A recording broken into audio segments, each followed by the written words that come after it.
without signing the joint declaration. And now it is the turn of External Affairs Minister Dr. S. Jaishankar, who heads to China for the SCO Foreign Ministers meeting. But the big question is, will history repeat itself?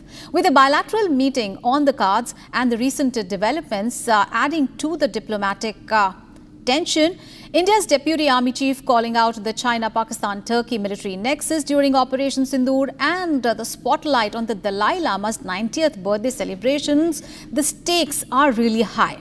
As the world watches closely, the big question remains, can the elephant and the dragon tango? Our report explores what to expect.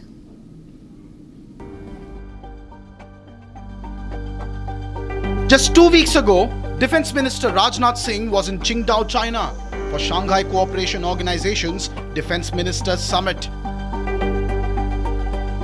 We reiterate the need to hold the perpetrators, organizers, financiers and sponsors of reprehensible acts of terrorism, including cross-border terrorism, accountable and bring them to justice. This was the Raksha Mantri's first official foreign visit at a multilateral forum after India's Operation Sindoor. 2 weeks later, India's External Affairs Minister Dr. S. Jaishankar is all set to visit Tianjin in China for the conclave of SCO's foreign ministers. This is the External Affairs Minister's first visit to China since the 2020 Galwan clash. Dr. Jaishankar and Mr. Wang Yi, the Chinese Foreign Minister, have met several times abroad, spoken. The last one was at the G20, and he has been meeting, talking to one another. We have had the meetings on the highest level, but under the Shanghai Cooperation Organization, whenever the country holds summits, there are various meetings that are held. And the meetings are held importantly at the level of defense ministers, at the level of national security advisors, and at the level of the foreign ministers. Now, during the foreign ministers' visit or interactions, mainly what are the issues that are going to be discussed, what is going to be the joint statement after the summit. And this time, as you know, China is hosting the summit, and therefore they expect Prime Minister Modi to attend the Shanghai Cooperation Organization summit. And Dr. Jaishankar is going there, so he is doing two things. One is a bilateral meeting, and the bilateral meeting will be held in Beijing, and then he'll be going for the foreign ministers meeting of the Shanghai Cooperation Organization. However, this visit of Dr. Jaishankar comes on the back of India's bold stance at Shanghai Cooperation Organization just 2 weeks ago. Any acts of terrorism are criminal and unjustifiable regardless of their motivation, whenever, wherever and by whomsoever committed. SCO members must condemn this evil unequivocally. India's position at the SCO was clear. The SCO must condemn the evil of terrorism unequivocally. But the SCO refused to budge, and India too took a firm stance, refusing to sign the joint declaration, resulting in a major setback for the hosts, China. The reason for the fallout? The SCO's pro-terror language in the document with no mention of cross-border terrorism or condemnation of the dastardly terrorist attack in Pahalgam, and unwarranted mentions of Balochistan instead.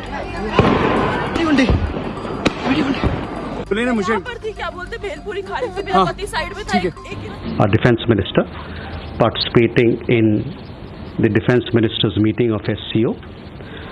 This meeting happened over 2 days, that is yesterday and today. The defense ministers meeting has concluded. I understand that they could not adopt a joint statement. I also understand that certain member countries could not reach consensus on certain issues, and hence the document could not be finalized. On our side, India wanted concerns on terrorism reflected in the document, which was not acceptable to one particular country. Meanwhile, Dr. Jaishankar is no stranger to China. After all, he goes down in the history books as India's longest-serving ambassador to China, with 4.5 years term in Beijing. With Dr. Jaishankar in town, China rides high on hopes of a bilateral meeting. After 2020, our relationship has virtually been quite confrontational, I would say, even though both sides have tried to resolve it through dialogue and diplomacy. India definitely has preferred that, while giving them a fitting response to the Chinese hegemonistic designs that have happened. Our forces are still continuing to have an eyeball-to-eyeball kind of a situation on the border, but both sides are trying to defuse the crisis. There are many issues, some have been resolved, others are yet to be resolved. This is a very important meeting since after 2020, these foreign ministers have not met except on the sidelines of summits and all. So this will be the first time we expect a bilateral also meeting. And in the bilateral meeting, I think the focus is going to be on de-escalation on the border, because one step has been taken where the patrolling has been allowed in certain areas, but not in all areas. And the a reduction in the number of troops on the border has also not come down. So I think de-escalation would be one of the agendas. It's also the first time the External Affairs Minister is going to be in China since India called out China's active support to Pakistan during Operation Sindoor. One border, two adversaries. So we saw Pakistan one side, but adversaries were two, and if I would say actually four or three actually. So Pakistan was the front face. We had China providing all possible support, and it's no surprise because if you were to look at statistics, in the last 5 years, 81% of the military hardware that Pakistan is getting is all Chinese, 81% of that. And another thing that China perhaps has seen is that he is able to test his weapons against, say, various other weapon systems that are there. It's like a live lab which is available to. So it's a good, that is what is something we have to be very, very cognizant about. CD has also mentioned, the Deputy Chief also mentioned in his statement, China has been very actively supporting Pakistan in all military matters. China has given its air defense system HQ-9. A PL-15 missile has been used against India, and the evidence of this was we actually found one which we knocked down in Hisar. Then we had this JF-10 aircrafts also being used, 10C, against India. The satellite system being used against India. So there is enough evidence to say that China was not a passive partner. The crunch word here is it was not a passive partner, it was an active partner. So I think Mr. Jaishankar, he should bring out these factors, because if we have to normalize relations with the country, there has to be a trust factor involved. And we can't be seeing China helping Pakistan in such a clandestine manner without keeping India into confidence. China has again tried to stop some of these supplies of the rare earth metals and all minerals that India needed, and I think that is also one of the areas. I believe that that has been done by China essentially to have some kind of a leverage during negotiations, because Chinese want direct flight to start, which has been discussed at the foreign secretary level. They want visa facilitations, they want investments in India and all that. So I think there are a lot of host of issues that will be discussed. Also in attendance will be Pakistan's Deputy Prime Minister and Foreign Minister, coming face to face against Dr. Jaishankar for the first time since Pakistan's DGMO called India to seek a ceasefire. However, it's not just going to be all about defense. Trade continues to remain a major bone of contention between India and China. Well, if China feels that it can stop the growth of India, then China is highly mistaken. our programs like Vocal for Local, Atmanirbhar Bharat, Make in India, Stand Up India, Startup India, and so on. All these programs are aimed at designed to make India self-reliant as far as the production is concerned, because the Prime Minister has already outlined that he is looking for greater share in global economy, and that is possible only when India exports more. So certainly in that case we have a competition with China, and we all know that what China produces quantity, not quality. Whereas on the other hand, we are producing quality, and now Indian goods are being accepted across the world. So if China feels that it can stop or it can put some roadblocks into the growth of Indian manufacturing or service sector, then I think China should mend his ways. While India is emerging as a global alternative to Chinese manufacturing in light of Trump's tariff push, China has spared no effort in throttling India's supply chains. But if trade, border standoff, or China's support to Pakistan isn't enough to make matters uncomfortable, then perhaps the Dalai Lama issue will certainly do the trick. So in this one now, there are a couple of issues on the bilateral level that have cropped up, that have been there. One was, of course, His Holiness Dalai Lama's birthday recently, which has caused a little bit of a consternation in China, because it is very sensitive and it is about who's going to be the next Dalai Lama. So that definitely the Chinese will sort of protest or say something, but he's our guest and he's been here forever and he'll remain here and he'll be given due respect. That's India's position. We do not allow any anti-China activities from here, but then China has to reciprocate and show the mutual respect. If they are going to behave in a way that they are continuing to ingress in our positions, continuing to claim our territory, create problems in India, then obviously they can't expect quite response from India. We'll have to reciprocate, and that's precisely what I think we are going to do. Such is the nature of multilateral diplomacy. Forums change, locations change, but the challenge is that of a consistent position. And on that, India has bettered the dragon. 5 साल के बाद हमारी ये formal meeting हो रही है. सीमा पर शांति और स्थिरता बनाए रखना हमारी प्राथमिकता रहनी चाहिए. म्यूचुअल ट्रस्ट, म्यूचुअल रिस्पेक्ट और म्यूचुअल सेंसिटिविटी हमारे संबंधों का आधार बने रहना चाहिए. Will the External Affairs Minister's visit to China bring any sign of warmth in the relationship which has been put into a cold storage by the Chinese after Operation Sindoor? Or will it be rinse-repeat of what happened just a few weeks ago? Another walkout from China's joint declaration? The answer to that question is something that we look forward to this week.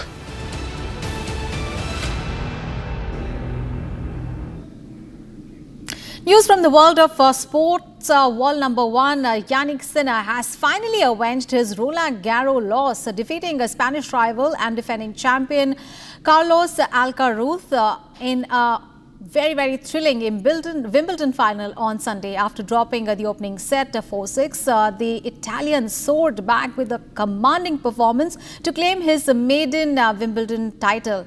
And speaking to the media after the event, Sinner opened about his journey, how he conquered his inner demons to actually fully outplay the reigning champion. Here's a report.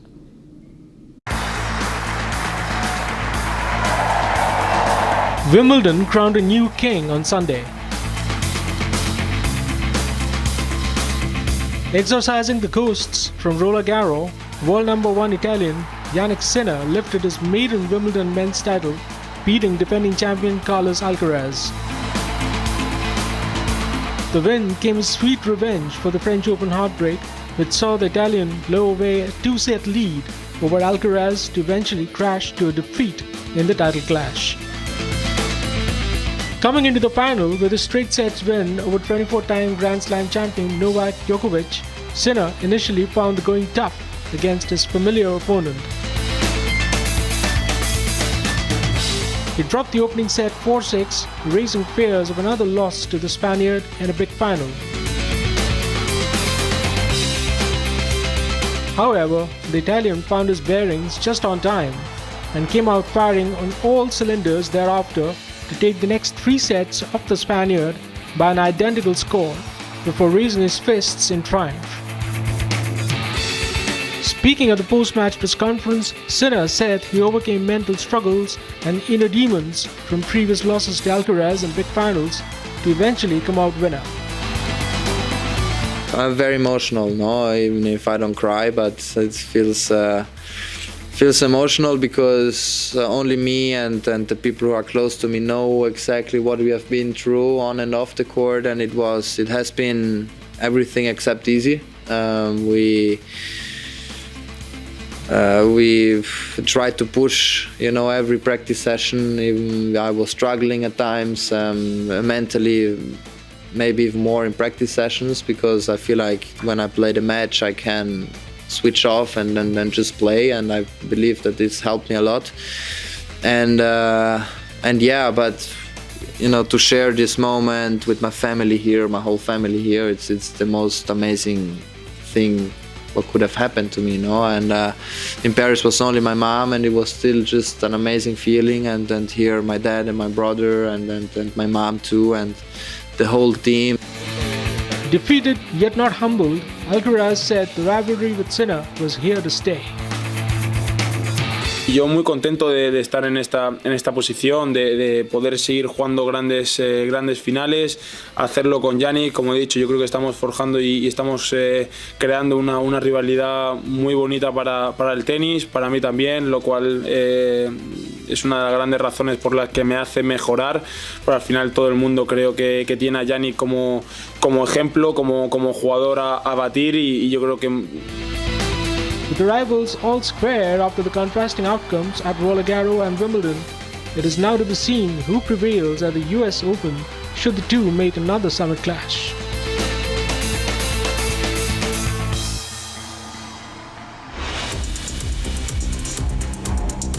More action from the world of sports. India's run at the ISSF Lunato World Cup came to an end in the trap mixed team event as the Lakshya Shioran and Niro Danda narrowly missed qualifying for the medal round despite a flawless third series. The duo scored a combined 140 out of 150 in the qualification round, securing 10th place among 54 teams. Meanwhile, Zorawar Singh Sandhu and Preeti Rajak posted a score of 138, placing them 22nd overall.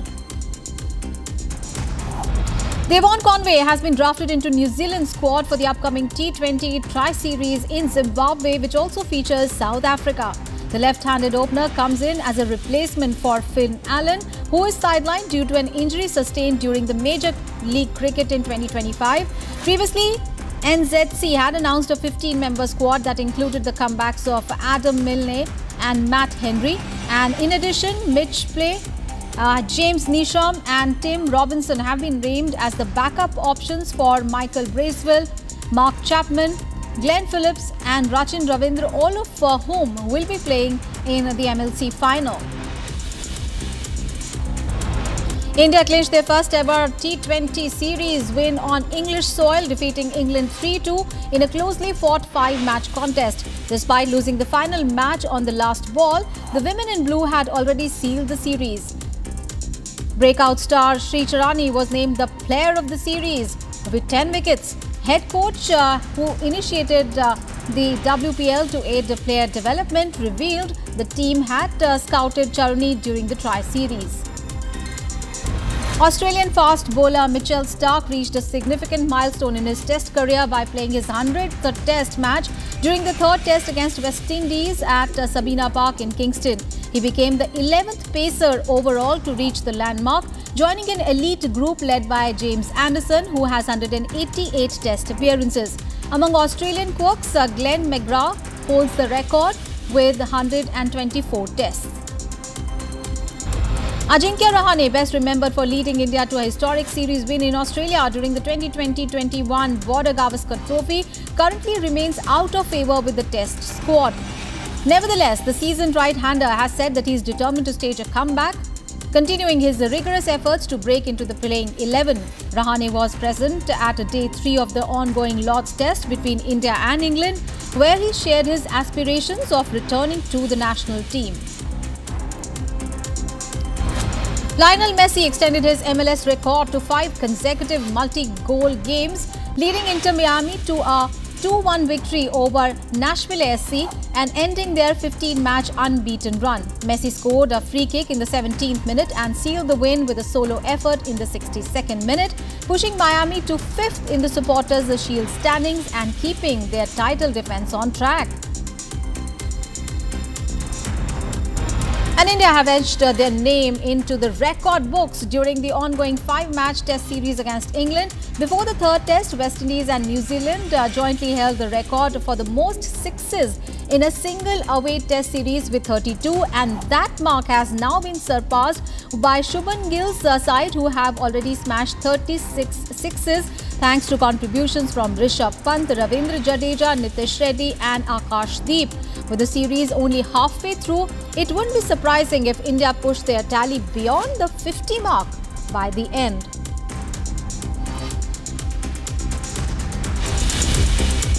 We are slipping into a very short break. Coming up ahead, a Tripura girl who's been missing in Delhi for 6 days has been found dead under a city flyover. Also coming up ahead, India is still Sare Jahan se Acha, says Shubhanshu Shukla in his final message from space. Those big stories and much more coming up ahead. Stay with us. MDH की हल्दी मिर्ची धनिया करे कमाल, ये रंग दे, ये खुशबू दे, ये तीखा, ये कम पड़े, क्या निराला MDH मसाला। इसको घर पे लगाओगे तो शादी का तो पता नहीं, पर घर पक्का नहीं टूटेगा। रुंगटा नहीं तो घर स्ट्रॉन्ग नहीं। रुंगटा स्टील TMT बार एकदम सॉलिड। पहाड़ों में एक हाइकिंग स्टिक भी बन सकती है। दादी के हाथों का जादू और खुशबू से महकता घर, माँ की मुस्कुराहट और खाने की सुगंध। MDH गरम मसाला, क्योंकि हर रिश्ता है स्वाद से जुड़ा। A storm is brewing at the heart of American law enforcement.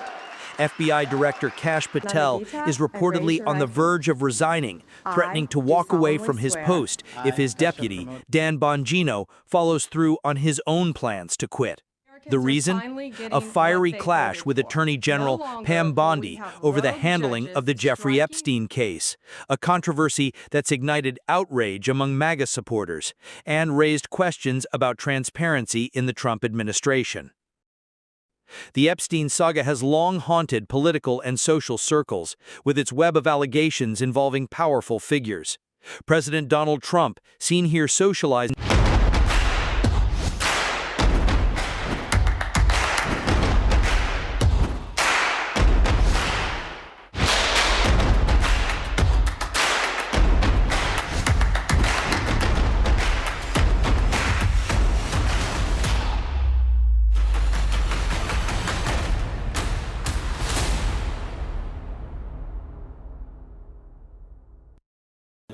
Amity has been ranked India's #1 not-for-profit private university for 11th year, with top 10 ranked institutions in management, engineering, biotech, law, mass-comm, telecom, hospitality, fashion and more.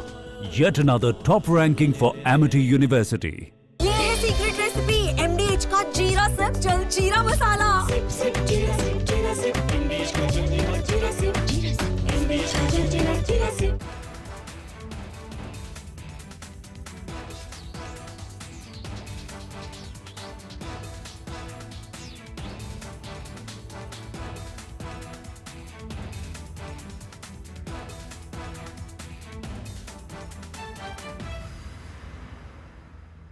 महाराष्ट्राची माफी मागतो। मी छत्रपती शिवाजी महाराजांची माफी मागतो। महाराजांची माफी मागतो। बाळासाहेबांची माफी मागतो। उद्धव साहेबांची माफी मागतो। राज साहेबांची माफी मागतो।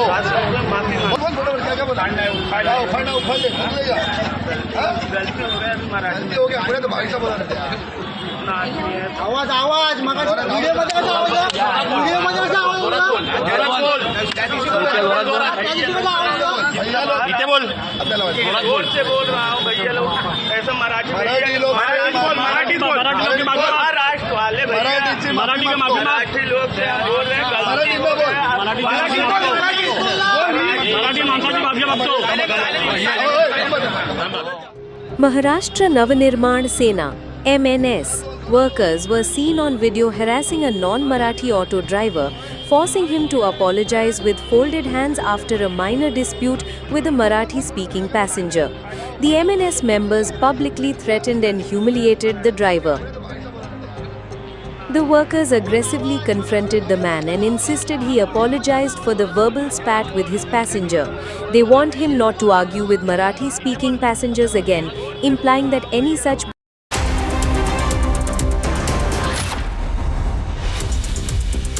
आधे बाउल दही में 4 चम्मच MDH चटनी पुदीना मसाला डाला, स्टर करो, पुदीना चटनी तैयार. MDH चटनी पुदीना मसाला. A storm is brewing at the heart of American law enforcement. FBI Director Kash Patel is reportedly on the verge of resigning, threatening to walk away from his post if his deputy, Dan Bongino, follows through on his own plans to quit. The reason? A fiery clash with Attorney General Pam Bondi over the handling of the Jeffrey Epstein case, a controversy that's ignited outrage among MAGA supporters and raised questions about transparency in the Trump administration.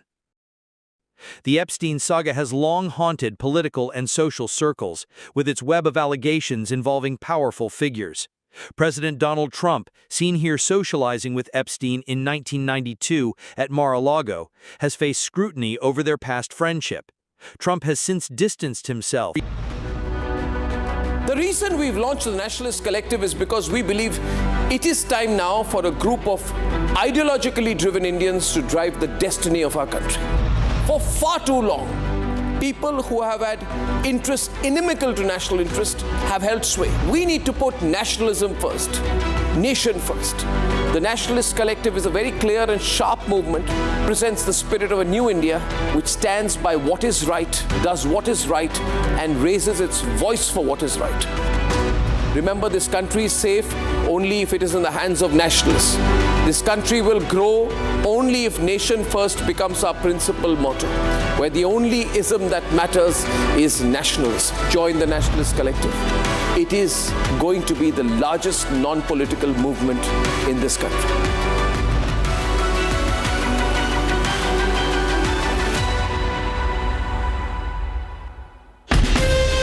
From Asia's largest news headquarters, setting the agenda for Bharat.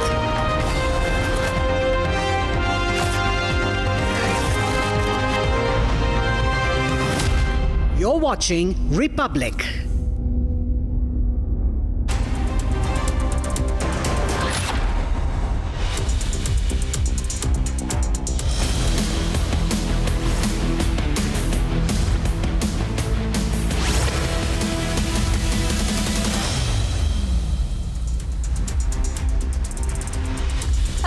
Good morning. You're watching Live This Morning at 8 a.m. with me, Tanisha Avasthi. And yes, it is homecoming for the AX4 crew along with Subhanshu Shukla. The undocking begins at 2 p.m. today. We're keeping a very close watch on that top story. But first, a quick check of the headlines.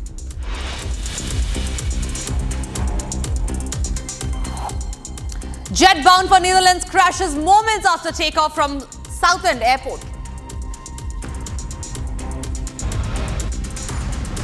Pilots regrouping. Alpha India mulls legal course to be part of Air India plane crash probe. Bharat space से महत्वाकांक्षी दिखता है. आज का भारत निडर दिखता है. आज का भारत कॉन्फिडेंट दिखता है. आज का भारत गर्व से पूर्ण दिखता है. और इन्हीं सब कारणों की वजह से मैं एक बार फिर से कह सकता हूँ कि आज का भारत अभी भी सारे जहां से अच्छा दिखता है. India is still Sare Jahan se acha. That is what Shubhanshu Shukla had to say in his final message from space. एक मिनट इसका चुनाव आयोग से कोई डॉक्यूमेंट या कोई प्रेस नोट या कोई ऐसी बात आई है या कि कहाँ से खबर आई? सोर्सेज बता रहे हैं, सूत्र बता रहे हैं, हम उस सूत्र को मूत्र समझते हैं। वेस्ट जो होता है ना, ये वो है। In a brazen display of abuse of power, Lalu Yadav's son insults journalism and media during a press briefing. Tripura girl missing in Delhi for 6 days, found dead under city flyover in the Yamuna River. Probe is underway. And ahead of External Affairs Minister S. Jaishankar's visit to China, Beijing says Tibet issue is a thorn in India-China ties, claims Dalai Lama issue is an internal matter.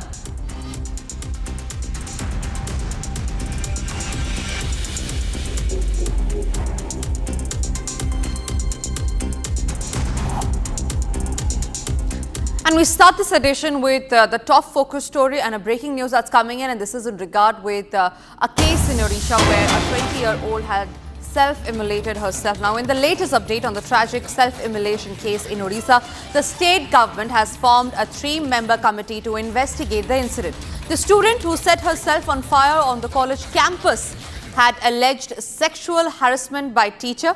She remains in critical condition with 95% burns. The committee will probe both the allegations of harassment and the delay in action by the authorities that may have led to the extreme step. Now remember, we also know that Chief Minister Manchi had given out a statement today where he has said that if need be, the girl will have to be airlifted to AIIMS in the national capital.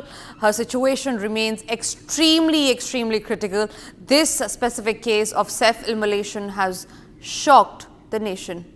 We're also getting in a reaction from Chief Minister of Odisha. Let's listen into what he had to say regarding the case. Bhubaneswar AIIMS में उनका treatment हो रहा है। परिस्थिति बहुत critical है और एक मेडिकल टीम बनाते हुए सारी ट्रीटमेंट कर रहे हैं। दिल्ली का एम्स में जो ट्रीटमेंट हो रहा है, इसी आधार पर ही वहाँ भी ट्रीटमेंट हो रहा है। आज भी मैंने बोले कि दिल्ली का जो एम्स का जो डॉक्टर सीनियर है, उनके साथ एक वर्चुअल मोड में मीटिंग करते हुए और क्या ज़्यादा ट्रीटमेंट किया जा सकता है, उसी आधार पर करने के लिए मैंने वहाँ का टीम के साथ बातचीत कर लिया। और अभी तक क्रिटिकल स्थिति है।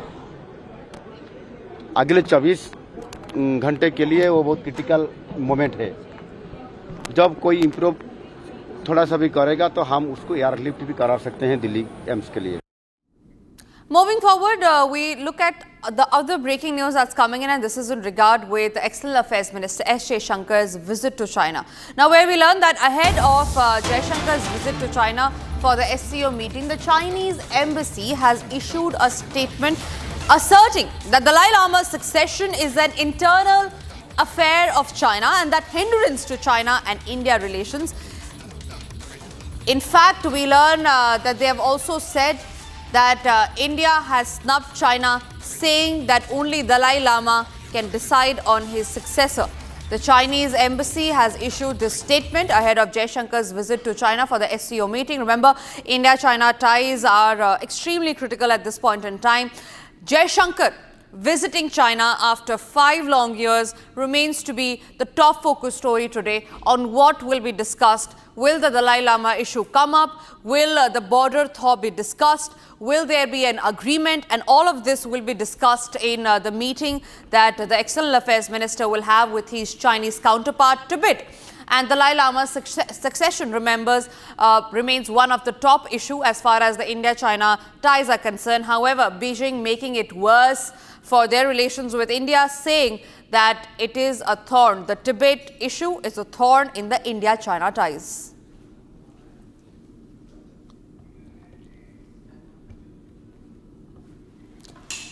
Moving across to some other stories that we are tracking in this edition now. Missing girl from Tripura was found dead in Yamuna River. This was about the Delhi police when they recovered the girl's body near Delhi's Geeta colony. She was last seen at Signature Bridge and was a student in the Delhi University. Now, probe is underway to determine what actually led to the case. Was it a murder? Was it a suicide?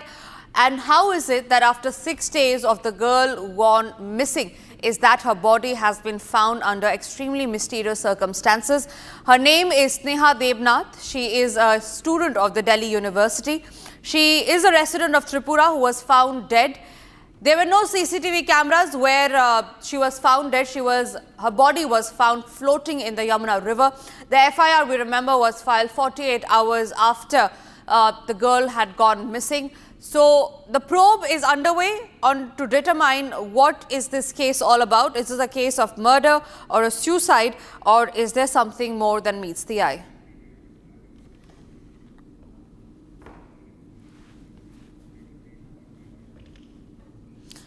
And tracking all other stories in Just Bharat in 1 minute, here are the top headlines. Bharat 1 Minute brought to you by Canara Bank. Together we can. Uttar Pradesh administration has deployed HD drones for surveillance along the Kanwar Yatra routes. The live feed from the drone cameras is being transmitted to the Integrated Command Control Center through Jatayu Van and is also accessible on the mobile phones of officials.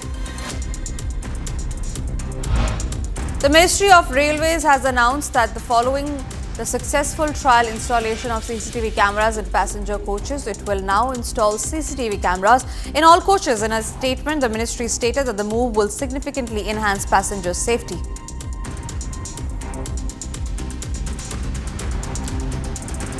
Severe waterlogging has been reported in several parts of Dholpur in Rajasthan following heavy rainfall. Other regions of the state have also experienced rain, prompting alerts from the Indian Meteorological Department. An orange alert has been issued for heavy rainfall in Hadoti region, including Kota, Baran and Jhalawar. A yellow alert, meanwhile, has been issued in 25 districts of Rajasthan, including Jaipur, Sikar, Bharatpur, Ajmer, Pali and Udaipur as well.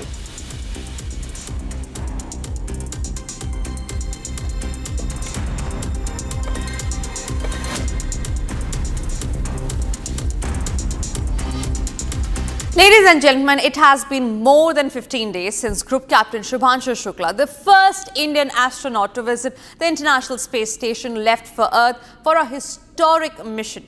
Now, the countdown to his return has begun. Group Captain Shukla with his crew members will fly back to Earth today. The Dragon spacecraft will undock from ISS today and will splash down in the Pacific Ocean off the California coast tomorrow. Meanwhile, he gave an emotional farewell speech from the International Space Station, saying that India is still Sare Jahan se Acha. Take a listen in.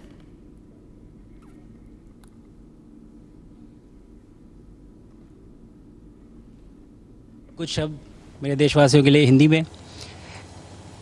कमाल की यात्रा रही है ये मेरी, लेकिन अब जैसे मेरी ये यात्रा ख़त्म होने वाली है, आपकी और मेरी यात्रा अभी बहुत लंबी है। हमारी ह्यूमन स्पेस मिशन की जो यात्रा है वो बहुत लंबी है और बहुत कठिन भी है, लेकिन मैं आपको विश्वास दिलाता हूँ कि अगर हम निश्चय कर लें तो तारा अभी प्राप्यन्ते, इवन स्टार्स आर अटेनेबल। 41 साल पहले कोई भारतीय अंतरिक्ष में गए थे और उन्होंने हमें बताया था कि ऊपर से भारत कैसा दिखता है, और कहीं ना कहीं मुझे लगता है कि हम सब ये जानना चाहते हैं कि आज भारत कैसा दिखता है। मैं आपको बताता हूँ, आज का भारत स्पेस से महत्वाकांक्षी दिखता है। आज का भारत निडर दिखता है।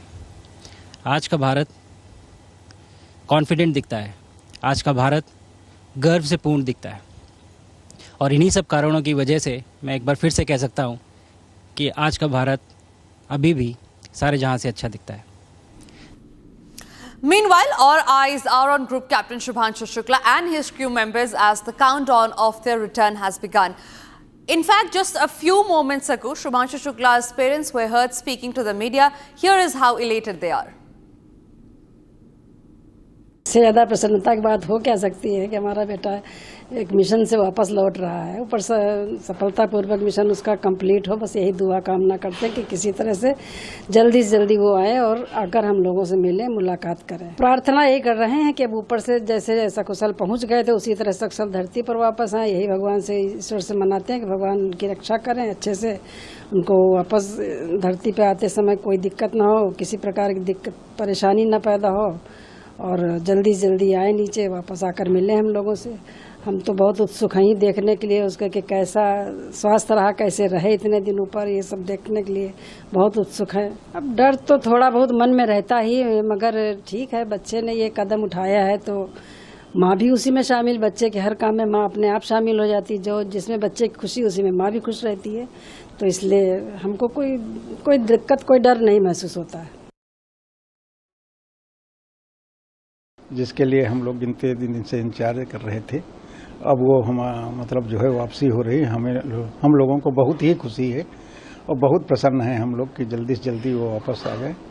ये हम ईश्वर से प्रार्थना करते हैं कि उनको जो सकुशल जो है पृथ्वी पर आसानी से उनका जो है ड्रैगन वापस हो, और ये हमारे लिए बड़ी खुशी का दिन होगा।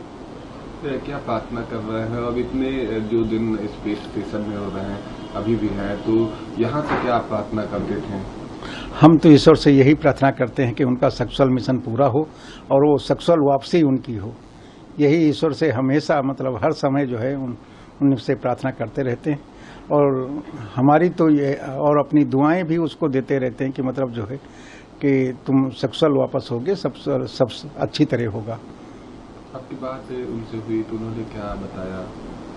उस समय वो बिल्कुल ठीक थे, कोई दिक्कत नहीं थी। जब बात हुई थी तो बहुत प्रसन्नचित्त थे और सब बता रहे थे कि हमारा काम समय से हो रहा, जितने भी हमें वर्क दिए गए थे वो हमारे लगभग पूरे हो रहे हैं और हमारा काम समय से हो जाएगा, कोई दिक्कत नहीं होगी किसी प्रकार की। हम यहाँ बिल्कुल ठीक हैं, बहुत अच्छी तरह हैं और सभी कुछ उसमें, जैसे कि वहाँ लैब कैसी है, सोते कहाँ हैं, सूरज कैसे उगता है, ये सब कुछ उन्होंने जो है हमें दिखाया और बड़ा अच्छा लगा उनको वहाँ प्रसन्नचित्त हो देखकर। ये हमारे लिए बड़ी अच्छी सूचना थी कि जो है हम उनको देखकर बड़ा खुश हुए कि वहाँ ठीक ठाक है, सब कुछ है, अच्छी तरह है। And of course, 1 billion hearts across India and around the world are counting down a few anxious hours as Group Captain Shubhanshu Shukla prepares to return home today with his AX4 crewmates, marking the end of a remarkable 15-day mission in space. Upon his return to back on Earth, Group Captain Shukla will undergo a 7-day rehabilitation program during which his health parameters will be closely monitored. Here's a report on the final leg of his journey.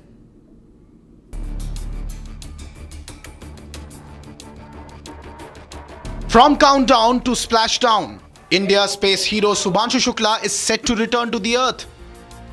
This 18-day journey with 4 astronauts and many experiments is finally coming to an end. As per NASA, the Dragon spacecraft will not just return with 4 astronauts, but will also carry data from over 60 experiments conducted throughout this mission. As the SpaceX Dragon capsule prepares for re-entry into the orbit of Earth, Shubhanshu and his crewmates will face intense physical and environmental challenges. Strapped into the seats, they'll experience high G-forces as the capsule plunges through Earth's atmosphere at speeds exceeding 27,000 km per hour. The re-entry process for Axiom 4 is meticulously orchestrated sequence. The Dragon capsule will undock from the ISS's Harmony module and perform a deorbit burn to slow its speed, allowing Earth's gravity to pull it back. As it re-enters the atmosphere, friction will create a plasma sheath. The spacecraft's heat shield will endure temperatures upwards of 2700 degrees, protecting the crew from the fiery descent and even temporarily cutting off communication with ground control. But the journey doesn't end with splashdown. After landing, the astronauts will undergo a crucial 7-day rehabilitation process. Astronauts face muscle atrophy, bone density loss after extended missions in space. Rehabilitation ensures that they regain their strength, balance and mobility. It's a step-by-step process and it begins with light physical therapy. aimed at easing the astronauts back into Earth's gravity. They'll focus on regaining muscle tone and flexibility. The future of space exploration has only just begun, and Subhanshu Shukla's story is a beacon of hope for all who dare to dream. From the world of space, let's now tell you what's happening in the world of politics. In a shocking incident, RJD leader and Bihar's leader of opposition, Tejashwi Yadav, abused journalists during a press briefing in Patna. Running down the fourth pillar of democracy, Tejashwi hurled the slur "mutra" to describe journalists. Take a look at this detailed report on what he said and how his statement has snowballed into a huge political storm. Bihar leader of the opposition Tejashwi Yadav talked himself into a controversy after he directed a filthy bar by journalists during a press briefing in Patna. Running down the fourth pillar of democracy, Tejashwi hurled the slur "mutra" to describe journalists. एक minute इसका चुनाव आयोग से कोई document या कोई press note या कोई ऐसी बात आई है या कि कहाँ से ये खबर आई? सोर्सेज बता रहे हैं, सूत्र बताते हैं, हम उस सूत्र को मूत्र समझते हैं। वेस्ट जो होता है ना, ये वो है, इसका कोई आधार नहीं ना। ये वही सूत्र है जो पाकिस्तान में कब्जा करवा दिया था, इस्लामाबाद, कराची। सूत्र नहीं, मूत्र लोग हैं।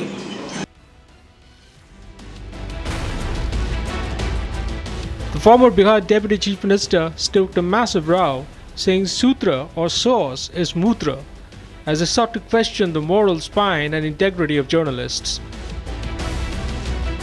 Make no mistake, this is clearly an attack on press and its dignity. Remember, we constitute the fourth estate and the fourth pillar of democracy, and for this kind of contempt and this kind of mindset, Tejashwi Yadav has revealed really from where he comes, and the manner in which he was speaking, the body language, the expressions, that clearly showed that he has utter contempt for media. He has absolute disrespect for the institution of press. Remember, sources are supposed to remain anonymous, and that's why, and that's how journalism flourishes. That's how we practice our craft, because otherwise everything else becomes PR and publicity. In this case, while Election Commission officially has not come out with a statement yet, because remember, the matter is sub judice. Not stopping at this, the RJD leader also cast aspersions on the neutrality of the Election Commission, alleging that it was functioning as a cell of a particular political party. The EC officials, meanwhile, claimed that foreign nationals from Nepal, Bangladesh and Myanmar were found during the house-to-house visits for the ongoing role revision exercise ahead of the Bihar Assembly elections. Tejashwi, however, dismissed the poll panel's claims. Responding to Tejashwi's crass comment on media professionals, BJP leader Sanjay Jaiswal demanded that the former issue a public apology. Tejashwi ji के साथ सबसे बड़ा problem यही है, 20 minute तक वह कागज पढ़ते रहे और तब तक वो ठीक थे, लेकिन पत्रकारों ने सवाल पूछा तो जिस प्रकार का उन्होंने पहले तो सूत्र के बारे में बोला और उसके बाद कह दिया कि प्रेस भी यही है। मीडिया कर्मियों के सामने और किसी के भी मनुष्य के बारे में इस तरह की टिप्पणियां करना केवल तेजस्वी यादव कर सकते हैं। तेजस्वी जी की दिक्कत यही है कि पढ़े लिखे नहीं होने के कारण जो घर पे 2-3 उनके लोग हैं वो जो रटवाते हैं, बताते हैं, वह जाके वह मंच पर बोल देते हैं, कहीं भी बोल देते हैं। उससे बाहर का अगर कोई प्रश्न आएगा आउट ऑफ सिलेबस तो वो ऐसा ही कचरा करेंगे। यह प्रेस का अपमान है। Tejashwi's distasteful remark has raised a larger question on whether the opposition in Bihar has resorted to shooting the messenger amid the EC's ongoing purge of bogus voters. Let's also have now a quick check of the other stories that we're tracking nationally. This is Bharat in 1 minute.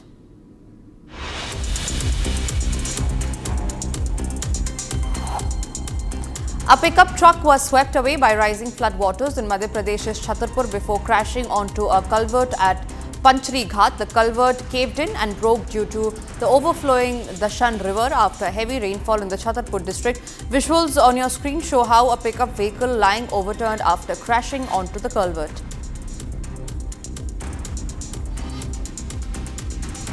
लगातार बारिश का दौर जारी है। इसी क्रम में कल रात करीब 12 बजे हमको एक सूचना मिली थी कि पचेर घाट जो कि टीकमगढ़ और छतरपुर का बॉर्डर है, यहाँ पर एक पिकअप वाहन नदी में बह जाने की सूचना मिली थी। हम लोग तत्काल मौके पर पहुँचे थे। थाना ईशानगर की टीम और एसडीआरएफ की टीम द्वारा तत्काल रेस्क्यू ऑपरेशन शुरू किया गया, जिसमें पिकअप में सवार 2 लोगों को रात्रि में ही सुरक्षित बचा लिया गया था।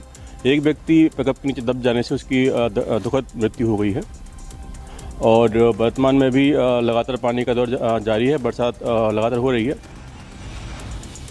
Chhattisgarh Chief Minister Vishnu Deo Sai chaired a key meeting of the BJP MLAs as well as party leaders at his Raipur residence. Visuals show that the BJP MLAs and leaders arriving for the meeting on Sunday evening. However, the lawmakers and leaders were tight-lipped when asked about what happened inside the meeting. BJP MP Yogendra Chandolia came out in support of the Election Commission's special intensive revision of the electoral rolls in poll-bound Bihar. He said there's every chance that the ongoing special roll revision in Bihar would be replicated in other states that have been plagued by illegal immigration from Myanmar and Bangladesh. Batting for the revision of electoral rolls, the lawmakers said that the names of all bogus and illegal voters should be deleted from the rolls and they should be sent back to where they belong. देखिए, जब से बिहार में चुनाव आयोग ने काम शुरू किया है, अभी और भी राज्यों में काम करेगा। चुनाव आयोग एक इंडिपेंडेंट बॉडी है और उसको अधिकार है। अगर नेपाली, म्यांमार के लोग और बांग्लादेशी लोग अगर हमारे मतदाता होंगे तो हमारे जो स्थानीय लोग हैं, स्थानीय निवासी हैं, वोट का राइट उनको होना, उनको राइट क्यों है और ये वोट क्यों बने? और ये सारे वोट डिलीट होने चाहिए और केवल वोट डिलीट नहीं होने चाहिए, इन लोगों को भी जहां जहां के ये नागरिक हैं वहां तक पहुंचाने का काम करना चाहिए सरकार को। Former Bihar Minister Tejashwi Yadav tore into the Nitish Kumar government over the state of law and order after a leader of the ruling BJP was shot dead by unidentified assailants. The killing of the BJP leader Surendra Kewat came close on the heels of the murder of influential businessman Gopal Khemka. Targeting the chief minister, Tejashwi claimed Nitish was incapable of running the state as criminals were on a free run across the state and committing crimes with impunity on his watch. He claimed that the ruling NDA will be defeated in the upcoming assembly elections. देखिए, बिहार का जो कानून व्यवस्था पूरे तरीके से चरमराया हुआ है। यहाँ तक कि जो नीतीश कुमार जी है पूरे तरीके से शिथिल पड़ चुके हैं, कोमा में जा चुके हैं, उनसे सरकार चल नहीं रही है, जिसका कारण है कि पूरे तरीके से जो अपराधी है खुलेआम बिहार में, पटना में खुलेआम तांडव मचा रहे हैं और सरकार और प्रशासन के लोग पूरे तरीके से लिप्त हैं। सरकार बेलगाम हो चुका है। सरकार बहुत जल्दी गिरने वाला है चुनाव के बाद। Religious leader and preacher Swami Chidanand Saraswati praised the Uttarakhand government for launching Operation Kalanimi. The operation, launched at the behest of Chief Minister Pushkar Singh Dhami, is aimed at identifying and cracking down on frauds who exploit people's faith by false claiming themselves to be religious figures. The president and the spiritual head of Parmanath Niketan Ashram thanked the Dhami government, saying that the operation isn't aimed at targeting preachers but those cheating and looting followers in the name of faith. इसका अभिनंदन करना चाहिए और इसे आगे बढ़ाया जाना चाहिए। और फिर वे युवा हैं, कर्मठ हैं, कर्मयोगी हैं, उत्साही हैं। आज भी मैंने उनके जोश को देखा। उनका ये किसी खिलाफ नहीं है, ये सबको साथ लेकर चलने की यात्रा और सबके लिए है ये, ताकि कोई ठगा ना जाए, ताकि कोई किसी को मूर्ख ना बना सके। और समाज में देखा नहीं अभी छांगुर बाबा और पता नहीं क्या क्या चीज़ें आ रही हैं, तो निश्चित रूप में ऐसी चीज़ें बाहर आनी चाहिए और फिर सच को डरना क्या।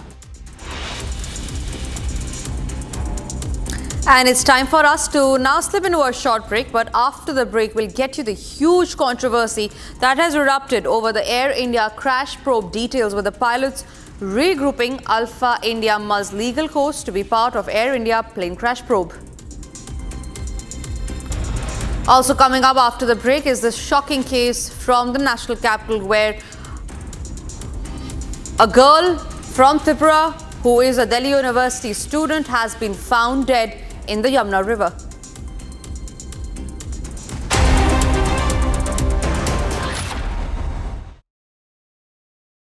Amity has been ranked India's #1 not-for-profit private university for 11th year, with top 10 ranked institutions in management, engineering, biotech, law, masscom, telecom, hospitality, fashion and more. Yet another top ranking for Amity University.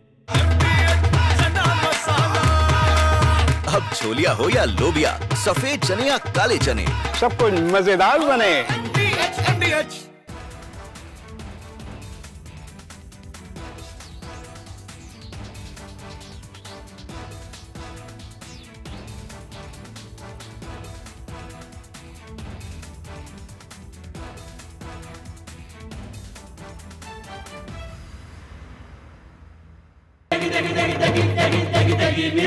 MDH की देगी मीरज, देगी मिरज का तड़का, अंग अंग फड़का। MDH की देगी मीरज। महाराष्ट्राची माफी मागतो, मी छत्रपती शिवाजी महाराजांची माफी मागतो, महाराजांची माफी मागतो, बाळासाहेबांची माफी मागतो, बाळासाहेबची माफी मागतो, उद्धव साहेबांची माफी मागतो, साहेबची माफी मागतो, राज साहेबांची माफी मागतो।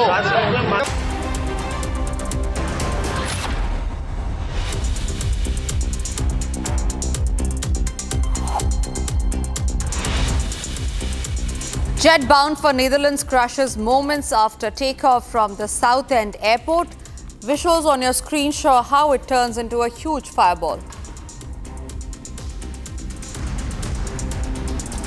Pilots grouping ALPA India Mul's legal course to be part of Air India plane crash probe.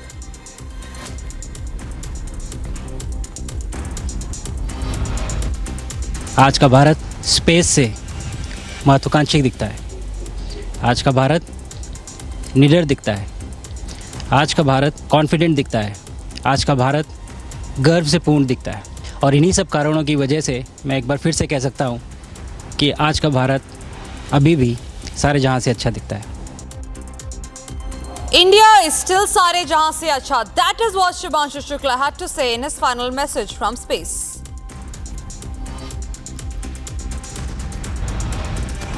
एक मिनट इसका चुनाव आयोग से कोई डॉक्यूमेंट या कोई प्रेस नोट या कोई ऐसी बात आई है या कि कहाँ से खबर आई? सोर्सेज बता रहे हैं, सूत्र बताते हैं, हम उस सूत्र को मूत्र समझते हैं। वेस्ट जो होता है ना, ये वो है। Brazen display of abuse of power. Lalu Yadav's son insults journalism and media during a press conference.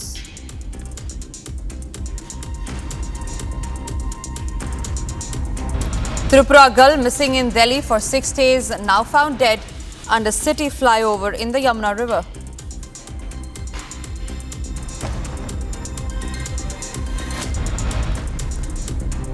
Ahead of Jaishankar's visit, Beijing says Tibet issue a thorn in India-China ties, claims deal, Dalai Lama issue an internal matter.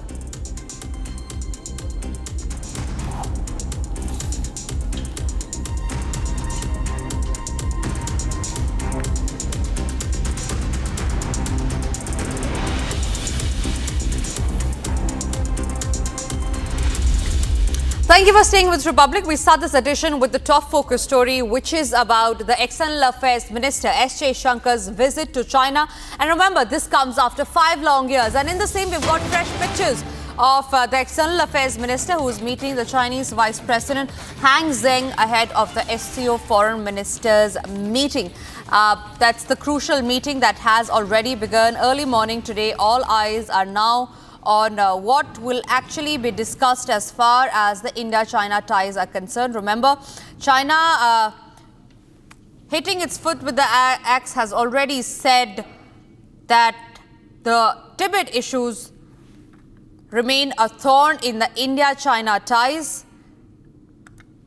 and that it needed to be solved, and that the Dalai Lama issue is an internal matter, and thereby reiterating what they have already said in the past. However, India and Tibet have made their position amply clear, saying that the succession of Dalai Lama will be decided by the Dalai Lama's office himself. In fact, Senior Executive Editor Abhishek Kapoor is joining us on the phone line on that. Abhishek, early morning visuals of Jaishankar meeting the Chinese VP in Beijing. What are we looking forward to as far as the meet is concerned? Well, you see, there has been a bit of a provocation just yesterday with a spokesperson of the Chinese embassy in New Delhi calling the Dalai Lama issue or the Tibet issue as a thorn in India-China relationship. But there are many thorns in India-China relationship at this juncture, Pakistan being another one, China's double standards on terrorism, another one, and Chinese manipulation of trade relations, another one. So I think there are a lot of issues that both sides have on the table to discuss. And remember, this is the first visit of S. Jaishankar to China post-Galwan, which is like it is happening after 5 years. This is the first visit of Jaishankar to China after the Operation Sindoor, where India has made it amply clear that the Chinese were fully involved on the side of Pakistanis, like live helping them, in real time helping them. And this is also the first visit of Jaishankar after the 90th birthday of Dalai Lama, His Holiness the Dalai Lama, which happened just about a week back. And that ruffled some Chinese feathers. So I think it's significant that this meeting is finally happening in the SCO or on the in that platform. The Chinese have really been in a tango with Pakistan, and because of which a joint statement was not possible last month when Defense Minister Rajnath Singh had gone to participate in the Defense Ministers meeting. Like this is the Foreign Ministers meeting in which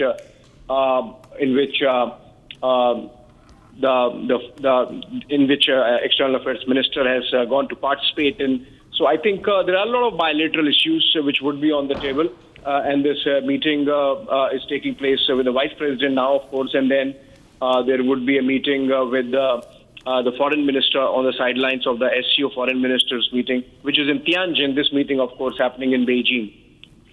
Right, absolutely, Abhishek.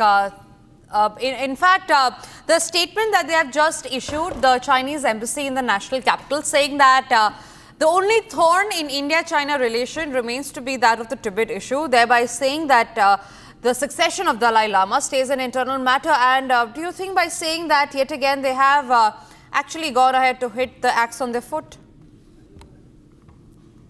Well, Tanisha, so obviously the kind of statement that's come in and the kind of straight-jacketed, tightly controlled system that's there in China and the communist state, what the spokesperson here has said is clearly a reflection of what Beijing is thinking on the issue of Tibet and the connection with Dalai Lama, who's been India's guest for the last 6 decades and more. So, I mean, official Indian position has not evolved. It's just that since Dalai Lama has hit 90 years of age, and he had said that when he turns 90, he would make an announcement on his reincarnation, which he has done, and made it clear that his successor would be someone from outside China, born in free world and not in Chinese control. That's between the Tibetan community and the Chinese to thrash out. Since the Dalai Lama has been our guest for these decades, we cannot throw him out. And he's a spiritual leader of the community. If the Chinese are not able to handle that, it's Chinese problem. So for them to be making that now an issue between India and China, despite the fact that India's official position on Tibet has not evolved. The last time it evolved was in during 1999-2000 period, when India said, okay, fine, Tibet autonomous region is part of China. And since then, officially, our position has not evolved. So there is nothing that Chinese should be complaining or could be complaining. But then they did, because obviously they have a situation to handle, which is that their collusion and complete cohabitation with Pakistan during Operation Sindoor, their real-time support to Pakistan during Operation Sindoor is an issue on the table. So maybe they want to just turn around the dialogue, or maybe have one more lever to talk about. But obviously that's a non-starter, given the kind of double standards China has maintained. Also, most importantly, despite the understandings reached between the two leaders, Prime Minister Modi and President Xi Jinping, in Kazan on the sidelines of the BRICS summit last year. We are seeing the Chinese continuing to manipulate on the trade aspect of the relationship also. They have been throttling the supply of fertilizers, particularly the DAP or the phosphatic supplies in the last 5-6 months. They have recently withdrawn their engineers from the Foxconn facility in Chennai, about 300 of them who were helping in the Apple manufacturing. So obviously that kind of manipulation, be it the supplies of rare earths, which China has done with the rest of the world also, or the phosphatic supplies, fertilizer supplies, which China has done specifically to India, or the withdrawal of these engineers. Obviously China is looking at India as some kind of threat and trying to, throttle and constrain our economic growth. So those are issues that need to be discussed and should be discussed and perhaps would be discussed when External Affairs Minister is in Beijing and Tianjin over the next day and a half. Absolutely, Abhishek. Thank you very much again for sharing all those updates. We quickly move across to the other breaking news that we are getting in. And ladies and gentlemen, this is about the Air India crash probe report, where there's a huge controversy that has erupted after the Pilots Association have said that they have to be included in the report. Now remember, the pilot body has mulled legal recourse to be a part of the investigation into Air India's Boeing 787 plane crash probe. This a day after alleging that AAIB's preliminary report suggests a bias towards pilot error. The Airline Pilots Association of India represents over 800 pilots of airlines and helicopter companies in country. It is a member of the International Federation of Airline Pilots Association, which claims to have 1 lakh pilots from across 100 countries as its member. Against the backdrop of the AAIB's preliminary report, representatives of the Alpha India will meet officials of the Directorate General of Civil Aviation to discuss the various issues today. So another crucial meeting that we are waiting to happen today. Here's a detailed report on all that you will have to look forward to as far as the Air India probe is concerned. In a significant development, the top pilots body in the country has said it was mulling legal recourse to be made part of the ongoing probe into the Air India 787 Dreamliner crash in Ahmedabad. This after the Airport Accident Investigation Bureau hinted at fuel cutoff as the primary and most likely trigger for the Dreamliner crash. The preliminary probe report even pointed to a chilling cockpit conversation minutes before the crash, in which one of the pilots asked why the fuel was cut off. To this, the other pilot responded saying he did not flip the fuel switches. The findings in the probe report led to chatter of a pilot error behind the crash, which claimed the lives of all but one of the 242 passengers and crew on board. Piqued at the direction at which the ongoing probe was seemingly headed, the Airline Pilots Association of India said it was ready to double up efforts to be involved in the probe, even if it was as an observer. Republic has learned from top sources that ALPA India members would meet officials of the Directorate General of Civil Aviation today to discuss various issues. The pilots' body earlier expressed concern over the AAIB's preliminary report, alleging that it suggested a bias towards pilot error. Now that this insinuation has come in, that maybe pilot intervention led to the fuel switch off, how do we become clear that yes, this happened? If not, then what happened? Okay, the AIB report does not say that the pilot moved the switch to off and then to run. Right. It says it transitions to off and then to run after 10 seconds. Right. However, the message that has been conveyed to the larger foreign media is that this was a human deliberate attempt of switching off the engines. Right. Also, the FAA has issued a circular saying that there is nothing technically wrong. The AIB report, preliminary report, is only focusing on fuel switches. Right. Okay. Therefore, it has now become mandatory that we know in the exact conversation between the pilots and the ATC and its timestamp. Right. Because the same sequence of action would be a correct sequence of action if it is after the dual engine failure. So you mean to say the exact conversation in those last moments should be released? Exact conversation with time frame of the CVR with the channels that they record. Right. And it has got no analysis in it.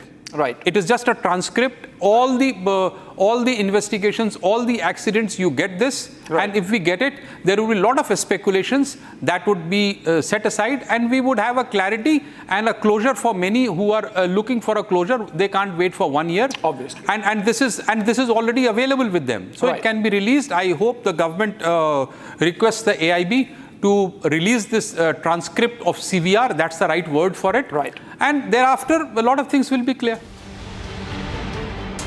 Alpha India represents over 800 pilots of airlines and helicopter companies in the country. It is a member of the International Federation of Airline Pilots Association, or IFALPA, which claims to have 1 lakh pilots from across 100 countries as its members.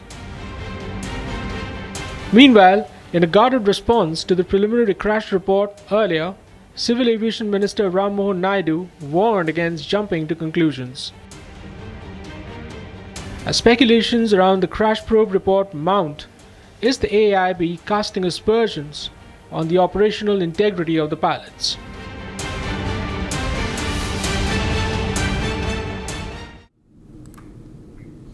And we shift our focus to breaking news that's coming in, and this one is from the state of Karnataka, where it is Union Minister Prahlad Joshi that has given a big statement. Now the statement reads, and I quote, he said, with a Congress MLA claiming that the BJP was planning to topple the government in Karnataka and has prepared to target 55 legislators to central agencies, Union Minister Prahlad Joshi has hit back, alleging that horse trading was going on in the ruling party itself amid the chief minister change speculation. So as and when there are huge and massive speculation of how there could be a change in the chief ministerial post in Karnataka, the front runners, remember, is of course one and only the DK Shivakumar, the deputy chief minister of Karnataka. Prahlad Joshi there, leaving no stone unturned to take a drive at the Congress party, saying that in fact the horse trading is happening in their own party. In fact, even as there is a fierce power tussle in the state of Karnataka, we learn that Surjewala will today be meeting the KPCC leaders, and this comes as a crucial meeting that will be held today, and this will be done in the state of Karnataka itself, in Bengaluru to be specific. Senior Congress leader Randeep Surjewala to hold one-on-one meetings with ministers and Karnataka Congress MLAs today in Bengaluru. Complete firefighting mode there that has been given in by the Congress party, going all out to quell the anger that is there among the MLAs, some section of the MLAs, remember, who want DK Shivakumar to be the chief minister. Many statements have already been made in the past wherein it was an unhappy DK Shivakumar that had said that I had no other option but to remain the deputy chief minister. Meanwhile, Siddaramaiah time and again reiterating his statement, saying that he will remain chief minister for the next 5 years.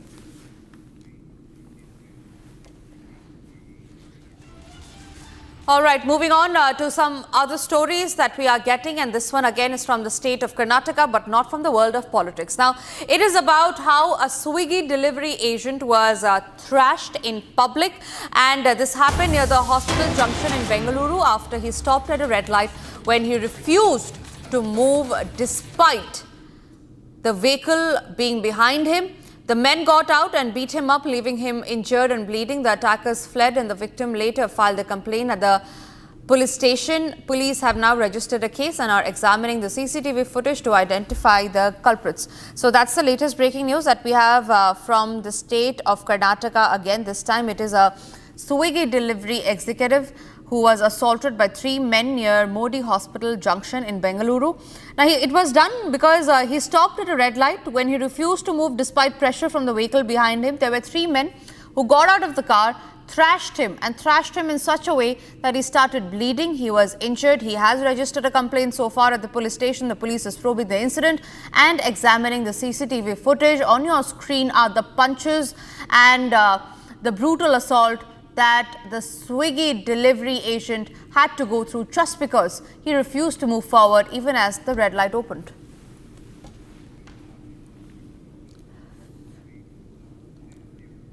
And let's have a quick check of the other stories that we're tracking. This is Bharat in 1 minute.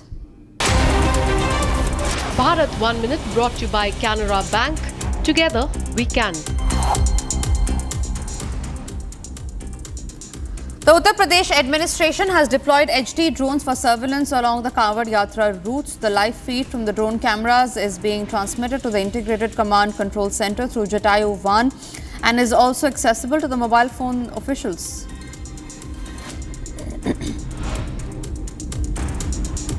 The Ministry of Railways has announced that the following of the successful trial installation of CCTV cameras in passenger coaches. It will now install CCTV cameras in all coaches. In its statement, the ministry stated that the move will significantly enhance passenger safety.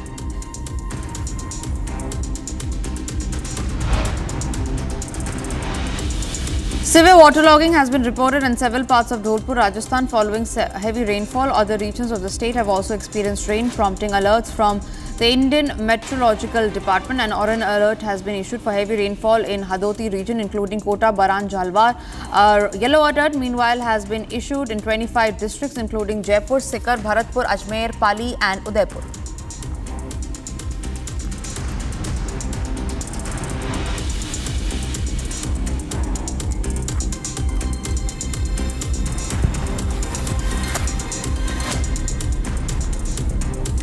Amid the centre's push to the domestic automobile giants to go electric, a new report has predicted India's used car volume to grow 8 to 10% in the year 2025-2026. The expected surge in the used car volume is twice as fast as the new car sales. Now, the report stated that there would be a sharp increase in the range. Take a look at this detailed report for more information. India is chasing ambitious climate goals. Polluting old cars off the streets is seen as a big step towards cutting emission and meeting climate goals. The centre has been pressing domestic automakers to roll out more non-polluting electric vehicles. However, a new report by ratings agency CRISIL has pointed to a trend that may not aid the country's fight against vehicular pollution. The report by CRISIL has claimed a surge of used cars in India by 8 to 10% in 2025-26.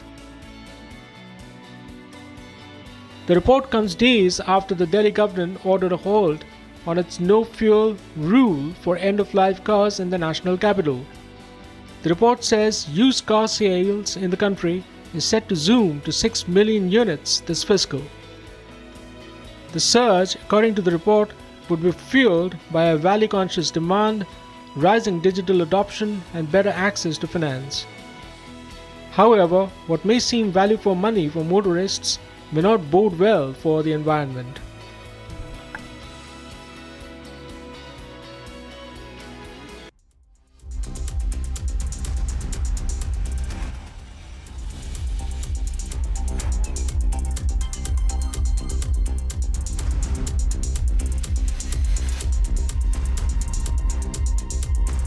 And moving on to the other stories that we're tracking, and this one is from the world of sports. World number 1 Italian Yannick Sinner avenged his defeat to Spanish rival Carlos Alcaraz in the final at the Roland Garros as he bested the defending men's champion in the summit clash at the Wimbledon on Sunday. Now, after dropping the opening set 4-6, the Italian came out firing on all cylinders to eventually lift his maiden Wimbledon men's title. Here's more.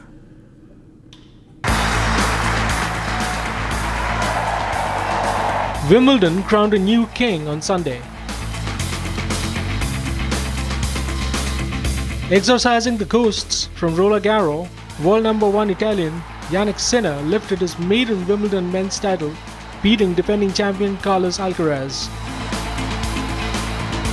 The win came as sweet revenge for the French Open heartbreak, which saw the Italian blow away a 2-set lead over Alcaraz to eventually crash to a defeat in the title clash. Coming into the final with a straight sets win over 24-time Grand Slam champion Novak Djokovic, Sinner initially found the going tough against his familiar opponent. He dropped the opening set 4-6, raising fears of another loss to the Spaniard in a big final. However, the Italian found his bearings just on time and came out firing on all cylinders thereafter to take the next 3 sets of the Spaniard by an identical score before raising his fists in triumph. Speaking at the post-match press conference, Sinner said he overcame mental struggles and inner demons from previous losses to Alcaraz in big finals to eventually come out winner. I'm very emotional, no, even if I don't cry, but it feels emotional because only me and the people who are close to me know exactly what we have been through on and off the court, and it has been everything except easy. We've tried to push, every practice session. Even I was struggling at times mentally, maybe even more in practice sessions, because I feel like when I play the match I can switch off and then just play, and I believe that this helped me a lot. And yeah, but to share this moment with my family here, my whole family here, it's the most amazing thing what could have happened to me, And in Paris was only my mom, and it was still just an amazing feeling. And here my dad and my brother and my mom too, and the whole team. Defeated yet not humbled, Alcaraz said the rivalry with Sinner was here to stay. Yo muy contento de estar en esta posición, de poder seguir jugando grandes finales, hacerlo con Yannick. Como he dicho, yo creo que estamos forjando y estamos creando una rivalidad muy bonita para el tenis, para mí también, lo cual es una de las grandes razones por las que me hace mejorar, pero al final todo el mundo creo que tiene a Yannick como ejemplo, como jugador a batir, y yo creo que... With the rivals all square after the contrasting outcomes at Roland Garros and Wimbledon, it is now to be seen who prevails at the US Open should the two meet another summit clash.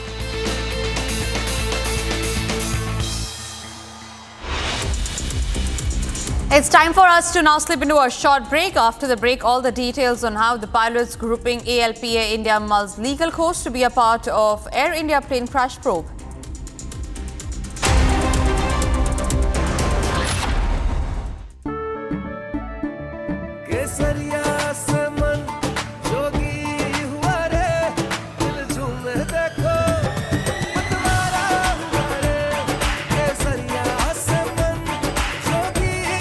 हर पल मनाओ केसरी त्योहार। विमल, बोलो जुबान Kesari. MDH की हल्दी मिर्ची धनिया करे कमाल, ये रंग दे, ये खुशबू दे, ये तीखा, ये कम पड़े, क्या निराला MDH masala. A storm is brewing at the heart of American law enforcement.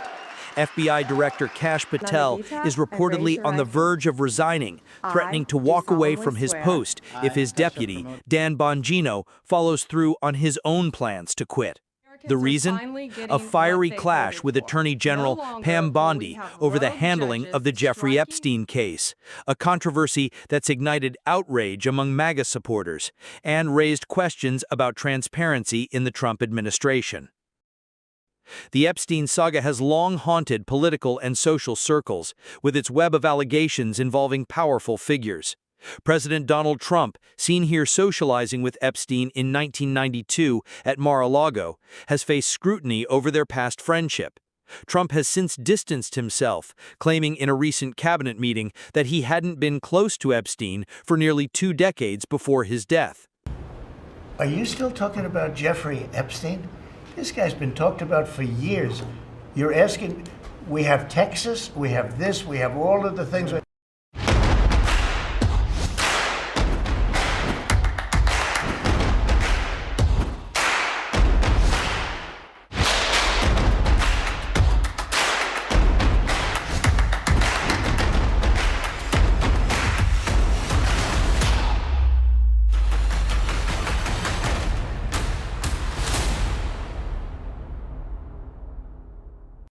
Amity has been ranked India's #1 not-for-profit private university for 11th year, with top 10 ranked institutions in management, engineering, biotech, law, masscom, telecom, hospitality, fashion and more.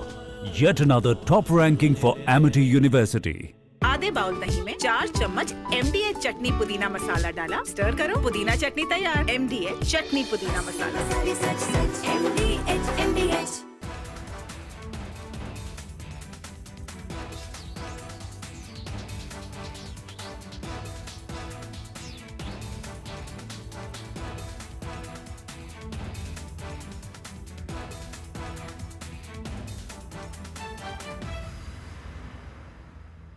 महाराष्ट्राची माफी मागतो.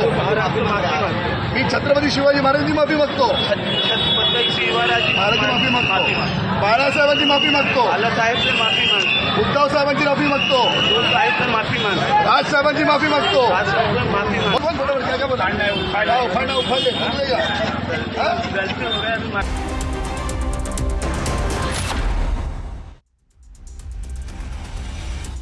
इसको घर पे लगाओगे तो शादी का तो पता नहीं, पर घर पक्का नहीं टूटेगा। रुंगटा नहीं तो घर स्ट्रॉन्ग नहीं। रुंगटा स्टील TMT बार एकदम सॉलिड। पहाड़ों में एक हाइकिंग शिप भी बन सकती है। ये है सीक्रेट रेसिपी MDH का जीरा सिप जल जीरा मसाला।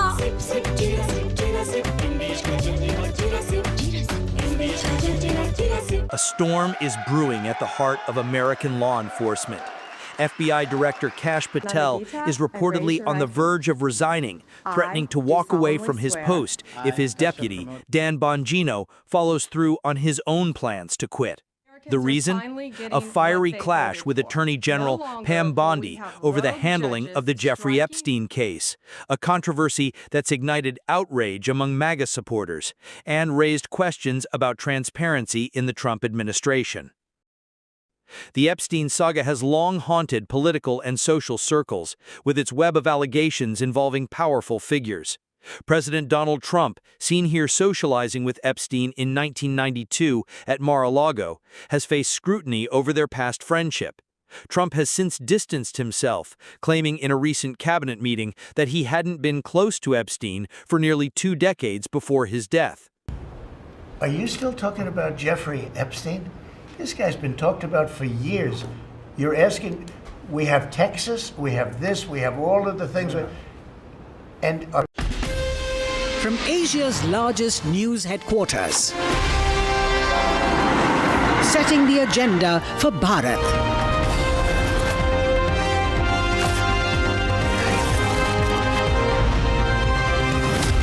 You're watching Republic.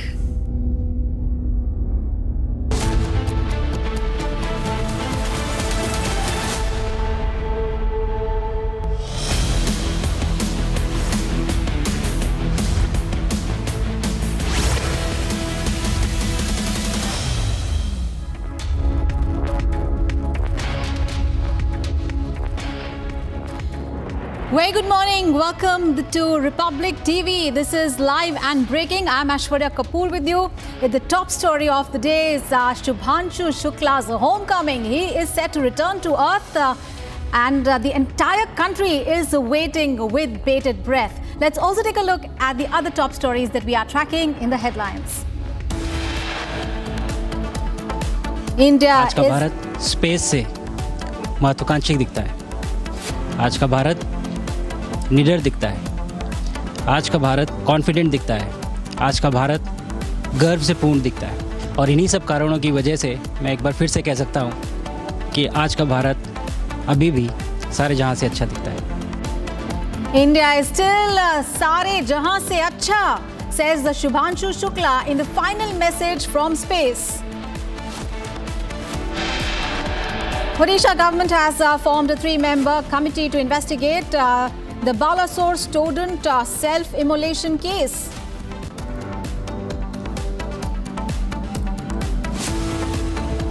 Pilots grouping Alpa India merged legal course to be part of Air India plane crash probe.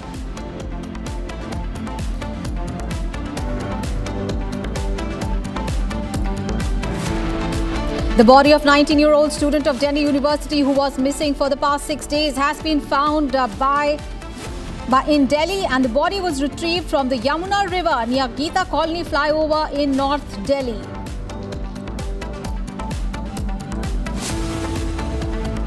And slamming Russian President Vladimir Putin, US President Donald Trump says he'd end the Ukraine war in 24 hours, and his patience with Putin is wearing thin.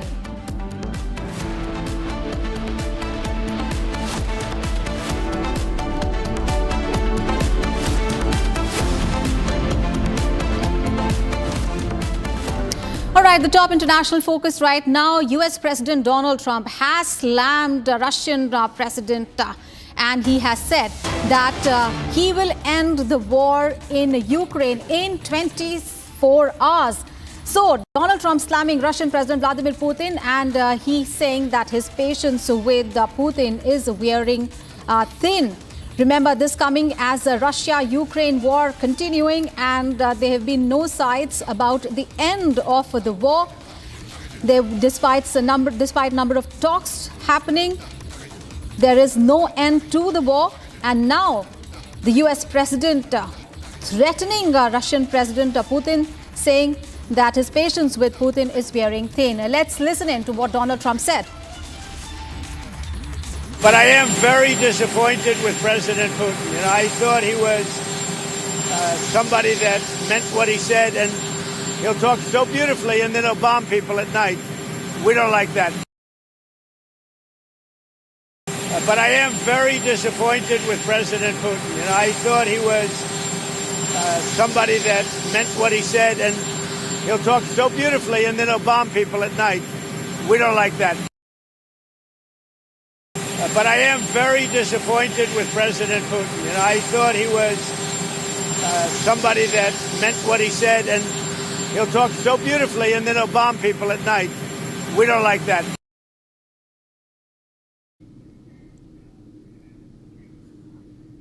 All right, let's move on in the bulletin now and talk about the biggest top story that we are talking about, and that is the Indian Air Force Group Captain and astronaut Shubhanshu Shukla has said that his journey during the Axiom 4 mission, which is coming to an end, has been incredible, and credited the people involved in the mission for the same. While speaking to his countrymen in Hindi during his farewell speech, Shukla said that while his journey in the space is coming to an end, the journey of India's human space mission is still very long and difficult. All right, let's listen in to what Shubhanshu Shukla has said. कुछ शब्द मेरे देशवासियों के लिए हिंदी में। कमाल की यात्रा रही है ये मेरी, लेकिन अब जैसे मेरी ये यात्रा ख़त्म होने वाली है, आपकी और मेरी यात्रा अभी बहुत लंबी है। हमारी ह्यूमन स्पेस मिशन की जो यात्रा है वो बहुत लंबी है और बहुत कठिन भी है, लेकिन मैं आपको विश्वास दिलाता हूं कि अगर हम निश्चय कर लें तो तारा अभी प्राप्यन्ते, इवन स्टार्स आर अटेनेबल। 41 साल पहले कोई भारतीय अंतरिक्ष में गए थे और उन्होंने हमें बताया था कि ऊपर से भारत कैसा दिखता है, और कहीं ना कहीं मुझे लगता है कि हम सब ये जानना चाहते हैं कि आज भारत कैसा दिखता है। मैं आपको बताता हूँ, आज का भारत स्पेस से महत्वाकांक्षी दिखता है। आज का भारत निडर दिखता है। आज का भारत कॉन्फिडेंट दिखता है। आज का भारत गर्व से पूर्ण दिखता है। और इन्हीं सब कारणों की वजह से मैं एक बार फिर से कह सकता हूँ कि आज का भारत अभी भी सारे जहाँ से अच्छा दिखता है। All right, let's get a perspective on this story, the Shubhanshu Shukla's homecoming. We have right now a guest joining us, Dr. Seshadri Rao Velanki, who is a former ISRO scientist. Thank you so much, sir, for joining us here on Republic TV.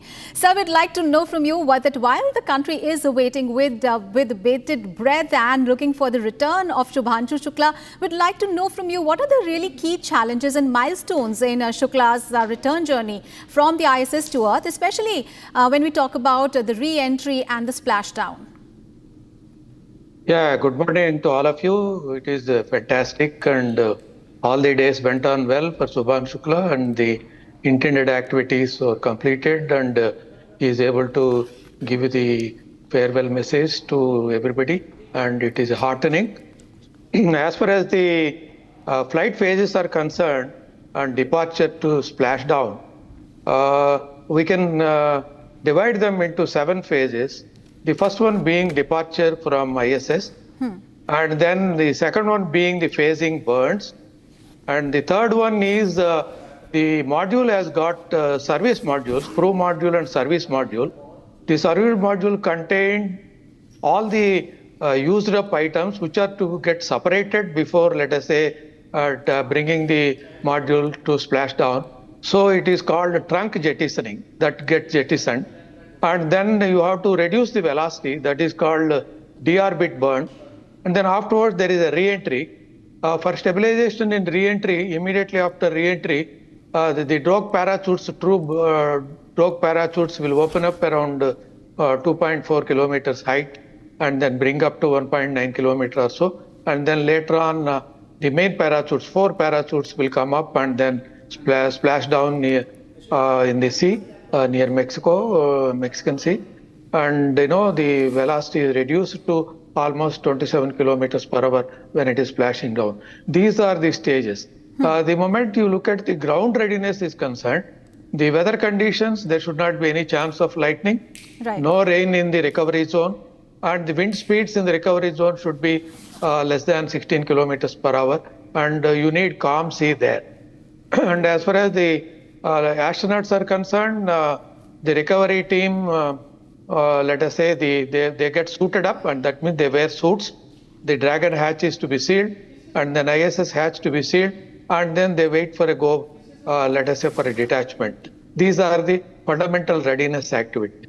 Once the go-ahead is given, in the departure from ISS, it is an involved activity because the undocking sequence command contains the power, telemetry, and command channels are deactivated. That means physically they are separated, and there are 12 hard capture hooks. Let us say they are to be lifted up. That means they are to get opened up in 2 phases, 6 hooks in one phase, 2 hooks and others, 6 hooks in other phase. And there is a claw connecting the trunk and the capsule. This delivers the power, telemetry, and fluids that will also get detached. And then all hooks, they see that they are opened, all 12 hooks.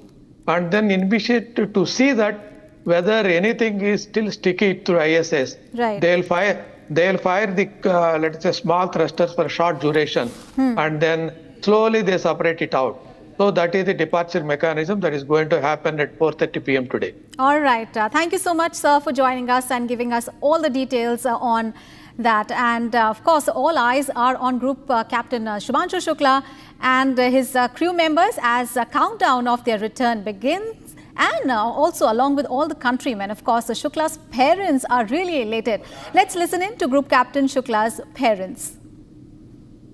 इससे ज़्यादा प्रसन्नता की बात हो क्या सकती है कि हमारा बेटा एक मिशन से वापस लौट रहा है, ऊपर से सफलतापूर्वक मिशन उसका कंप्लीट हो। बस यही दुआ कामना करते हैं कि किसी तरह से जल्दी से जल्दी वो आए और आकर हम लोगों से मिले, मुलाकात करें। प्रार्थना यही कर रहे हैं कि अब ऊपर से जैसे सकुशल पहुंच गए थे उसी तरह सकुशल धरती पर वापस आए। यही भगवान से, ईश्वर से मनाते हैं कि भगवान उनकी रक्षा करें, अच्छे से उनको वापस धरती पर आते समय कोई दिक्कत ना हो, किसी प्रकार की दिक्कत परेशानी न पैदा हो और जल्दी जल्दी आए नीचे, वापस आकर मिले हम लोगों से। हम तो बहुत उत्सुक हैं देखने के लिए उसका कि कैसा स्वास्थ्य रहा, कैसे रहे इतने दिन ऊपर, ये सब देखने के लिए बहुत उत्सुक है।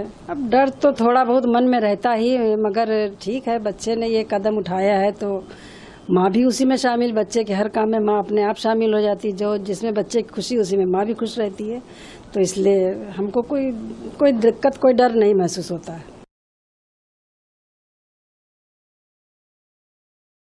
जिसके लिए हम लोग गिनते दिन से इंतजार कर रहे थे, अब वो मतलब जो है वापसी हो रही है। हम लोगों को बहुत ही खुशी है और बहुत प्रसन्न है हम लोग कि जल्दी से जल्दी वो वापस आ गए।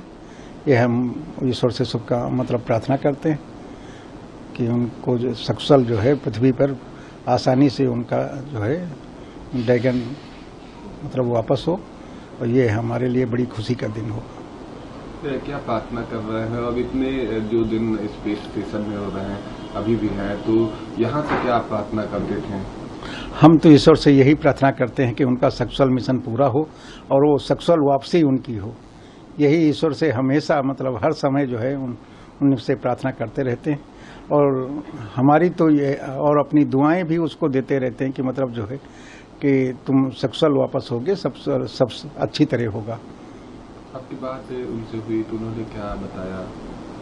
उस समय वो बिल्कुल ठीक थे, कोई दिक्कत नहीं थी। जब बात हुई थी तो बहुत प्रसन्नचित्त थे और सब बता रहे थे कि हमारा काम समय से हो रहा, जितने भी हमें वर्क दिए गए थे वो हमारे लगभग पूरे हो रहे हैं और हमारा काम समय से हो जाएगा, कोई दिक्कत नहीं होगी किसी प्रकार की। हम यहाँ बिल्कुल ठीक हैं, बहुत अच्छी तरह हैं और सभी कुछ उसमें जैसे कि वहाँ लैब कैसी है, सोते कहाँ हैं, सूरज कैसे उगता है, ये सब कुछ उन्होंने जो है हमें दिखाया और बड़ा अच्छा लगा उनको वहाँ प्रसन्नचित्त हो देखकर। ये हमारे लिए बड़ी अच्छी सूचना थी कि मतलब जो है हम उनको देखकर बड़ा खुश हुए कि वहाँ ठीक ठाक है, सब कुछ है, अच्छी तरह है। And now a look at the other big story that we are tracking. Nimisha Priya, an Indian nurse on death row in Yemen, now faces execution on 16th of July for the alleged 2018 murder of a Yemeni national. And Yemen's president had approved Nimisha's execution earlier this year, and now in a final effort to save her, Nimisha Priya's family has offered $1 million, which is approximately 8.6 crore rupees. This is as blood money to the victim's family under Yemen's Sharia law, which allows for the possibility of pardon in such cases.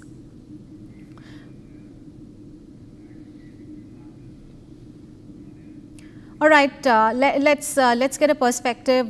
We are right now joined in by Advocate Subhash Chandran, who is Nimisha Priya's lawyer in the case. Sir, thank you so much for joining us here on Republic TV. Sir, how do you look at the offer of blood money under the Sharia law? Do you think that is the only last resort that we have right now? Yeah, good morning. And today is a very crucial day for Ms. Nimisha Priya's family, friends, and the Save Nimisha Priya International Action Council, as the case filed by the Save Nimisha Priya International Action Council is considering today by the Honorable Supreme Court of India. Yes. So yes, we have offered a blood money to the the victim's family by the Nimisha Priya International Action Council, as well as the Nimisha Priya's family. But the family of the victim has not come to the negotiation table yet. They have not either accepted the offer or they have not denied the offer. So there are some grey areas in this matter. So it can be resolved only by the intervention of the Union of India. That's why we approached the Honorable Supreme Court, seeking some directions to the Union of India to facilitate the negotiation through the diplomatic channel, because there is a travel ban since 2016. This travel ban exists now, and there is no, in the last 9 years the Indian diasporas or Indian citizens are not there. So it's very difficult for us to lead the negotiations there. So the only one agency, the stakeholder, the major stakeholder who can lead this negotiation is the government of India only. So we are very clear. We said to government of India that we don't expect a single penny from Union of India or the government's exchequer. We are ready to raise the entire amount, whatever the victim's family demand. We are ready to raise that as crowd fund, and we are ready to pay it. But we are praying, we are seeking, we are humbly requesting the government of India's indulgence only to facilitate the negotiation, as there are some these logistical issues and the linguistic issues. So we hope the Honorable Supreme Court will understand our concerns, and the Honorable Supreme Court will direct certain directions to the Union of India today. All right. Sir, beyond Diya, when we talk about the blood money, Diya, also the executive pardon, are there other legal options available as far as the Yemeni law is concerned? And is there any possibility of probably human rights organizations' pressure or by international organizations? All the legal the options are exhausted in this case, because in 2020 the trial court, the Yemeni trial court has convicted Nimisha Priya for, sentenced Nimisha Priya for the death penalty. Thereafter we filed the first appellate court. We approached the first appellate court with an appeal, and that was dismissed by the first appellate court in 2022. Then thereafter we approached the Supreme Court of Yemen, that's Supreme Judicial Council, and the appeal before the Supreme Judicial Council was also dismissed by the Yemeni Supreme Judicial Council in 2023. free. So all the legal remedies are exhausted in this matter, and only the available remedy, that's according to Sharia law, the diya is available, the blood money is available. So now we can explore that option only, and that can be done only through the consent of the victim's family. So we will have to bring them to the negotiation table, and we are trying to do that. All right. Thank you so much, sir, for joining us here on Republic TV, and we wish you all the best for the hearing in the Supreme Court today.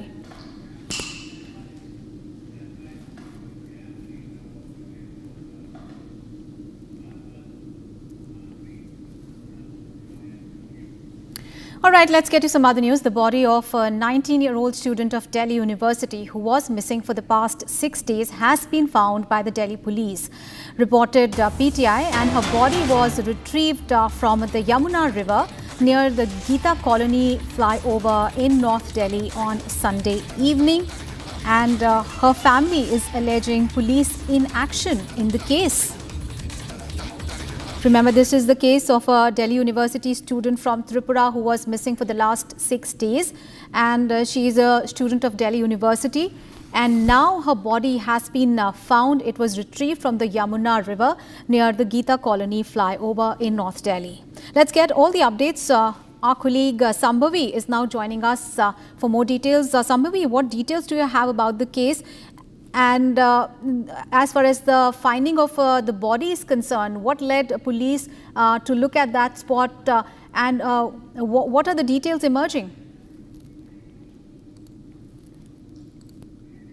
All right, we'll try to connect back with our reporter, but the details so far in the case is that this girl from Tripura, she was studying in Delhi University, and she was missing for the last 6 days. And her body has been found under the Delhi bridge. It was below the Gita Colony flyover. Her body was retrieved from the Yamuna River. And at the moment, what we do know is that the parents are alleging police inaction in the case. And the mystery about her missing and her body being found is right now deepening. So investigation is currently underway. She hailed from Sabroom in South Tripura, had come to Delhi for higher education. Sambhavi, our colleague, is now joining us. Sambhavi, what are the details emerging in the case now?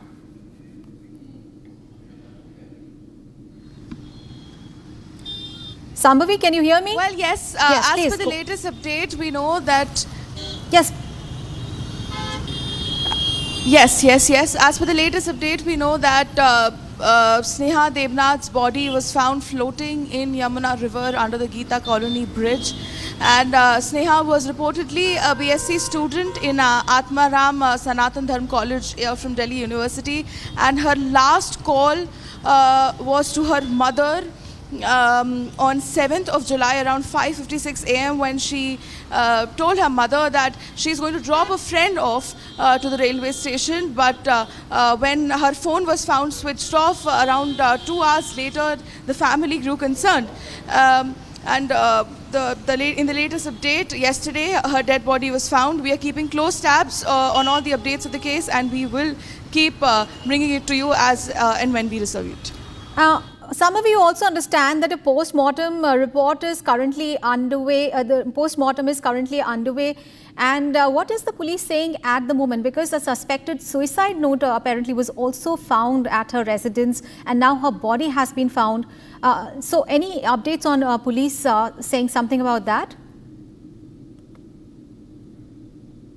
Well, no, there hasn't been any update on that yet. Yes, the body was sent for post-mortem yet, and we are not able to access any post-mortem report yet. They haven't released anything. All right.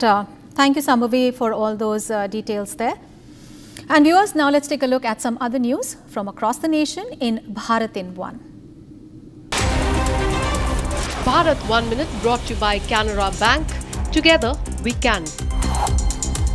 Uttar Pradesh administration has deployed HD drones for surveillance along the Kamad Yatra routes. The live feed from the drone camera is being transmitted to the Integrated Command Control Center through Jatayu van and is also accessible on the mobile phones of the officials.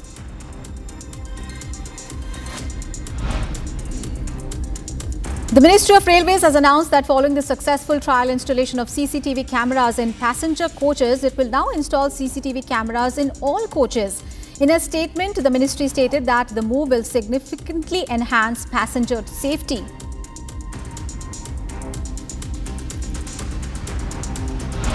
Severe waterlogging has been reported in several parts of Dholpur in Rajasthan following heavy rainfall.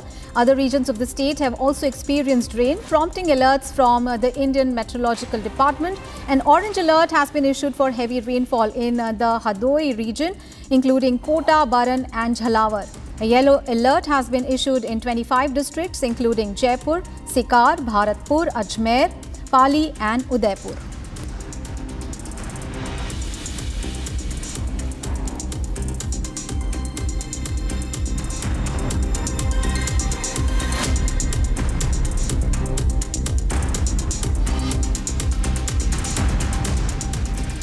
And now, a very, very shocking incident that has come in from Bihar, where RJD leader and Bihar's leader of opposition, Tejashwi Yadav, has abused journalists during a press briefing in Patna. Ruining and running down the fourth pillar of democracy, Tejashwi Yadav, in fact, insulted the media, and he hurled the slur "Mutra" to describe the journalists. Take a look at this shocking report. Bihar leader of the opposition Tejashwi Yadav talked himself into a controversy after he directed a filthy bar by journalists during a press briefing in Patna. Running down the fourth pillar of democracy, Tejashwi hurled the slur "Mutra" to describe journalists. एक minute इसका चुनाव आयोग से कोई document या कोई press note या कोई ऐसी बात आई है या कि कहाँ से खबर आई? सोर्सेज बता रहे हैं, सूत्र बताते हैं, हम उस सूत्र को मूत्र समझते हैं। वेस्ट जो होता है ना, ये वो है, इसका कोई आधार नहीं ना। ये वही सूत्र है जो पाकिस्तान में कब्जा करवा दिया था, इस्लामाबाद, कराची। सूत्र नहीं, मूत्र लोग हैं।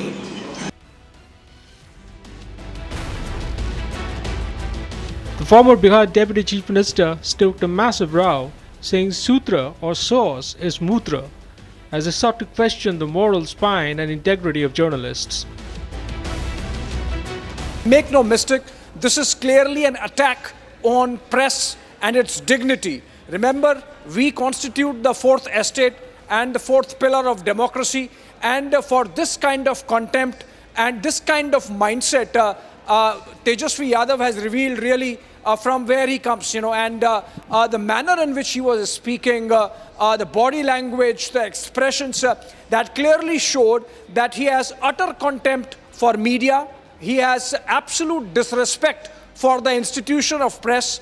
Remember, sources are supposed to remain anonymous, and that's why, and that's how journalism flourishes. That's how we practice our craft, because otherwise everything else becomes PR and publicity.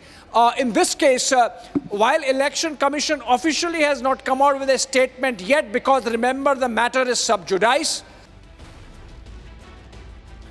Not stopping at this, the RJD leader also cast aspersions on the neutrality of the Election Commission, alleging that it was functioning as a cell of a particular political party.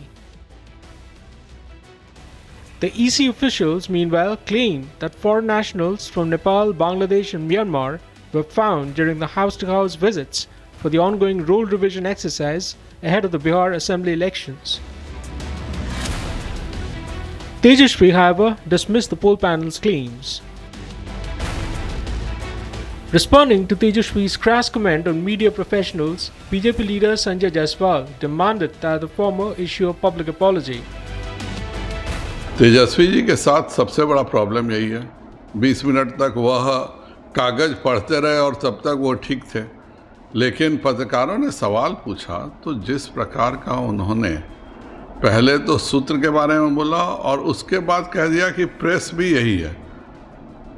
Media कर्मियों के सामने और किसी के भी मनुष्य के बारे में इस तरह की टिप्पणियां करना केवल तेजस्वी यादव कर सकते हैं। तेजस्वी जी की दिक्कत यही है कि पढ़े लिखे नहीं होने के कारण जो घर पे 2-3 उनके लोग हैं वो जो रटवाते हैं, बताते हैं, वह जाके वह मंच पर बोल देते हैं, कहीं भी बोल देते हैं। उससे बाहर का अगर कोई प्रश्न आएगा आउट ऑफ सिलेबस तो वो ऐसा ही कचरा करेंगे। यह प्रेस का अपमान है। Tejashwi's distasteful remark has raised a larger question on whether the opposition in Bihar has resorted to shooting the messenger amid the EC's ongoing purge of bogus voters. Viewers, we are taking a very short break. Coming up ahead, Odisha government has formed a 3-member committee to investigate the Balasore students' attempted self-immolation case. Also coming up ahead, pilots grouping Alpha India is now mulling legal course to be made part of the Air India plane crash probe. Details on those big stories and much more after a short break.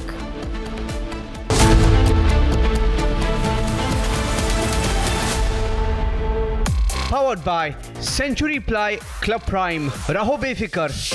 पैसा लगाना है तो century ply club prime पे लगाओ। डूबेगा नहीं, जलेगा भी नहीं, कोई खा नहीं जाएगा, धोखा नहीं देगा, ऊपर नीचे भी नहीं होगा, सेफ रहेगा, सिक्योर्ड में मिनिमम 30 साल का रिटर्न देगा।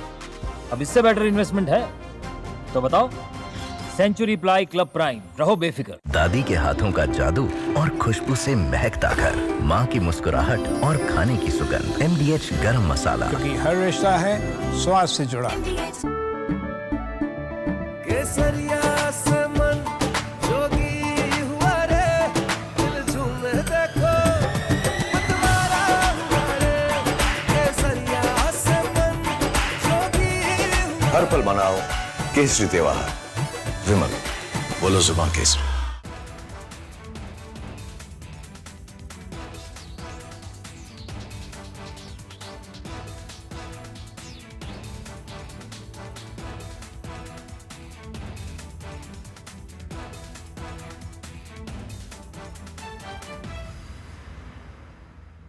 महाराष्ट्राची माफी मागतो मी, छत्रपती शिवाजी महाराजांची माफी मागतो, महाराजांची माफी मागतो, बाळासाहेबांची माफी मागतो, उद्धव साहेबांची माफी मागतो, राज साहेबांची माफी मागतो।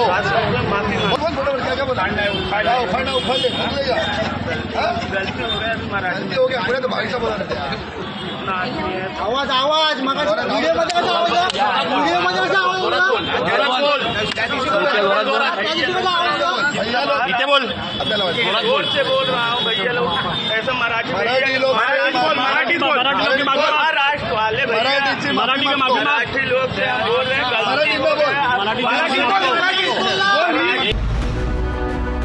The reason we've launched the Nationalist Collective is because we believe it is time now for a group of ideologically driven Indians to drive the destiny of our country.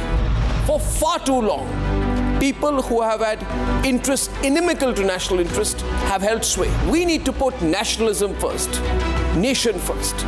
The Nationalist Collective is a very clear and sharp movement, presents the spirit of a new India which stands by what is right, does what is right, and raises its voice for what is right. Remember, this country is safe only if it is in the hands of nationalists. This country will grow only if nation first becomes our principal motto, where the only ism that matters is nationalism. Join the Nationalist Collective. It is going to be the largest non-political movement in this country.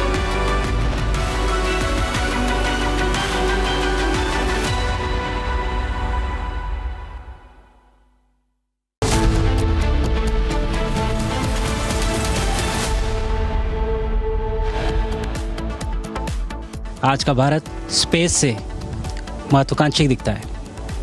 आज का भारत निडर दिखता है। आज का Bharat confident दिखता है। आज का भारत गर्व से पूर्ण दिखता है। और इन्हीं सब कारणों की वजह से मैं एक बार फिर से कह सकता हूँ कि आज का भारत अभी भी सारे जहां से अच्छा दिखता है। सारे जहां से अच्छा is Subhanshu Shukla's message from the ISS. Today is his return journey. 2 p.m. is the time when the undocking begins. Odisha government forms a 3-member committee to investigate the Balasore student self-immolation case. Pilots grouping ALPA India mulls legal course to be a part of Air India plane crash probe. Body of a 19-year-old student of Delhi University who was missing for the past 6 days has been found in Delhi. The body was retrieved from the Yamuna River near Gita Colony flyover in North Delhi on the Sunday evening. Slamming Russian President Vladimir Putin, United States President Donald Trump said he'd end Ukraine war in 24 hours and his patience with Putin is wearing thin.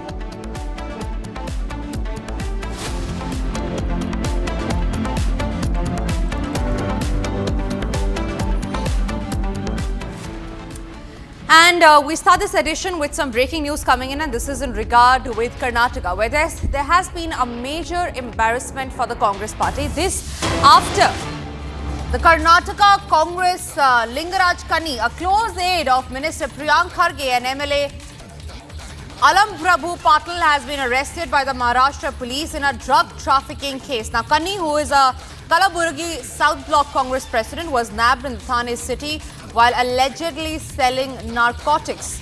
The police has seized 120 bottles of banned codeine syrup from his possession. A case has been registered under the NDPS Act at the Kalyan police station in Mumbai, and the further investigation in the case is underway. So that's the huge breaking news that we have coming in. A major embarrassment for the Congress party. This is Priyank Kharge, the Karnataka minister's close aide, who has been arrested by the Mumbai police in a drug trafficking case. He was found to have smuggled drugs. We learned that 120 bottles of banned codeine syrup was found from his possession. A case under the NDPS Act has already been registered against this aide of the Karnataka minister Priyank Kharge, and further investigation in the case is underway.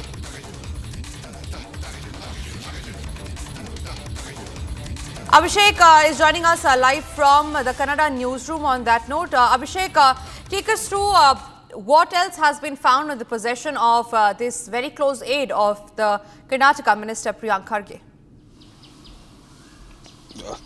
Tanisha, the accused Lingaraj Kani is the block president in one of the major regions where Minister Priyank Kharge is representing, and also he's a close aide of Alam Prabhu Patil is also the MLA. So these people, especially I would name Tausif Asif is accused number 1 in this case, Lingaraj Kani is accused number 2, and Syed Irfan is accused number 3, and these people have been taken into custody by the Mumbai's Bazarpet police because these people were found selling the substances which is related to narcotics, and the name of the drug should not be mentioned for various reasons. These people were in possession of 120 bottles or packets of the substance and they were trying to sell this in the market of Maharashtra is what the police have informed as of now. So this is surely a major setback to Minister Priyank Kharge as well as the Karnataka state government, because he was the block Congress president which represents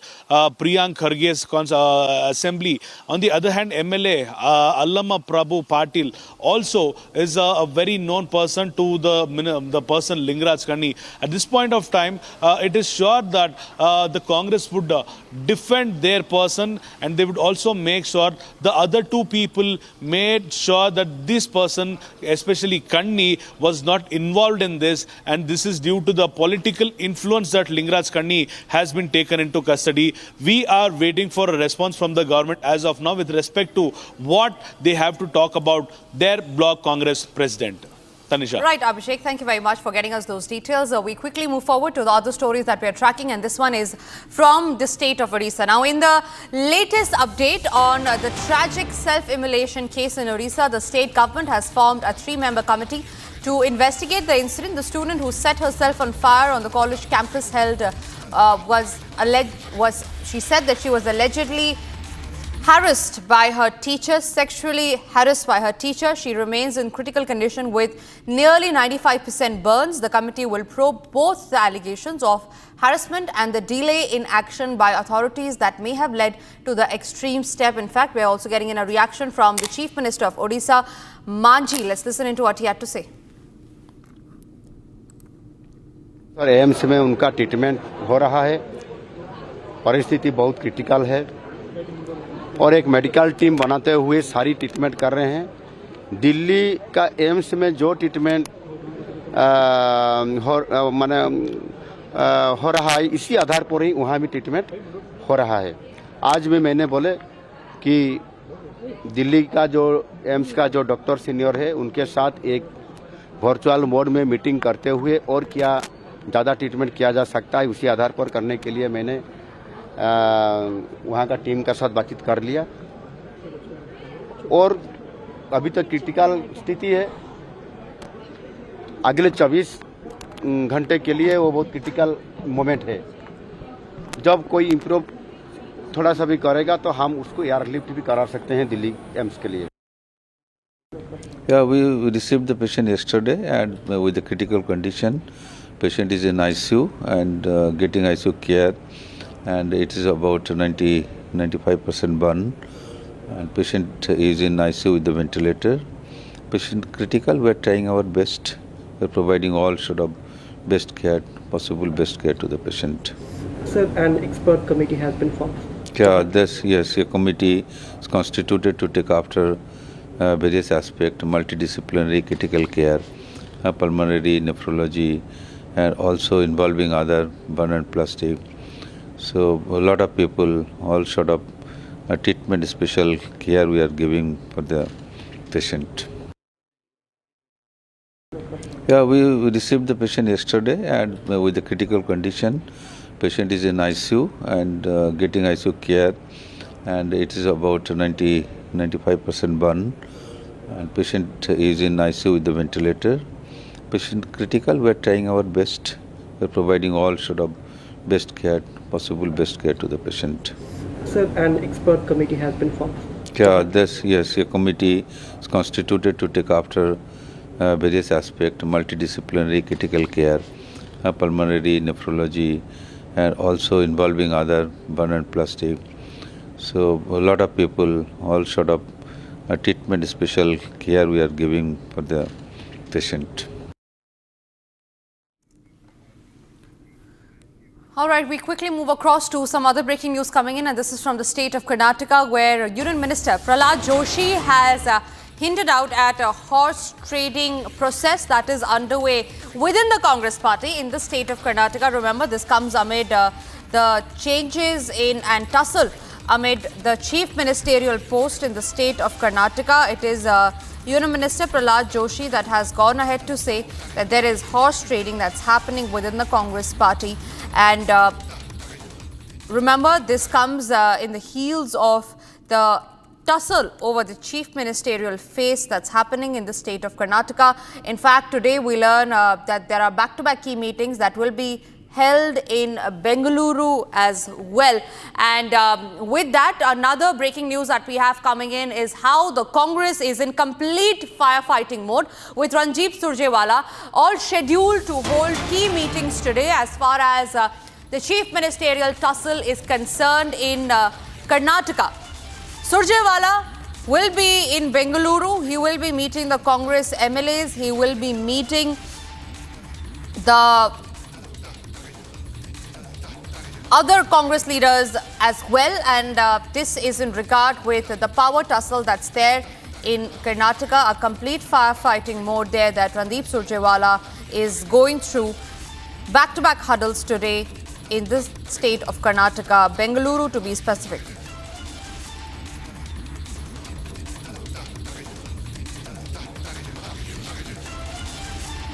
Remember, the key front runner is who's in the chief ministerial phase is the Karnataka Deputy Chief Minister D.K. Shivakumar. When asked D.K. Shivakumar about will there be a change in chief ministerial post, he said it's upon the Congress High Command. However, when spoken to Siddaramaiah, he seemed quite confident and he said that he is going to remain the Chief Minister for the next 5 years. So conviction there in Chief Minister Siddaramaiah's voice when it comes to the power tussle. D.K. Shivakumar, however, looking extremely unhappy there with the decision that the Congress High Command might have taken. Remember, there was a power sharing formula, the 50-50 formula that reports said that must have agreed upon as far as the tussle is concerned. However, Siddaramaiah had completely dismissed the power sharing formula, saying that no such formula has been discussed and that he will remain the chief minister for the next 5 years. Moving on to some other political stories that we are tracking. In a shocking incident, RJD leader and Bihar's leader of opposition Tejashwi Yadav abused journalists during press briefing in Patna, running down the fourth pillar of democracy. Tejashwi hurled the slur "mutra" to describe journalists. Take a look at this detailed report on how Tejashwi Yadav's comment has now created a huge political storm. Bihar leader of the opposition Tejashwi Yadav talked himself into a controversy after he directed a filthy bar by journalists during a press briefing in Patna. Running down the fourth pillar of democracy, Tejashwi hurled the slur "mutra" to describe journalists. एक minute इसका चुनाव आयोग से कोई document या कोई press note या कोई ऐसी बात आई है या कि कहाँ से खबर आई? सोर्सेज बता रहे हैं, सूत्र बताते हैं, हम उस सूत्र को मूत्र समझते हैं। वेस्ट जो होता है ना, ये वो है, इसका कोई आधार नहीं ना। ये वही सूत्र है जो पाकिस्तान में कब्जा करवा दिया था, इस्लामाबाद, कराची। सूत्र नहीं, मूत्र लोग हैं।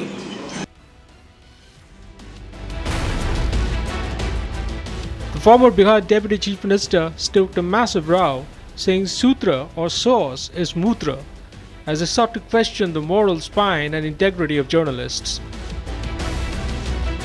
Make no mistake, this is clearly an attack on press and its dignity. Remember, we constitute the fourth estate and the fourth pillar of democracy, and for this kind of contempt and this kind of mindset, Tejashwi Yadav has revealed really from where he comes, and the manner in which he was speaking, the body language, the expressions that clearly showed that he has utter contempt for media. He has absolute disrespect for the institution of press. Remember, sources are supposed to remain anonymous, and that's why and that's how journalism flourishes. That's how we practice our craft, because otherwise everything else becomes PR and publicity. In this case, while Election Commission officially has not come out with a statement yet, because remember, the matter is sub judice. Not stopping at this, the RJD leader also cast aspersions on the neutrality of the Election Commission, alleging that it was functioning as a cell of a particular political party. The EC officials, meanwhile, claimed that foreign nationals from Nepal, Bangladesh and Myanmar were found during the house-to-house visits for the ongoing role revision exercise ahead of the Bihar Assembly elections. Tejashwi, however, dismissed the poll panel's claims. Responding to Tejashwi's crass comment on media professionals, BJP leader Sanjay Jaiswal demanded that the former issue a public apology. Tejashwi ji के साथ सबसे बड़ा problem यही है, 20 minute तक वह कागज़ पढ़ते रहे और तब तक वो ठीक थे, लेकिन पत्रकारों ने सवाल पूछा तो जिस प्रकार का उन्होंने पहले तो सूत्र के बारे में बोला और उसके बाद कह दिया कि प्रेस भी यही है। मीडिया कर्मियों के सामने और किसी के भी मनुष्य के बारे में इस तरह की टिप्पणियां करना केवल तेजस्वी यादव कर सकते हैं। तेजस्वी जी की दिक्कत यही है कि पढ़े लिखे नहीं होने के कारण जो घर पे 2-3 उनके लोग हैं वो जो रटवाते हैं, बताते हैं, वह जाके वह मंच पर बोल देते हैं, कहीं भी बोल देते हैं। उससे बाहर का अगर कोई प्रश्न आएगा आउट ऑफ सिलेबस तो वो ऐसा ही कचरा करेंगे। यह प्रेस का अपमान है। Tejashwi's distasteful remark has raised a larger question on whether the opposition in Bihar has resorted to shooting the messenger amid the EC's ongoing purge of bogus voters.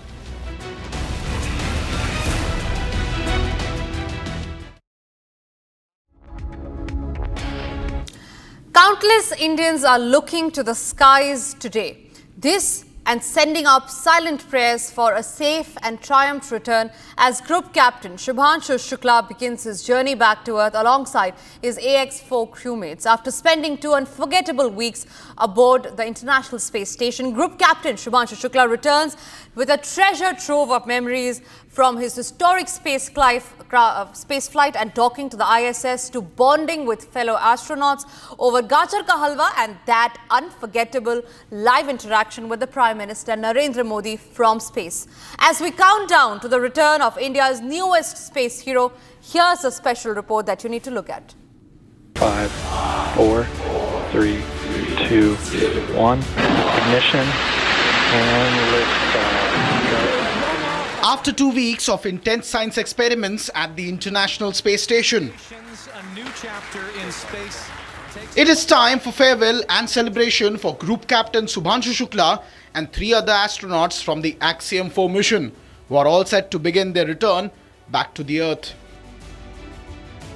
As the Axiom-4 mission neared its conclusion, astronauts aboard the ISS gathered for a feast featuring a diverse menu representing the 6 nations involved in this mission. Currently, there are 11 astronauts on board the ISS, 7 from Expedition 73 and 4 from Axiom-4 commercial mission. While speaking at the formal farewell ceremony, Shukla hailed the progress of India and reiterated Rakesh Sharma's iconic words from 1984 Space Odyssey. 40 साल पहले कोई भारतीय अंतरिक्ष में गए थे और उन्होंने हमें बताया था कि ऊपर से भारत कैसा दिखता है और कहीं ना कहीं मुझे लगता है कि हम सब ये जानना चाहते हैं कि आज भारत कैसा दिखता है। मैं आपको बताता हूँ, आज का भारत स्पेस से महत्वाकांक्षी दिखता है, आज का भारत निडर दिखता है, आज का भारत कॉन्फिडेंट दिखता है, आज का भारत गर्व से पूर्ण दिखता है। और इन्हीं सब कारणों की वजह से मैं एक बार फिर से कह सकता हूँ कि आज का भारत अभी भी सारे जहां से अच्छा दिखता है। Shukla expressed a profound admiration for India and described Bharat to be ambitious, fearless and full of pride from the space. I would like to take this opportunity to thank my country and all their citizens for supporting this mission and me with all their hearts. And I would like to thank ISRO for making this happen. All the colleagues at ISRO who have worked tirelessly in developing all the protocols, the science and the outreach activities. The researchers back in India, the students who developed the outreach items that I carried.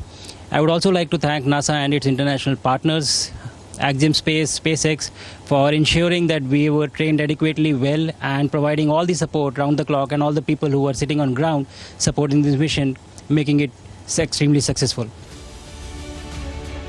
Speaking about his time in orbit, Shukla described the journey as, quote, incredible and almost magical.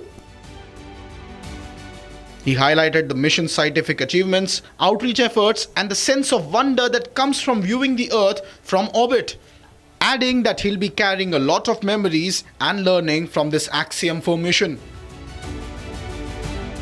As the Axiom-4 mission comes to a close, Shukla's heartfelt farewell from the International Space Station stands as a proud and emotional moment for India, a testament to its fearless scientific ambition and growing global stature in space.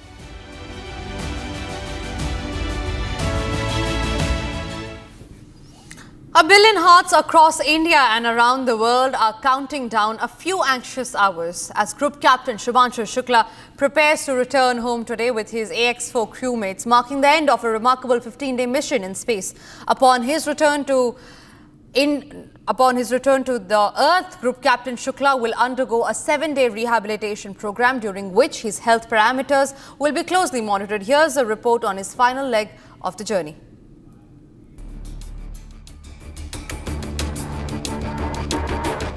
From countdown to splashdown, India's space hero Shubhanshu Shukla is set to return to the Earth.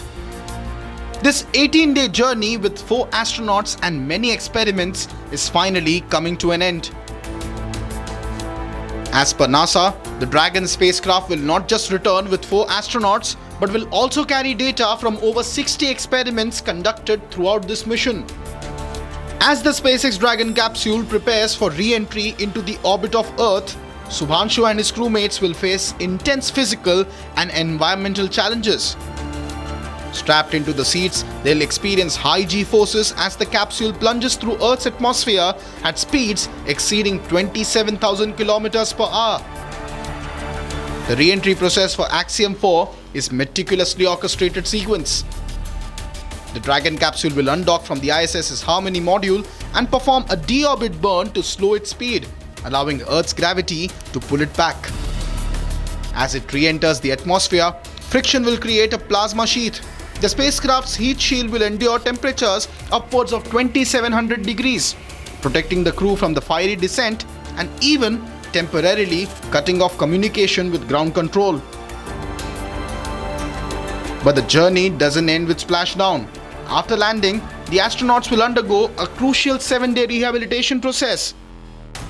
Astronauts face muscle atrophy, bone density loss after extended missions in space. Rehabilitation ensures that they regain their strength, balance, and mobility. It's a step-by-step process, and it begins with light physical therapy, aimed at easing the astronauts back into Earth's gravity. They'll focus on regaining muscle tone and flexibility. The future of space exploration has only just begun, and Subhanshu Shukla's story is a beacon of hope for all who dare to dream. It's time for us to now slip into a short break, but after the break we'll get you the details of how there has been a shocking case that has come to light from Odisha, where a college student has self-immolated herself. She has suffered 95% burns. All that and much more on that story coming up after the break. Also after the break are details of how palace grouping ALPA India must legal course to be a part of Air India plane crash probe.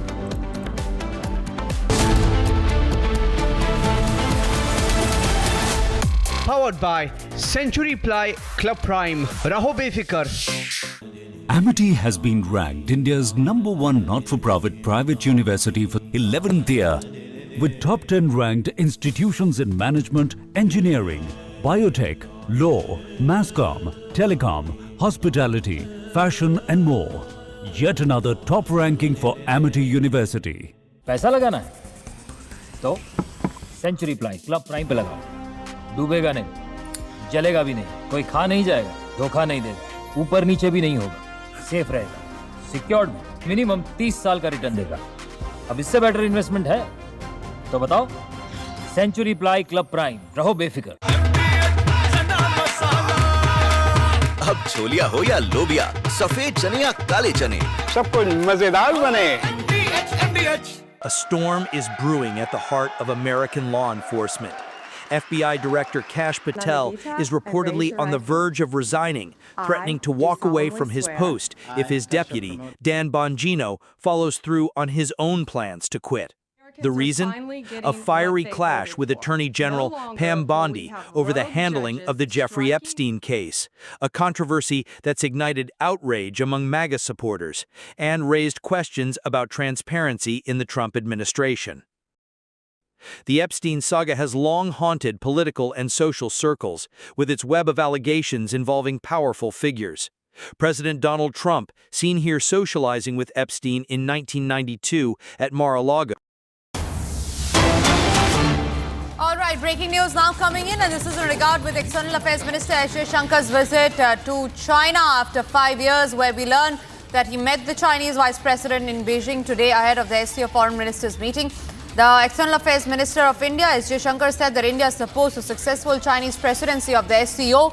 He noted that the bilateral ties have been steadily improving since the Modi-Xi meeting in Kazan last year. Jaishankar also said that the resumption of the Kailash Mansarovar Yatra was widely welcomed in India and stressed that the normalization of ties can lead to mutually beneficial outcomes with the world in complex situation. He underlined the importance of an open exchange between the two Asian neighbors. So a thought that we see coming as far as the India-China relations are concerned, there could be the normalization of the ties as far as India-China meeting in the SCO summit is concerned.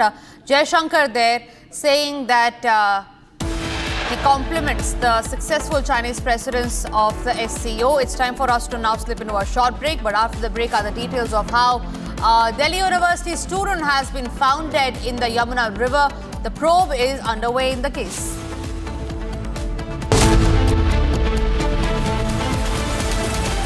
Powered by Century Ply Club Prime. Raho befikar.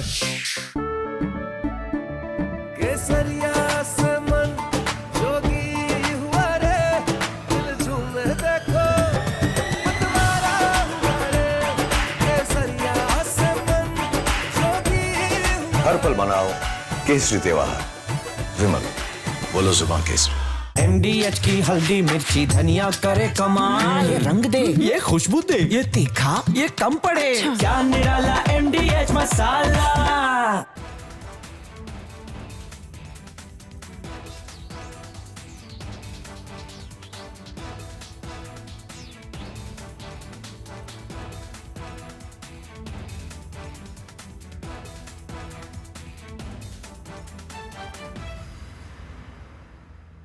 महाराष्ट्राची माफी मागतो मी छत्रपती शिवाजी महाराजांची माफी मागतो महाराजांची माफी मागतो बाळासाहेबांची माफी मागतो उद्धव साहेबांची माफी मागतो राज साहेबांची माफी मागतो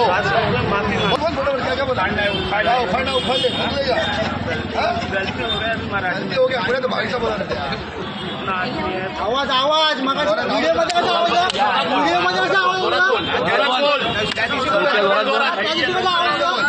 इथे बोल जोर से बोल रहा हूँ भैया लोग ऐसा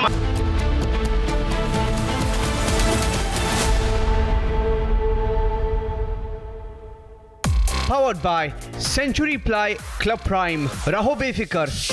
पैसा लगाना है तो सेंचुरी प्लाई क्लब प्राइम पे लगाओ। डूबेगा नहीं, जलेगा भी नहीं, कोई खा नहीं जाएगा, धोखा नहीं देगा, ऊपर नीचे भी नहीं होगा, सेफ रहेगा, सिक्योर्ड मिनिमम 30 साल का रिटर्न देगा। अब इससे बेटर इन्वेस्टमेंट है तो बताओ। सेंचुरी प्लाई क्लब प्राइम, रहो बेफिक्र। MDH की देगी मिर्च, देगी मिर्च का तड़का, अंग अंग फड़का। MDH की देगी मिर्च। A storm is brewing at the heart of American law enforcement. FBI Director Kash Patel is reportedly on the verge of resigning, threatening to walk away from his post if his deputy, Dan Bongino, follows through on his own plans to quit. The reason? A fiery clash with Attorney General Pam Bondi over the handling of the Jeffrey Epstein case, a controversy that's ignited outrage among MAGA supporters and raised questions about transparency in the Trump administration. The Epstein saga has long haunted political and social circles, with its web of allegations involving powerful figures. President Donald Trump, seen here socializing with Epstein in 1992 at Mar-a-Lago, has faced scrutiny over their past friendship. Trump has since distanced himself, claiming in a recent cabinet meeting that he hadn't been close to Epstein for nearly 2 decades before his death. Are you still talking about Jeffrey Epstein? This guy's been talked about for years. You're asking, we have Texas, we have this, we have all of the things. And are people still talking about this guy, this creep? That is unbelievable. Do you want to waste the time and do you feel like... From Asia's largest news headquarters, setting the agenda for Bharat.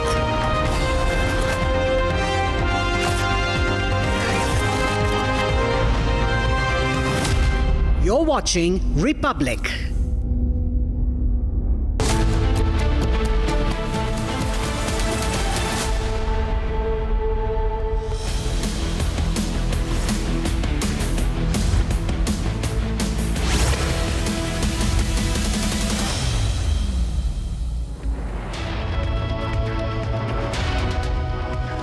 Very good morning. You're watching Live and Breaking on Republic TV. I'm Aishwarya Kapoor with you. The countdown to Shubhanshu Shukla's return from the International Space Station has begun as the undocking of the Axiom 4 mission with the ISS will take place today. That is the big story that we are tracking through the day today. Let's take a look at the other big stories as well in the headlines. आज का Bharat space से महत्वाकांक्षी दिखता है। आज का भारत निडर दिखता है, आज का भारत कॉन्फिडेंट दिखता है, आज का भारत गर्व से पूर्ण दिखता है। और इन्हीं सब कारणों की वजह से मैं एक बार फिर से कह सकता हूँ कि आज का भारत अभी भी सारे जहाँ से अच्छा दिखता है। India is still सारे जहां से अच्छा, says Shubhanshu Shukla in his final message from the space. Odisha government has formed a 3-member committee to investigate the Balasore students' attempted self-immolation case. Pilots grouping Alpa India mulls legal course to be part of the Air India plane crash probe. Body of the 19-year-old student of Delhi University who was missing for the past 6 days has been found.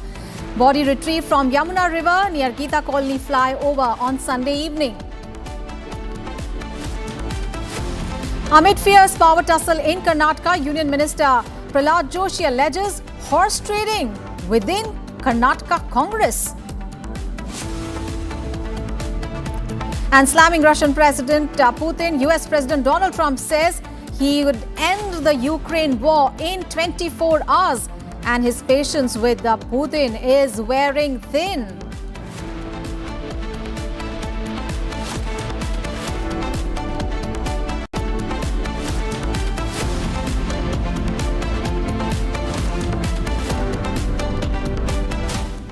The top story, well, it has been more than 15 days since Group Captain Shubhanshu Shukla, the first Indian astronaut to visit the International Space Station, left for Earth for a historic space mission. Now, the countdown to his return has begun. Group Captain Shubhanshu Shukla with his crew members will fly back to the Earth tomorrow. The Dragon spacecraft will undock from the ISS today and will splash down in the Pacific Ocean off the California coast tomorrow. Meanwhile, speaking to his countrymen in Hindi during his farewell speech, Shubhanshu Shukla said that while his journey in the space is coming to an end, the journey of India's human space mission is still very long and difficult ahead. Let's take a listen. अब कुछ शब्द मेरे देशवासियों के लिए हिंदी में। कमाल की यात्रा रही है ये मेरी, लेकिन अब जैसे मेरी ये यात्रा ख़त्म होने वाली है, आपकी और मेरी यात्रा अभी बहुत लंबी है। हमारी ह्यूमन स्पेस मिशन की जो यात्रा है वो बहुत लंबी है और बहुत कठिन भी है, लेकिन मैं आपको विश्वास दिलाता हूँ कि अगर हम निश्चय कर लें तो तारा अभी प्राप्यन्ते, इवन स्टार्स आर अटेनेबल। 41 साल पहले कोई भारतीय अंतरिक्ष में गए थे और उन्होंने हमें बताया था कि ऊपर से भारत कैसा दिखता है, और कहीं ना कहीं मुझे लगता है कि हम सब ये जानना चाहते हैं कि आज भारत कैसा दिखता है। मैं आपको बताता हूँ, आज का भारत स्पेस से महत्वाकांक्षी दिखता है, आज का भारत निडर दिखता है, आज का भारत कॉन्फिडेंट दिखता है, आज का भारत गर्व से पूर्ण दिखता है। और इन्हीं सब कारणों की वजह से मैं एक बार फिर से कह सकता हूँ कि आज का भारत अभी भी सारे जहाँ से अच्छा दिखता है। So, the countdown of the return journey of Group Captain Shukla and his crew members has begun, and the entire countrymen, including, of course, Shukla's parents, are really elated. Let's listen in to Group Captain Shukla's parents. इससे ज़्यादा प्रसन्नता की बात हो क्या सकती है कि हमारा बेटा एक मिशन से वापस लौट रहा है, ऊपर से सफलतापूर्वक मिशन उसका कंप्लीट हो। बस यही दुआ कामना करते हैं कि किसी तरह से जल्दी वो आए और आकर हम लोगों से मिले, मुलाकात करें। प्रार्थना यही कर रहे हैं कि अब ऊपर से जैसे सकुशल पहुंच गए थे उसी तरह सकुशल धरती पर वापस आए। यही भगवान से, ईश्वर से मनाते हैं कि भगवान उनकी रक्षा करें, अच्छे से उनको वापस धरती पर आते समय कोई दिक्कत ना हो, किसी प्रकार की दिक्कत परेशानी न पैदा हो, और जल्दी आए नीचे, वापस आकर मिले हम लोगों से। हम तो बहुत उत्सुक हैं देखने के लिए उसका कि कैसा स्वास्थ्य रहा, कैसे रहे इतने दिन ऊपर, ये सब देखने के लिए बहुत उत्सुक है। अब डर तो थोड़ा बहुत मन में रहता ही, मगर ठीक है, बच्चे ने ये कदम उठाया है तो माँ भी उसी में शामिल, बच्चे के हर काम में माँ अपने आप शामिल हो जाती, जो जिसमें बच्चे की खुशी उसी में माँ भी खुश रहती है। तो इसलिए हमको कोई दिक्कत, कोई डर नहीं महसूस होता है। जिसके लिए हम लोग गिनते दिन से इंतजार कर रहे थे, अब वो मतलब जो है वापसी हो रही है। हम लोगों को बहुत ही खुशी है और बहुत प्रसन्न हैं हम लोग कि जल्दी से जल्दी वो वापस आ गए। ये हम ईश्वर से शुभ का मतलब प्रार्थना करते हैं कि उनको जो सक्सेल जो है पृथ्वी पर आसानी से उनका जो है ड्रैगन मतलब वापस हो, और ये हमारे लिए बड़ी खुशी का दिन होगा। क्या प्रार्थना कर रहे हैं? अब इतने जो दिन स्पेस स्टेशन में हो रहे हैं अभी भी हैं, तो यहाँ से क्या प्रार्थना करते थे? हम तो ईश्वर से यही प्रार्थना करते हैं कि उनका सक्सेल मिशन पूरा हो और वो सक्सेल वापसी उनकी हो। यही ईश्वर से हमेशा मतलब हर समय जो है उनसे प्रार्थना करते रहते हैं, और हमारी तो ये और अपनी दुआएं भी उसको देते रहते हैं कि मतलब जो है कि तुम सक्सेल वापस होगे, सब अच्छी तरह होगा। आपकी बात उनसे हुई तो उन्होंने क्या बताया? उस समय वो बिल्कुल ठीक थे, कोई दिक्कत नहीं थी। जब बात हुई थी तो बहुत प्रसन्नचित्त थे और सब बता रहे थे कि हमारा काम समय से हो रहा, जितने भी हमें वर्क दिए गए थे वो हमारे लगभग पूरे हो रहे हैं और हमारा काम समय से हो जाएगा, कोई दिक्कत नहीं होगी किसी प्रकार की।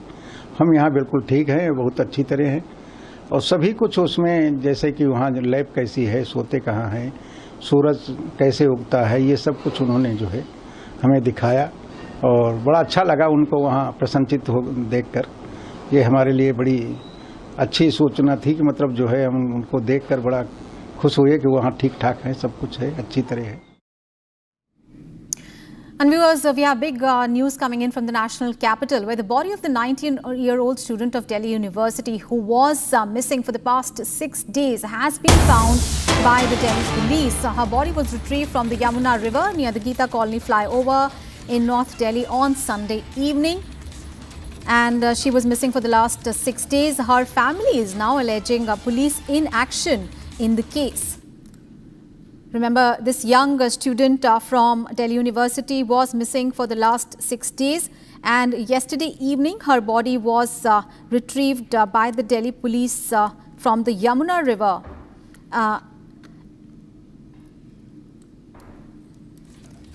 All right, so we were updating you about the 19-year-old student of Delhi University. She hails from Tripura. And she was missing for the last 6 days, and her body has been now found in Yamuna River. Shambhavi, our colleague, is now joining us for more details. Shambhavi, what are the details emerging in the case? Sneha's body has been found. What are the updates? We understand that her body has been sent for the post-mortem. What is the police saying at the moment?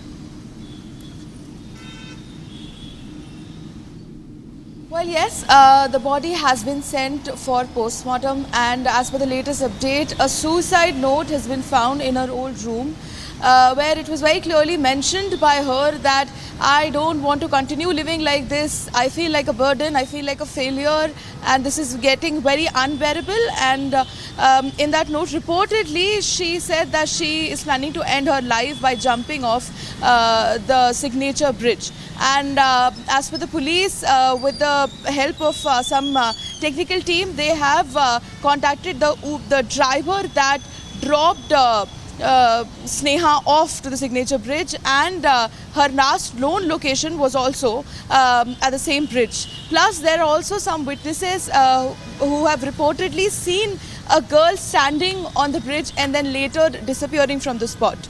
So these three accounts are corroborating with the reports that this might be a suicide case. All right. Thank you so much, Shambhavi, for all those details there. And viewers, now let's take a look at some more news from across the nation in Bharat in One. Bharat 1 Minute brought to you by Canara Bank. Together we can. Uttar Pradesh administration has deployed HD drones for surveillance along the Kanwar Yatra routes. The live feed from the drone cameras is being transmitted to the integrated command control center through Jatayu van and is also accessible on the mobile phones of the officials. The Ministry of Railways has announced that following the successful trial installation of CCTV cameras in passenger coaches, it will now install CCTV cameras in all coaches. In its statement, the ministry stated that the move will significantly enhance passenger safety. Severe waterlogging has been reported in several parts of Dholpur, Rajasthan following heavy rainfall. Other regions of the state have also experienced rain, prompting alerts from the India Meteorological Department. An orange alert has also been issued for heavy rainfall in Hadoti region, including Kota, Baran and Chalawar. A yellow alert has been issued in 25 districts, including Jaipur, Sikar, Bharatpur, Ajmer, Pali and Udaipur.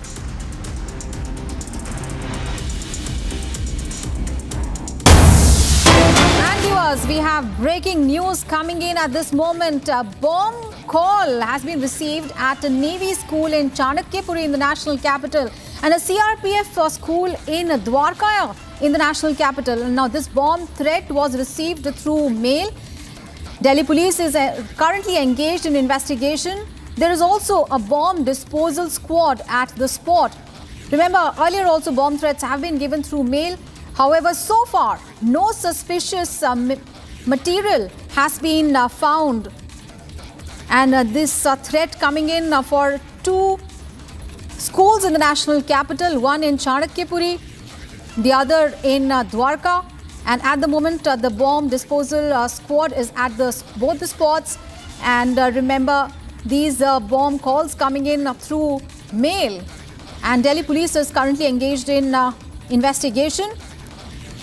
Remember, this is a very, very important area, Chanakyapuri, because this is the diplomatic area. And let's get all the updates. Jatin, our colleague, is now joining us live from the national capital. Jatin, two schools in the national capital have received bomb threats. We understand there is a bomb disposal squad at both these places. What are the updates that you are getting in? कुछ भी ऐसा suspicious इन दोनों स्कूलों में नहीं मिला है, क्योंकि चाणक्यपुरी का नेवी स्कूल, इसके अंदर बॉम्ब की जो मेल है वो साफ तौर पर मिली, और द्वारका का सीआरपीएफ, अभी इन दो स्कूलों के बारे में जो जानकारी है वो हमें मिली है। दोनों ही जगहों पर पुलिस और बॉम्ब स्क्वाड मौके पर पहुंचा हुआ है। जो जानकारी, जो चेकिंग है वो वहां पर संभवतः की जा रही है, लेकिन अभी तक दिल्ली पुलिस का कहना है कि मेल के जरिए जो थ्रेट मिला था वो सुबह के समय मिला था, जिसके बाद जब स्कूल ओपन हुए, अथॉरिटीज ने उस मेल के बारे में देखा तो तुरंत जो पुलिस है और तमाम जो सिविक अथॉरिटीज है उनको इस बारे में जानकारी जो है वो दी गई है। सर्च ऑपरेशन दोनों ही जगहों पर चलाया जा रहा है। सीआरपीएफ स्कूल रोहिणी, आपको याद होगा, इससे पहले भी वहां पर इस तरीके से मेल किया गया था, लेकिन इस बार सीआरपीएफ स्कूल द्वारका का बताया जा रहा है, जहां पर बॉम्ब थ्रेट होने की जो जानकारी है वो साफ तौर पर मिली गई है। पुलिस का साफ तौर पर कहना है कि अभी पूरे स्कूल को सैनिटाइज किया जा रहा है, क्योंकि मामला स्कूल से जुड़ा हुआ है तो कोई भी लापरवाही इसको ना हो, इसलिए तमाम जो एसओपी है उनका पालन किया जा रहा है। दिल्ली पुलिस मौके पर है, एम्बुलेंस मौके पर है, फायर ब्रिगेड की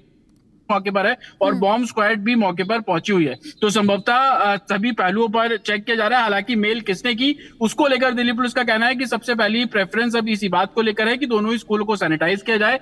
मल्टीपल चेक वहां पर किए जा रहे हैं, क्योंकि छोटे बच्चे जो स्कूल सुबह पहुंचे थे उनको वापस भेजने का जो प्रोसीजर है वो स्कूल अथॉरिटीज द्वारा किया गया। किसी तरीके की पैनिक ना फैले उसको लेकर ध्यान रखा जा रहा है, लेकिन अभी स्कूल को क्रॉस चेक और पूरे तरीके से सैनिटाइज किया गया है, ताकि तमाम जो अथॉरिटीज है इस मामले को लेकर वेरीफाई फैक्ट्स कर सके। उसके बाद इन्वेस्टिगेशन संभवतः इस पूरे मामले में की जाएगी कि आखिरकार ये मेल किसके द्वारा भेजा गया। लेकिन फिर से अपने व्यूअर्स को बता देते हैं कि पैनिक की जरूरत नहीं है, कुछ भी सस्पिशियस अभी तक मिला नहीं है, लेकिन स्कूल से जुड़ा हुआ मामला है तो हर पैरामीटर्स पर जो तमाम सिक्योरिटी चेक्स है वो वहां पर किए जा रहे हैं। Back to studio. Alright, thank you so much for those updates there, Jatin. We'll keep coming back to you for that story. And viewers, we have big breaking news coming in from Karnataka. And that is Senior Congress leader Randeep Surjewala is going to now hold one-on-one meetings with the ministers and Karnataka Congress MLA today in Bengaluru. Remember, these developments coming in even as the power tussle continues as DK Shivakumar, the Deputy Chief Minister, and Chief Minister Siddaramaiah. There are rumors of exchange of power, the change of powers, change of command. But amid these developments, Senior Congress leader Randeep Surjewala is going to hold meetings with the Congress MLAs in Bengaluru today. However, both the Chief Minister and the Deputy Chief Minister have been insisting that there is going to be no change and both of them are on the same page as far as this issue is concerned. However, there are talks of dissent within the Congress party. Let's get all the updates. Abhishek, Our colleague is now joining us for more details. Abhishek, a very good morning. We heard earlier Prahlad Joshi had alleged there was this horse trading going on, use of money power, and now Surjewala is going to hold meetings with the Congress MLAs in Bengaluru today. A lot of talks of dissent within the party. What is happening?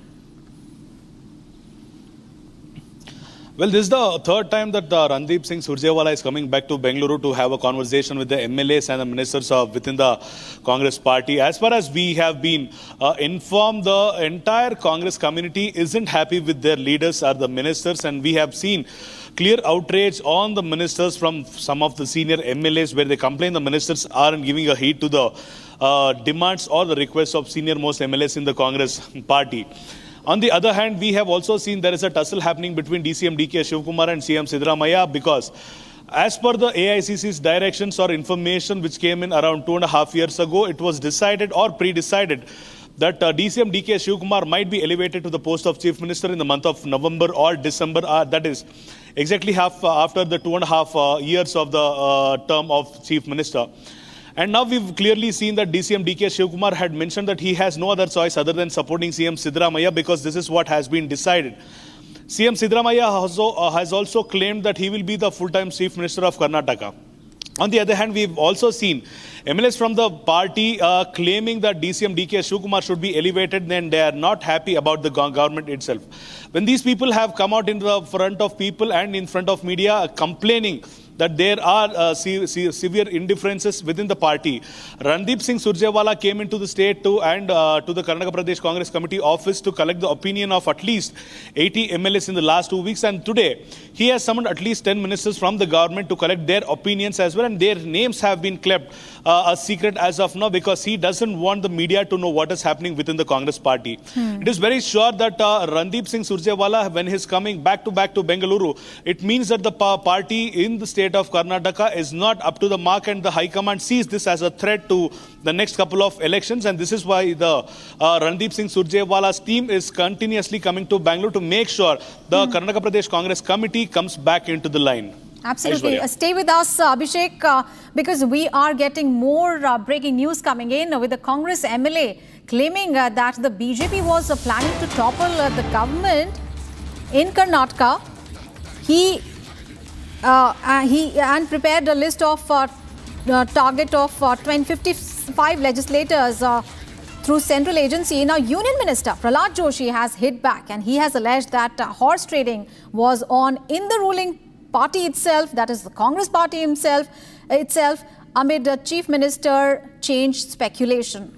So both parties slamming each other and blaming each other for the power tussle within the Congress party. Let's go back to Abhishek. Abhishek, now, of course, we do know that there is a huge dissent within the Congress party happening for a very, very long time now, and that has led to these rumors about the Chief Minister's position. But the Congress MLA now saying that it is the BJP that is doing the dirty work, and Prahlad Joshi again hitting back and saying that there is a horse trading happening within the Congress party itself. So definitely the power tussle is spilling through, and it has become a big issue here in Karnataka.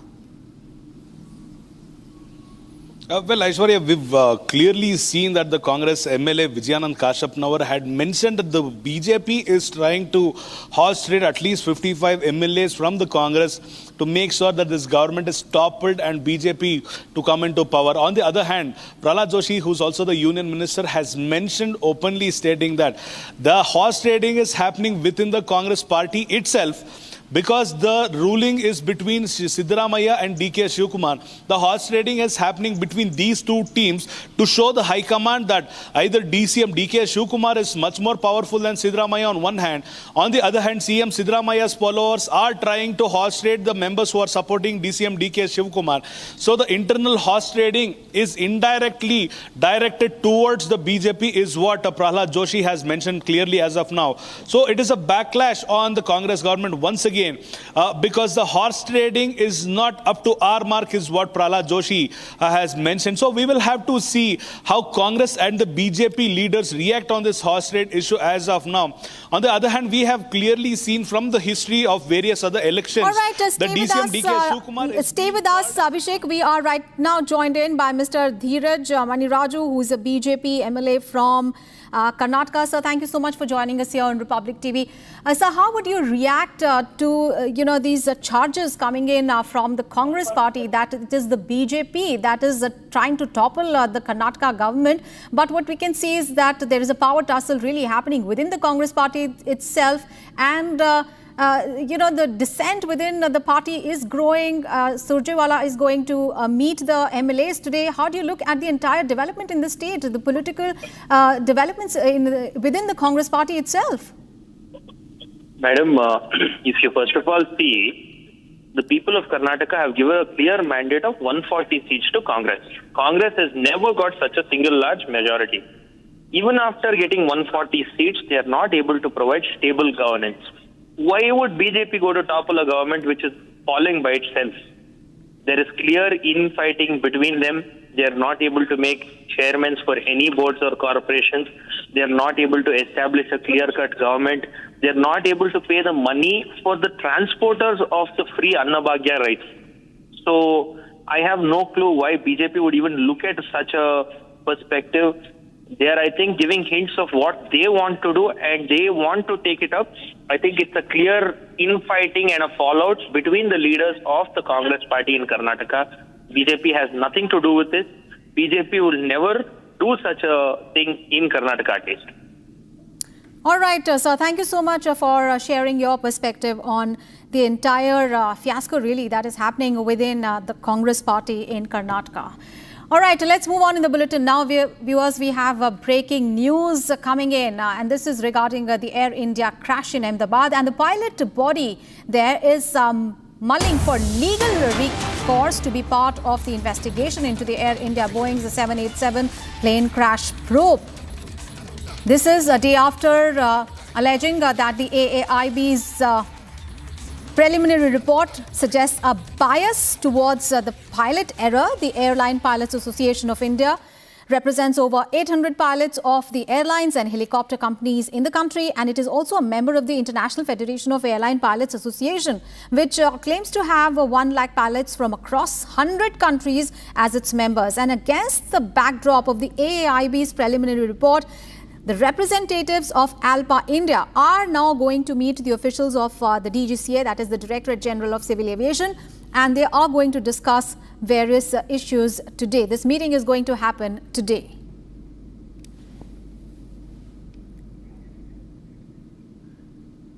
All right, so pilot's body is mulling legal recourse. Remember, the pilot's bodies have been saying that the AAIB's preliminary report into the Air India crash shows a bias really towards the pilot error. Remember, in that report, the report had mentioned about the conversation in the cockpit between the 2 pilots, in which one of them had asked, why did you switch off the switch, and the other one had said, I did not. And after that, the pilot's body is alleging that the AAIB's preliminary report suggests a bias towards the pilot error, and this body is now mulling legal recourse. It wants to be part of the investigation into the Air India Boeing 787 plane crash probe, so that their side of the story also is included as the investigation is going to continue. Remember, this is only a preliminary report into the crash findings. And this pilot association represents over 800 pilots of the airlines and the helicopter companies in our country, and is also a member of the International Federation of Airline Pilots Association. All right, we are right now joined in by Group Captain GP Bajpai, aviation expert, and also IF retired officer. Thank you, Group Captain, for joining us here on Republic TV. Sir, now, as far as the pilot's body is concerned, there is going to be a meeting that will be happening today with the DGCA. What do you expect to come out of the meeting, and what are the points that the pilot body is going to put forth for the DGCA? Ma'am, good morning to you and to all your millions of viewers. I have a very high regards for the pilot body, because in the past they had done a great job. But on this particular issue, in case if we restrict ourselves within the domain of preliminary report given by investigating committee, in my opinion, there are enough indications there is a manual movement of switch from run position to cut-off position in air immediately after takeoff of the AI-171 with a gap of 1 second. Because there are 3 to 4 clear-cut indications in the preliminary report. Number one pilot had asked to the other pilot, asking that, did you switch it off? Why did you switch it off? It has a meaning. Instead of, he could have asked, did it switch off, or any other sentence. He said, why did you switch it off? There is a probability the other pilot had seen the manual action of the pilot to whom he is addressing. Right. Number two point, in the same report, last but 2 line speaks that they don't have at this moment of investigation, no recommendation for the Boeing or GE company. That indicates they have not found anything with respect to technical problem on the aircraft. All right. Number 3 point, this is the first investigation wherein they have roped in the psychologist. In the original committee, they have included Home Secretary. Right. They have included DGP Police. Yes. So what all these indications? They are pointing out there is a human intervention.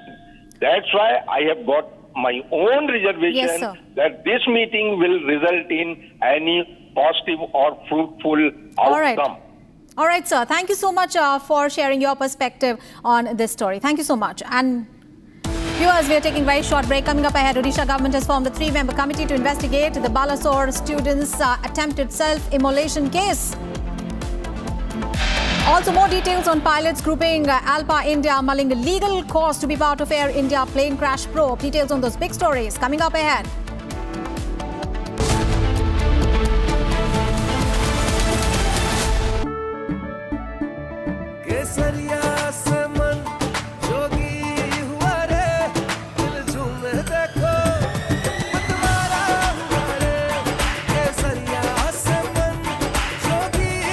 हर पल मनाओ केसरी त्योहार। विमल, बोलो जुबान केसरी।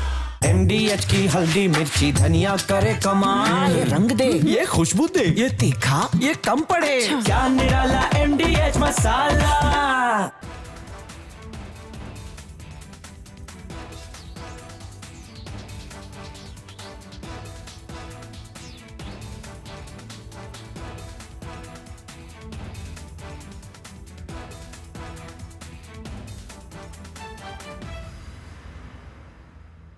महाराष्ट्राची माफी मागतो, मी छत्रपती शिवाजी महाराजांची माफी मागतो, महाराजांची माफी मागतो, बाळासाहेबांची माफी मागतो, उद्धव साहेबांची माफी मागतो, राज साहेबांची माफी मागतो,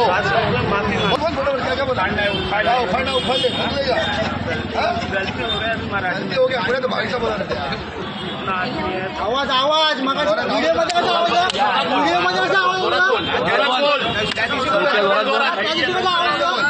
इथे बोल, जोर से बोल रहा हूँ भैया लोग ऐसा मार।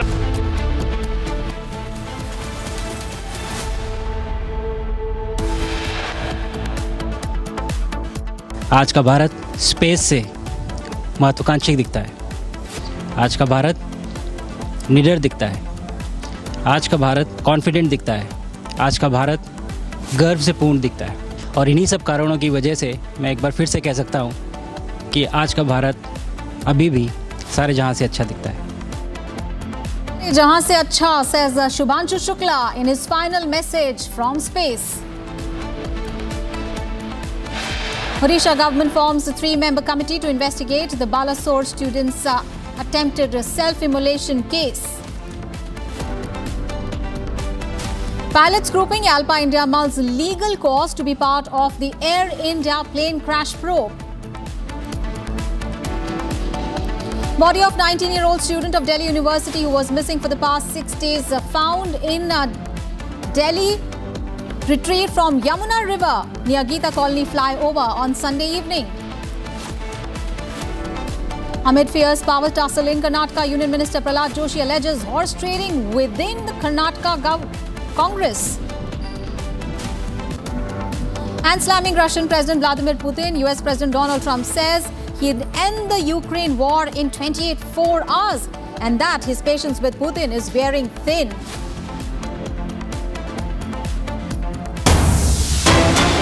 And viewers, we have breaking news coming in amid the growing concerns over rising instances of radicalization in prisons. The Ministry of Home Affairs has issued a comprehensive set of guidelines to all the states and union territories aimed at identifying, monitoring and rehabilitating radicalized individuals within the correctional facilities. The Home Ministry also requested the states and union territories to incorporate the guidance in their prison management practices for addressing the issue of radicalization in prisons in a structured, effective and proactive manner. So, there are growing concerns about rising instances of radicalization in prisons, and now the government of India has acted. The ministry has issued comprehensive guidelines to all the states and the union territories, and these guidelines are aimed at looking at identifying and monitoring and rehabilitating these radicalized individuals within the prisons in our country. So this is these are the guidelines that have been sent by the Ministry of Home Affairs.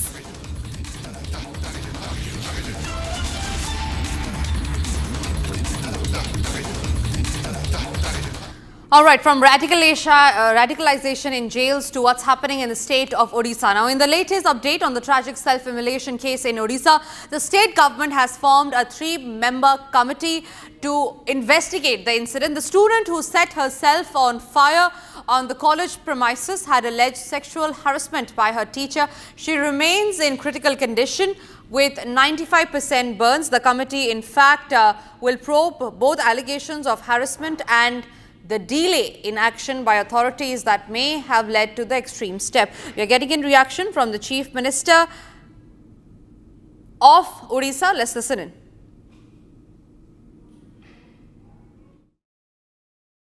Bhubaneswar AIIMS में उनका treatment हो रहा है। परिस्थिति बहुत critical है और एक मेडिकल टीम बनाते हुए सारी ट्रीटमेंट कर रहे हैं। दिल्ली का एम्स में जो ट्रीटमेंट हो रहा है, इसी आधार पर ही वहाँ भी ट्रीटमेंट हो रहा है। आज भी मैंने बोले कि दिल्ली का जो एम्स का जो डॉक्टर सीनियर है उनके साथ एक वर्चुअल मोड में मीटिंग करते हुए और क्या ज़्यादा ट्रीटमेंट किया जा सकता है उसी आधार पर करने के लिए मैंने वहाँ का टीम के साथ बातचीत कर लिया और अभी तक क्रिटिकल स्थिति है। अगले 24 घंटे के लिए वो बहुत क्रिटिकल मोमेंट है। जब कोई इम्प्रूव थोड़ा सा भी करेगा तो हम उसको एयरलिफ्ट भी करा सकते हैं दिल्ली एम्स के लिए।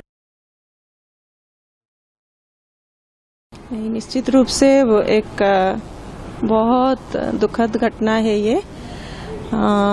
ऐसा तो होना बिल्कुल भी नहीं चाहिए था।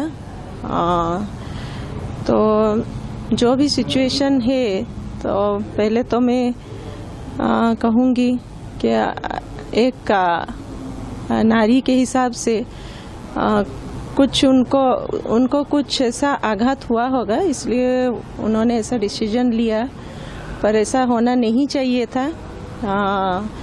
तो कुछ भी हो सिचुएशन पर हमें स्ट्रांग होना है और डटकर लड़ना चाहिए। I just want to question to the state government that it is high time you get up from your sleep. You have been completely deflecting the criticism, deflecting the allegations that is being levied on the state government time and again. This girl This innocent girl has been raising the complaint time and again. On 1st July, she has given a written complaint to the committee as well. Fakir Mohan University is one of the most renowned university, having more than 500 students studying in the college. In this college, a student is lodging a complaint to the internal committee. She has also informed the same to the SP Balisore as well. She has also intimated to the MP Balisore. Despite having exhausted all her remedial measures, despite having exhausted all the measures and approaching everybody, she has also tagged the Honorable Chief Minister, lot of handles on the Twitter, expecting a reply because these handles have always been active. Despite trying and giving her best effort, her family members were also invited to be for a discussion in the committee, but there was not a ray of hope, and the state government has failed her. The authorities have failed to give her the protection. I'm moving on to the other stories that we're tracking, and this one from the state of Karnataka, where there has been a major embarrassment for the Congress party in Karnataka. Lingaraj Kanni, a close aide of Minister Priyank Kharge and MLA Alma Prabhu Patil, has been arrested by the Maharashtra police in a drug trafficking case. Kanni, who is the Kalaburagi South Block Congress president, was nabbed in Thane city while allegedly selling narcotics. Police seized 120 bottles of a banned substance from his possession. A case has also been registered under the NDPS Act at the Kalyan police station in Mumbai, and the further investigation in the case is underway. We'll try and get some Congress and BJP reactions on that, but this is the man. He is a very close aide of Minister of Karnataka, Priyank Kharge, where Priyank Kharge's close aide, the man that you see on your screens, has been found allegedly smuggling drugs. He had been arrested by the Mumbai police and has an FIR, a complaint in fact, has been launched at the Kalyan police station in Mumbai. Further investigation in the case is underway. Not just Priyank Kharge, this man is was also in touch with Mallikarjun Kharge. He was in touch, he used to work in the same party. And because the close aide of Karnataka minister has been arrested, it's also the duty of the Congress party to come out clean, give out a statement on who is this man who has been caught with the drugs, what are his links, was there any funding that was there with him, and for how long has he been doing this, because somewhere or the other he is associated to the Congress party.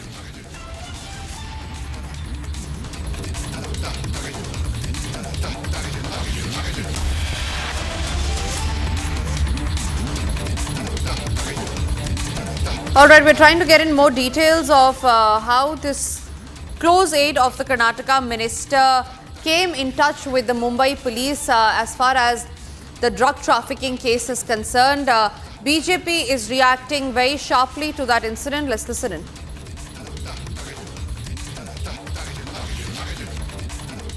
Sir, जो बिहार में SIR activity चल रही है, उसमें जो election commission के BLO है, जो ऑफिशियल्स है. All right, we seem to have some problem in getting the BJP reaction played up, but that's the latest breaking news that's coming in as far as the drug trafficking case is concerned. The Mumbai police, remember, has arrested the very close aide of Karnataka minister Priyank Kharge.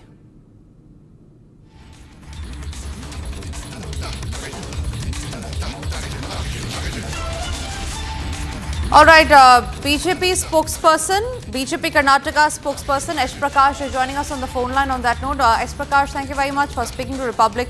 What do you have to say on this? A very close aide of the Karnataka minister has been caught by the Mumbai police in case of drug trafficking.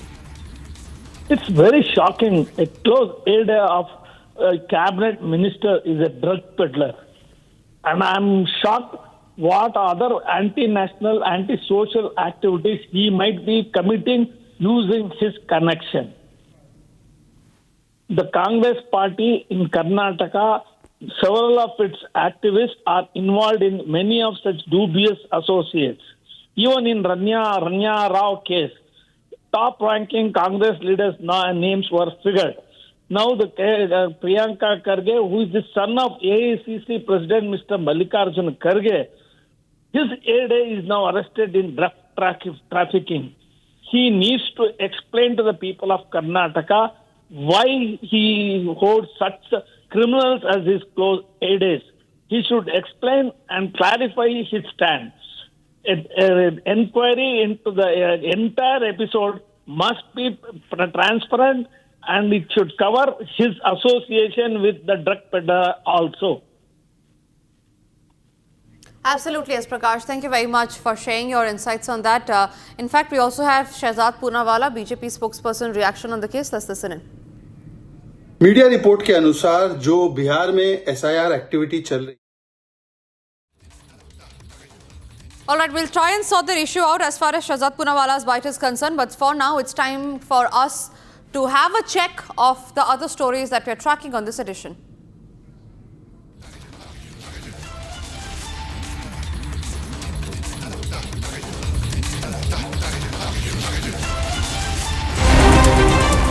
Bharat 1 Minute brought to you by Canara Bank. Together we can.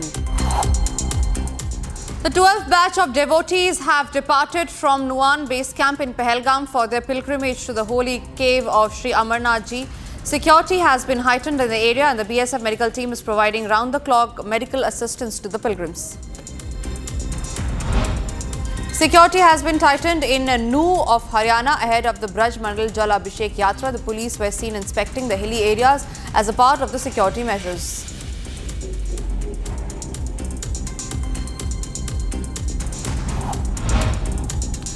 Kerala's Palakkad district has reported a second Nipah case. Now, the first case was reported when a 58-year-old man from Karmapurat near Mannakad tested positive for the virus. We now know that he later passed away at a private hospital in the state. Following the development, an alert has been issued to the hospitals in Palakkad, Malappuram, Kozhikode, Kannur, Wayanad and Thrissur districts of Kerala.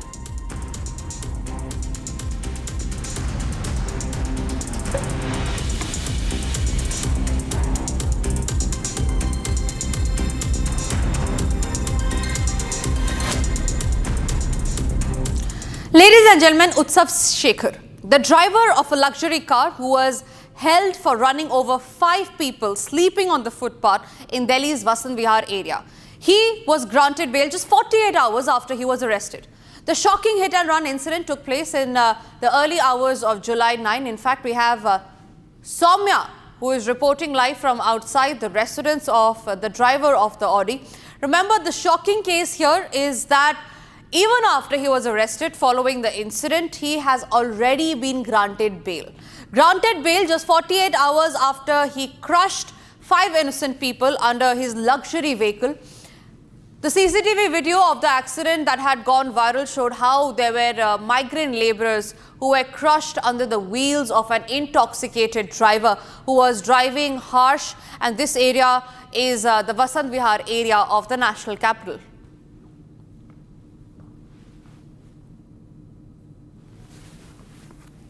Soumya is joining me live from outside the residence of the Audi driver. Soumya, where about Utsav at this point in time? We believe that he has been granted bail just 48 hours after he was arrested.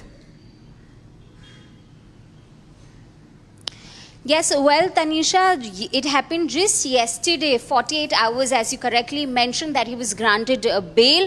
The police confirmed that the accused, Utsav Shekhar, who happens to be a property dealer, was granted bail in that particular case that happened on 9th of July when he was under alcohol consumption. He ran over not 5 but 6 migrant workers who were lying right outside a petrol pump who was opposite the Shiva camp in South Delhi's Vasant Vihar. At the moment, we are outside Utsav Shekhar's house here in Dwarka. As you can see, the house is locked. People, the neighbors here have no whereabouts as to not just Utsav, where the whole family has disappeared. People around here in this area, they have no information as to where the family has absconded right after Utsav Shekhar was granted bail. However, a team tried to get a word yesterday from the family members and Utsav as well. However, the mother was present yesterday and did not spoke to us yesterday, and now today when we are here, the house is locked. You can see here, as you can see here, the house is locked. The family is absconding altogether. The neighbors at the moment, as per their information, they have no idea of the whereabouts of the family. So these are the developments at the moment. Right, absolutely. Soumya, thank you very much for sharing those updates. We will keep coming back to you as and when there are updates on the story, when we know where actually has the Audi driver left to. For now, it's time for us to move on to the other stories. Now, tension simmers in Haryana's Nuh district as authorities have stepped up security ahead of the Braj Mandal Jal Abhishek Yatra. With fears of a repeat of last year's communal violence, the government has ordered schools shut and suspended internet services till July 17th. Now, we learn that the paramilitary forces have also been deployed and Section 144 is in place, banning large gatherings. Organizers insist the yatra will go ahead, while the administration says no permission has been granted.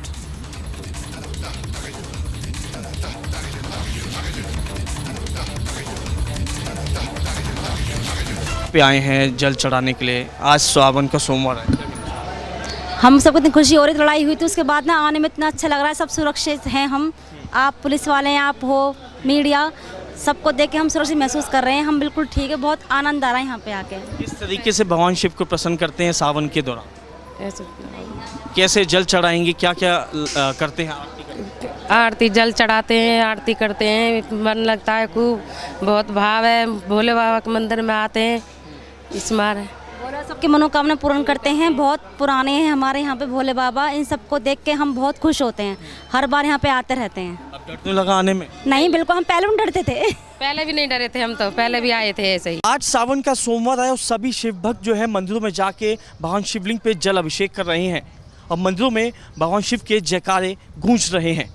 इस वक्त हम मौजूद हैं नूह के नल्हड़ महादेव मंदिर के बाहर। पहले तो मैं आपको तस्वीरों के माध्यम से दिखाना चाहूँगा कि मंदिर के बाहर की जो सुरक्षा व्यवस्था है वो यहाँ पे काफ़ी ज़्यादा पुख्ता की गई है। आपको पुलिस के जो जवान हैं यहाँ पर तैनात नज़र आ रहे हैं। वजह यही है कि आज से 2 साल पहले सावन के दौरान ही कुछ असामाजिक तत्व ने माहौल को ख़राब करने की कोशिश की थी, जिसमें आगजनी हुई थी और कई नुकसान जो था वो देखने को मिला था। लेकिन ऐसी तस्वीर दोबारा से सामने ना आए, तो इन्हीं तमाम बातों का ध्यान में रखते हुए पूरे नूह के अंदर कुछ ऐसे पॉइंट्स बनाए गए हैं जहां पे हरियाणा पुलिस को तैनात किया गया है और जो गाड़ियां अंदर आ रही हैं उन गाड़ियों की एंट्री के बाद ही उनको अंदर दाखिल किया जा रहा है। ये मेरा बाहर एग्जिट पॉइंट आप देख सकते हैं।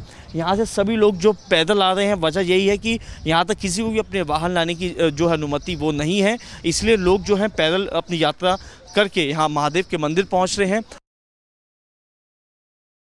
That was my colleague Sahil, who was reporting from Nuh in Haryana, where there has been ample security, keeping in mind the Jal Abhishek Braj Mandal Yatra that will take place. As far as the Sawan Somwar is concerned, security has been beefed up, and this is a grim reminder of the last year violence that happened in Haryana, in Nuh, at a time where Jal Abhishek Yatra was being carried out by Hindu groups.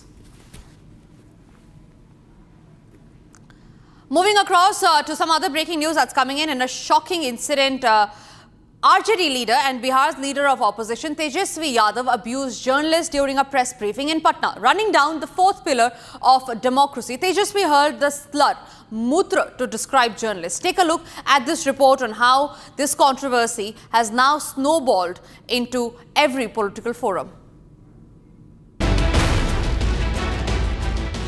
Bihar leader of the opposition Tejashwi Yadav talked himself into a controversy after he directed a filthy bar by journalists during a press briefing in Patna. Running down the 4th pillar of democracy, Tejashwi hurled the slur "Mutra" to describe journalists. एक minute इसका चुनाव आयोग से कोई document या कोई press note या कोई ऐसी बात आई है या कि कहाँ से खबर आई? सोर्सेज बता रहे हैं, सूत्र बताते हैं, हम उस सूत्र को मूत्र समझते हैं। वेस्ट जो होता है ना, ये वो है, इसका कोई आधार नहीं ना। ये वही सूत्र है जो पाकिस्तान में कब्जा करवा दिया था, Islamabad, Karachi.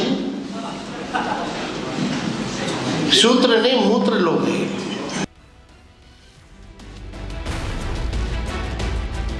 The former Bihar Deputy Chief Minister stoked a massive row, saying sutra or source is mutra, as he sought to question the moral spine and integrity of journalists. Make no mistake, this is clearly an attack on press and its dignity. Remember, we constitute the fourth estate and the fourth pillar of democracy, and for this kind of contempt and this kind of mindset, Tejashwi Yadav has revealed really from where he comes, and the manner in which he was speaking, the body language, the expressions, that clearly showed that he has utter contempt for media. He has absolute disrespect for the institution of press. Remember, sources are supposed to remain anonymous, and that's why, and that's how journalism flourishes. That's how we practice our craft, because otherwise everything else becomes PR and publicity. All right, moving across to some big breaking news that's coming in. Rouse Avenue has reserved its verdict on whether it will take cognizance of money laundering allegations against Sonia Gandhi and Rahul Gandhi in the National Herald case. The order will be pronounced now on July 29th. So a very, very slight relief there that has come for Congress leaders Rahul Gandhi and Sonia Gandhi, and this is in regard with the National Herald case. Remember, the ED had made startling claim as far as the National Herald case is concerned. Money laundering allegations were put upon the Congress party, especially Sonia and Rahul Gandhi were in a huge situation in the dock. But now we learn that the Rouse Avenue Court has reserved its verdict in the case.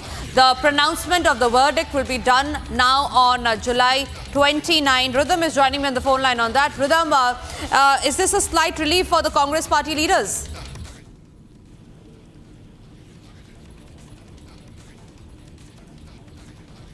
All right, Rhythm is joining me on the phone line. Rhythm, the pronouncement of the verdict will be now on July 29. Do we call this a relief for the Congress party leaders, Sonia and Rahul Gandhi, or will there be an eager wait on what's going to happen next to them? This is not a relief for the Congress party leaders. The judge has reserved the order. On the 29th of June, on the 29th of July, we are going to see a verdict on what is going to happen now in the National Herald case, in which the ED has strongly stated that we have to see the role of the Congress party key leaders. Then their role is now going to be decided, and whether they are going to face trial has to now be decided by the Rose Avenue Court bench that heard this case.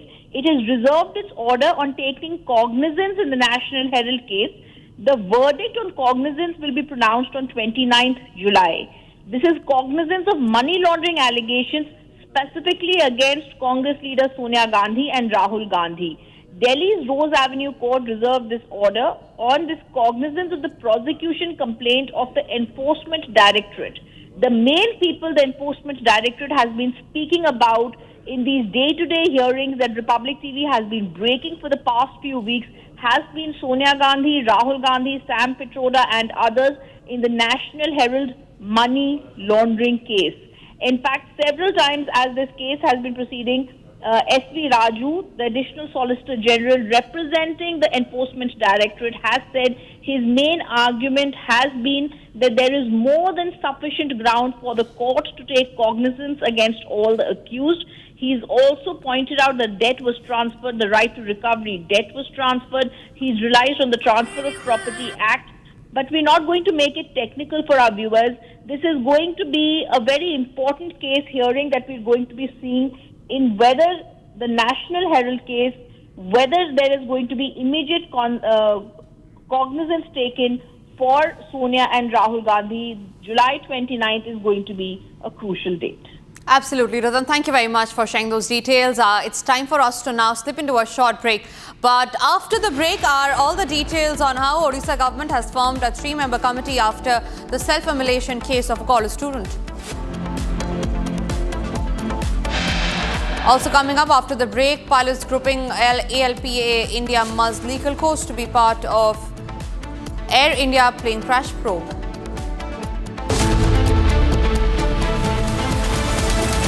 इसको घर पे लगाओगे तो शादी का तो पता नहीं, पर घर पक्का नहीं टूटेगा। रुंगटा नहीं तो घर स्ट्रॉन्ग नहीं। रुंगटा स्टील TMT बार एकदम सॉलिड। पहाड़ों में एक हाइकिंग शिप भी बन सकती है।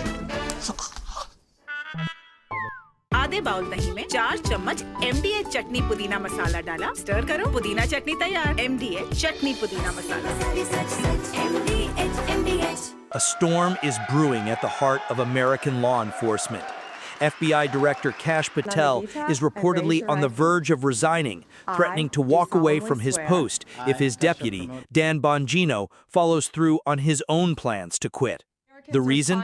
A fiery clash with Attorney General Pam Bondi over the handling of the Jeffrey Epstein case, a controversy that's ignited outrage among MAGA supporters and raised questions about transparency in the Trump administration.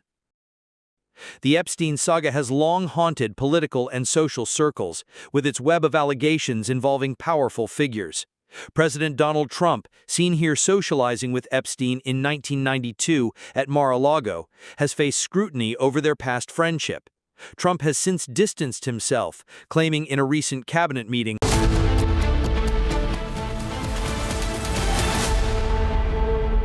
ये है secret recipe MDH का जीरा SIP जल जीरा मसाला। SIP SIP जीरा SIP जीरा SIP MDH का जल जीरा सिप MDH का जल जीरा सिप।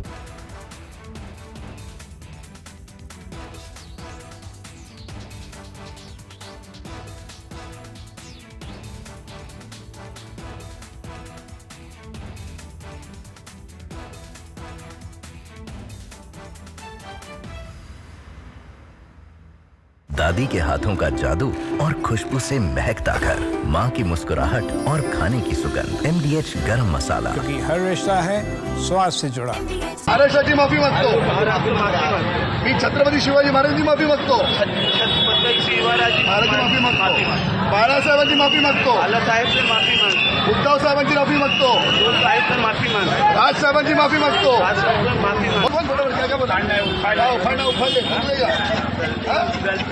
गलती हो गया, मुझे तो भाई साहब बोला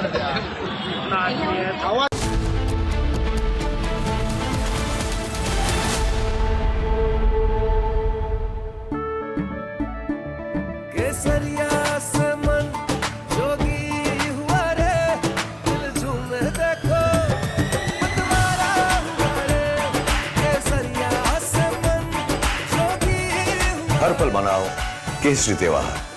विमल, बोलो जुबान केसरी। अब छोलिया हो या लोबिया, सफेद चने या काले चने, सब कुछ मजेदार बने। a storm is brewing at the heart of American law enforcement. FBI Director Kash Patel is reportedly on the verge of resigning, threatening to walk away from his post if his deputy, Dan Bongino, follows through on his own plans to quit. The reason? A fiery clash with Attorney General Pam Bondi over the handling of the Jeffrey Epstein case, a controversy that's ignited outrage among MAGA supporters and raised questions about transparency in the Trump administration. The Epstein saga has long haunted political and social circles, with its web of allegations involving powerful figures.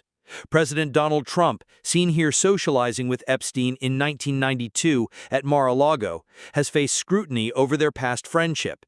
Trump has since distanced himself, claiming in a recent cabinet meeting that he hadn't been close to Epstein for nearly 2 decades before his death. Are you still talking about Jeffrey Epstein? From Asia's largest news headquarters, setting the agenda for Bharat.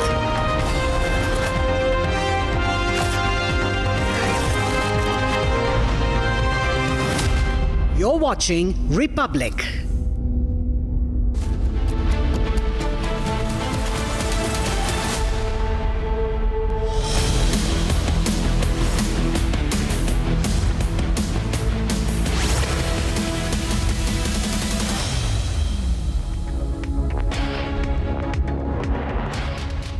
Hello and welcome. You're watching Live and Breaking at 11 a.m. I am Tanisha Vasti. The top focus remains on the undocking process that will take place of the Axiom 4 crew. The homecoming is all set to take place. Countdown has already begun. We get you all that and much more on this edition, but first a quick check of the headlines. आज का Bharat space से महत्वाकांक्षी दिखता है। आज का भारत निडर दिखता है। आज का भारत कॉन्फिडेंट दिखता है, आज का भारत गर्व से पूर्ण दिखता है। और इन्हीं सब कारणों की वजह से मैं एक बार फिर से कह सकता हूँ कि आज का भारत अभी भी सारे जहां से अच्छा दिखता है। India is still सारे जहां से अच्छा, says Shubhanshu Shukla in final message from space. Odisha government forms a 3-member committee to investigate the Balaswar student self-immolation case. Pilots grouping ALPA India mulls legal course to be part of Air India plane crash probe.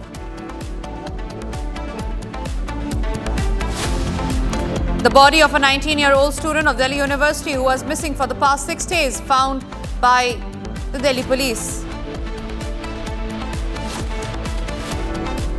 Amid fear power tussle in Karnataka, Union Minister Prahlad Joshi alleges horse trading within Karnataka Congress.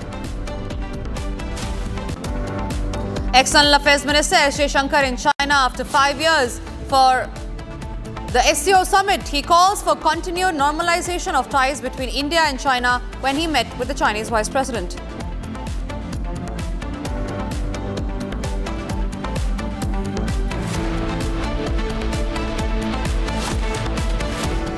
And we start this edition with some breaking news that's coming in, and this is in regard with the release of Udaipur files. The Supreme Court has agreed to list the plea challenging the Delhi High Court's order challenging staying on the release of Udaipur files. That's a big breaking news that's coming in. The Supreme Court, however, has not dismissed the plea.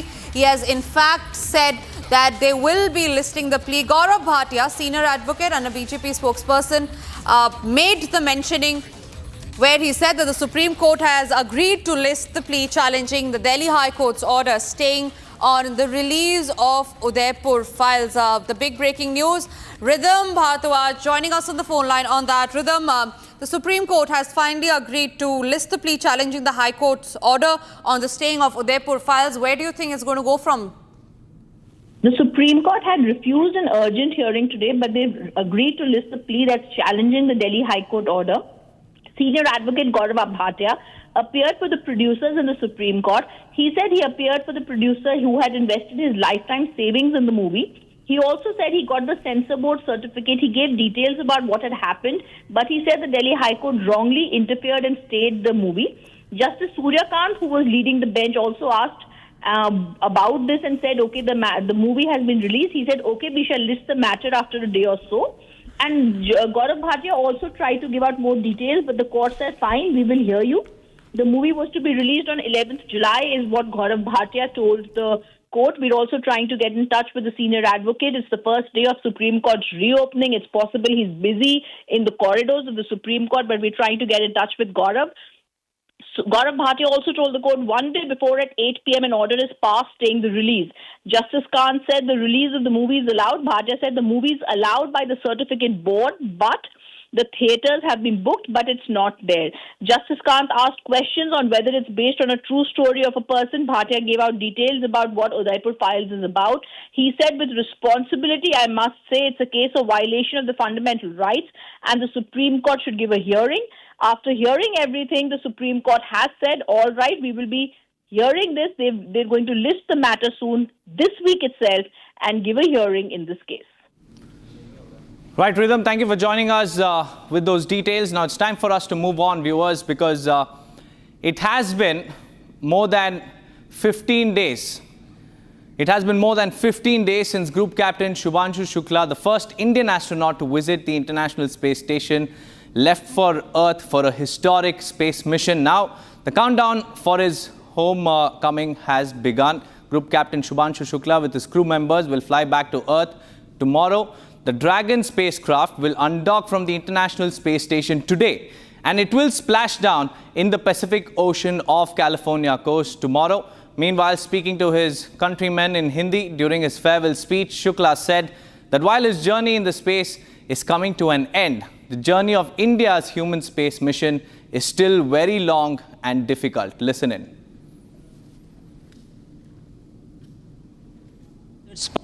अब कुछ शब्द मेरे देशवासियों के लिए हिंदी में। कमाल की यात्रा रही है ये मेरी, लेकिन अब जैसे मेरी ये यात्रा ख़त्म होने वाली है, आपकी और मेरी यात्रा अभी बहुत लंबी है। हमारी ह्यूमन स्पेस मिशन की जो यात्रा है वो बहुत लंबी है और बहुत कठिन भी है, लेकिन मैं आपको विश्वास दिलाता हूँ कि अगर हम निश्चय कर लें तो तारा अभी प्राप्यन्ते, इवन स्टार्स आर अटेनेबल। 41 साल पहले कोई भारतीय अंतरिक्ष में गए थे और उन्होंने हमें बताया था कि ऊपर से भारत कैसा दिखता है, और कहीं ना कहीं मुझे लगता है कि हम सब ये जानना चाहते हैं कि आज भारत कैसा दिखता है। मैं आपको बताता हूँ, आज का भारत स्पेस से महत्वाकांक्षी दिखता है। आज का भारत निडर दिखता है। आज का भारत कॉन्फिडेंट दिखता है। आज का भारत गर्व से पूर्ण दिखता है। और इन्हीं सब कारणों की वजह से मैं एक बार फिर से कह सकता हूँ कि आज का भारत अभी भी सारे जहाँ से अच्छा दिखता है। Now, to give us more insights about this historic mission of Group Captain Shubhanshu Shukla, we have Dr. Sheshagiri Rao Velanki, the former ISRO scientist, and also Dr. S. Venkateshwara Sharma, former Deputy Director of ISRO. Firstly, let me come across to you, Dr. Venkateshwara Sharma. How do you look at this mission? 15 days Shubhanshu Shukla had been on the International Space Station. What kind of, an edge will India get as far as its future missions are concerned?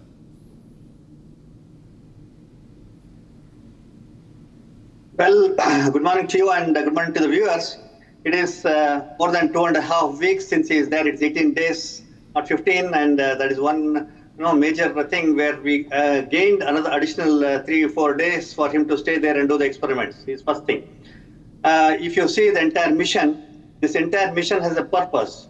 ISRO has taken up this activity. ISRO, whatever it does it with a purpose. Therefore, the Gaganyaan is, which is scheduled for 26th and 27th launch, is something which is on our background for this particular, mission of sending an astronaut to space.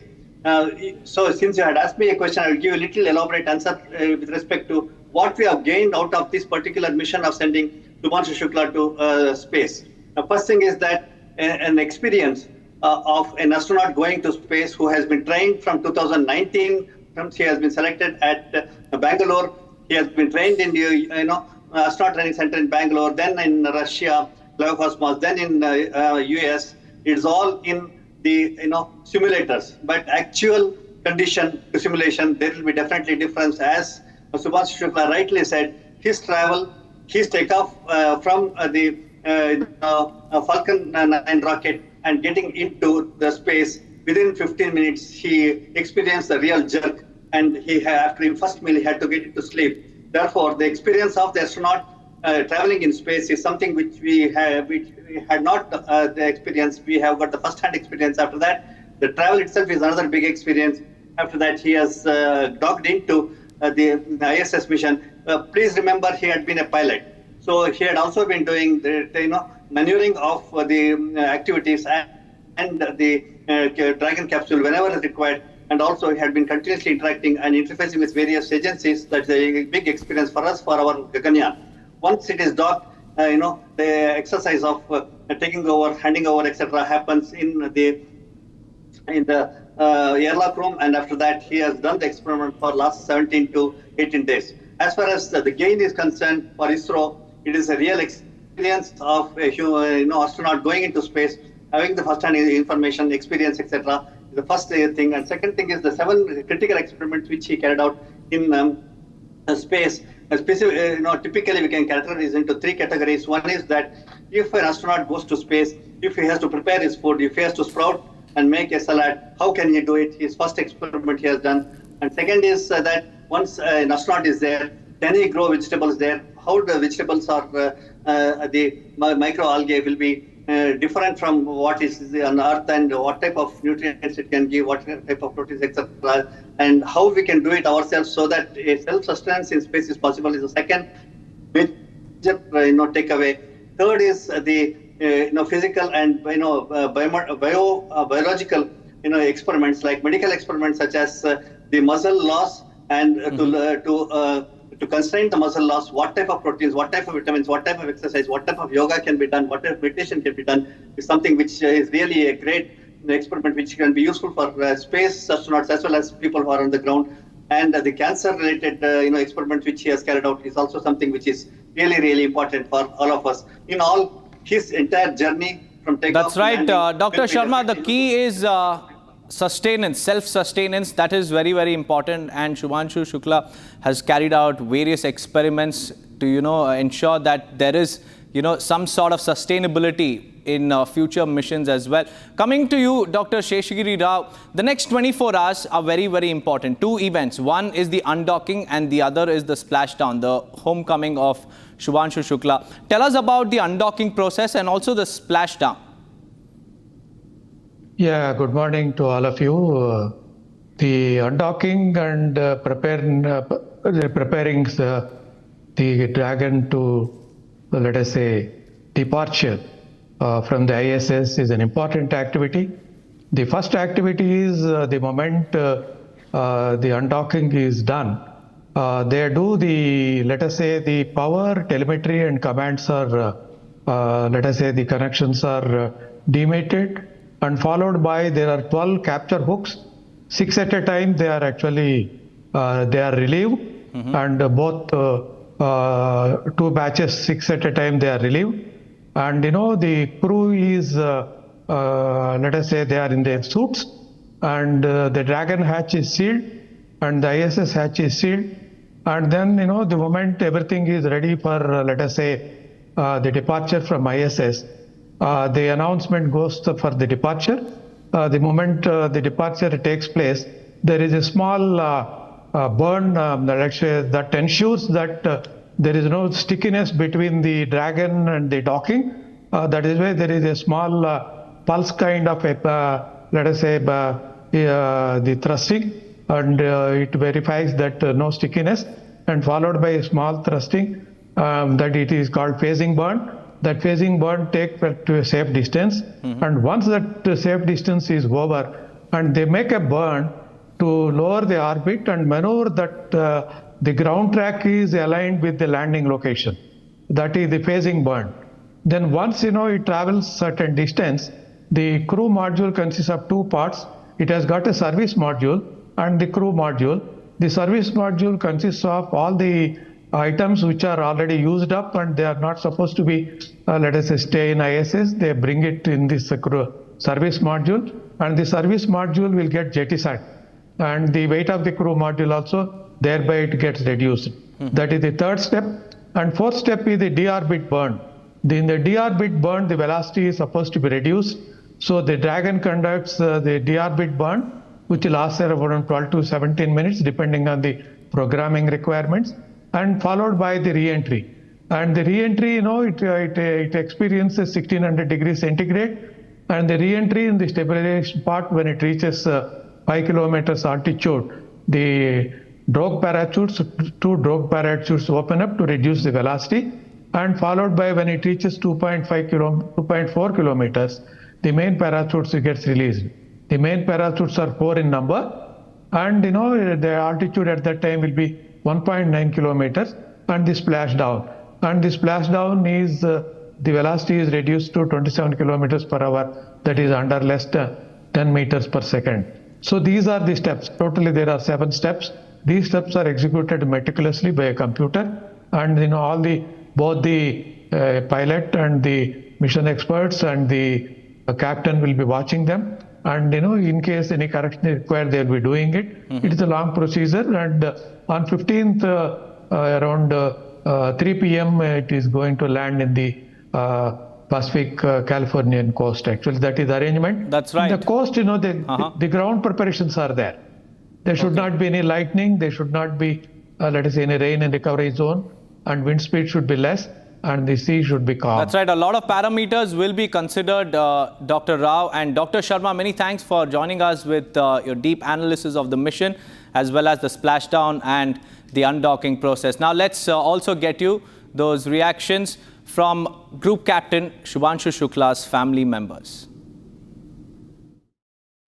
इससे ज़्यादा प्रसन्नता की बात हो क्या सकती है कि हमारा बेटा एक मिशन से वापस लौट रहा है, ऊपर से सफलतापूर्वक मिशन उसका कंप्लीट हो। बस यही दुआ कामना करते हैं कि किसी तरह से जल्दी से जल्दी वो आए और आकर हम लोगों से मिले, मुलाकात करें। प्रार्थना यही कर रहे हैं कि अब ऊपर से जैसे सकुशल पहुंच गए थे उसी तरह सकुशल धरती पर वापस आए। यही भगवान से, ईश्वर से मनाते हैं कि भगवान उनकी रक्षा करें, अच्छे से उनको वापस धरती पर आते समय कोई दिक्कत ना हो, किसी प्रकार की दिक्कत परेशानी न पैदा हो और जल्दी से जल्दी आए नीचे, वापस आकर मिले हम लोगों से।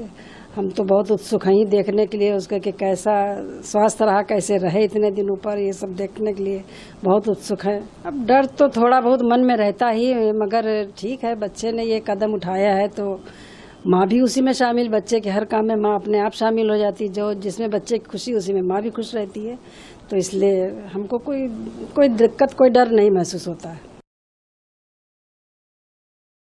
Moving on, viewers, we have some big breaking news coming in. Robert Wadra is all set to appear before ED today in the Haryana land scam case. That's the big breaking news that we are tracking.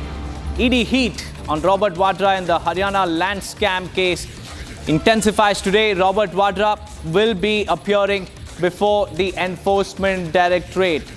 And this after there were allegations of alleged irregularities against Robert Wadra. And those accusations and alleged irregularities also include falsified transactions, rapid mutation and license grant, suppressed stamp duty. All of these aspects will be considered by the Enforcement Directorate as far as the Haryana land scam is concerned, and he will be questioned today, Robert Wadra, and today he will be appearing before the Enforcement Directorate. So clearly the ED heat on Robert Wadra is now mounting, and today he will be appearing before the Enforcement Directorate and he will be questioned by the ED sleuths on the Haryana land scam case.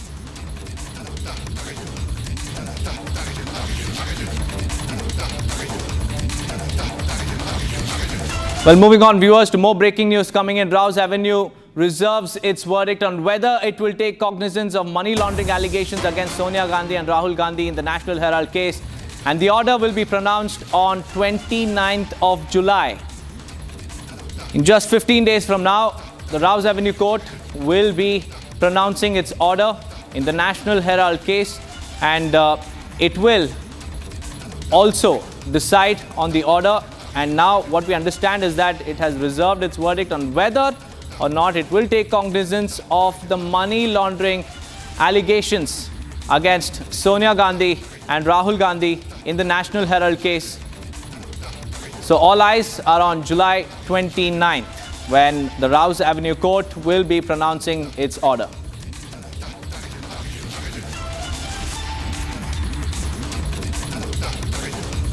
Well, the Rouse Avenue Court, viewers, has reserved its verdict in the National Herald case, where you can see key Congress leaders have been named by the Enforcement Directorate in this particular case.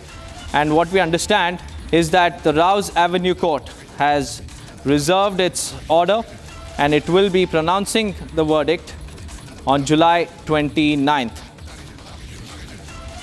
And this will also decide whether it will take cognizance of the money laundering case against Sonia Gandhi and Rahul Gandhi. Now remember, they are among the 7 accused in the case, and the order will now be passed on July 29th.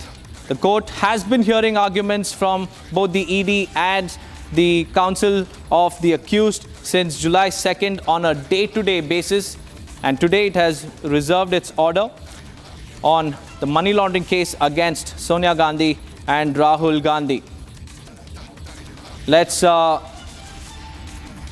In fact, my colleague Aditya is also joining me live. Aditya, tell us more about this development on the National Herald case. The Rouse Avenue Court has reserved its verdict. What can we expect on 29th of July? See, after long days of hearing between the prosecution and the Congress party and the different stakeholders associated with the National Herald, the matter is finally reserved and the judgment will be out on July 29. Now, today the court has reserved the matter to decide whether the Rouse Avenue Court will take the cognizance and set the trial ahead which will be decided on 29th July.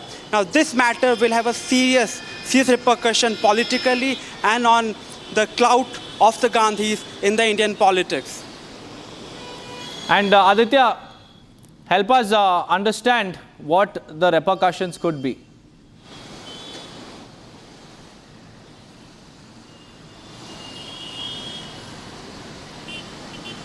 In fact, Aditya, hold your thoughts. Thank you for joining us with those details. Let's now move on, viewers, because we have more breaking news coming in. The Indian pilots body is now planning legal action to be included in the probe into the Air India Boeing 787 crash case. And this comes a day after ALPA, the Airline Pilot Association of India, alleged the Aircraft Accident Investigation Bureau's preliminary report unfairly blames the pilot error. They claim bias. And ALPA India, which represents over 800 commercial and helicopter pilots in India, will today meet the DGCA officials. They are taking the legal route to raise serious concerns about the investigation. And the association is backed by IF ALPA, a global pilots federation with over 1 lakh members across 100 different countries. And their key allegation is the bias that they claim this report reeks of, and also about the leak. How was the preliminary report leaked to certain media houses in the West? And these two aspects will be keenly discussed by ALPA, which is backed by another international body of the pilots. So all eyes will be on that crucial meeting between the Pilots Association as well as the DGCA, which is scheduled to take place today.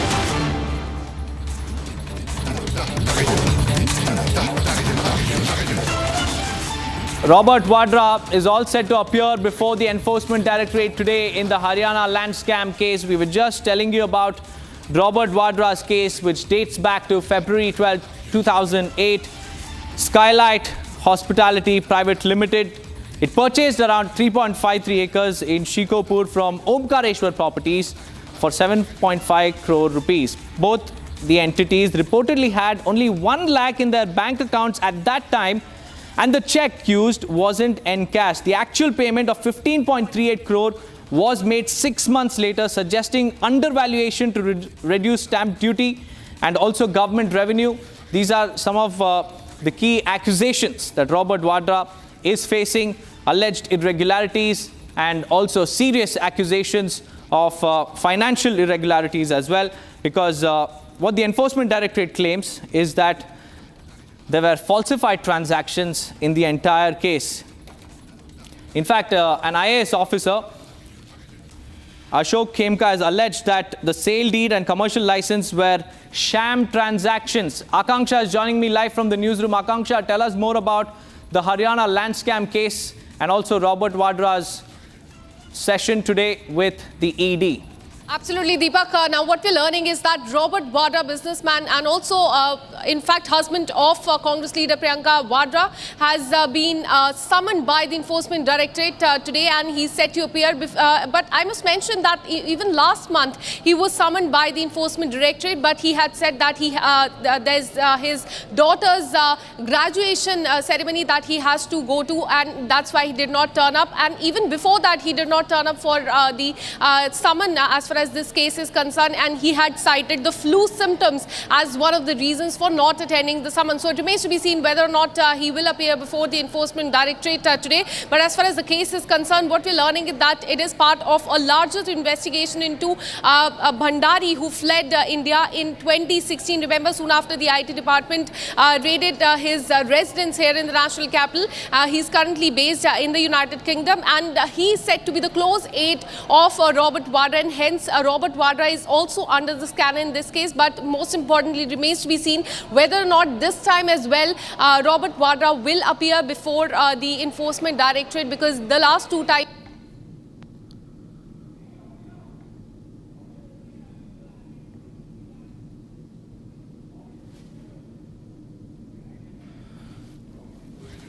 Well, we'll get Akanksha back with us, but there you can see Robert Wadra has reached the Enforcement Directorate's office. He has been accused of using political influence to get rapid land use approvals, profiting from insider access to state permissions, falsifying the timing and value of the transactions, causing revenue loss to the state via undervaluation. And the allegation is that Wadra's firm, Skylight Realty, bought 275 bighas of land in collusion with state officials originally allotted to Dalits and the landless under government schemes. He has been accused of acquiring the land at throwaway prices using forged documents. All of these accusations will be confronted with Robert Wadra today. Over the last couple of summons, Robert Wadra has been evading, he has been dodging the enforcement directorate, but now what we understand is that Robert Wadra has reached the enforcement directorate's office.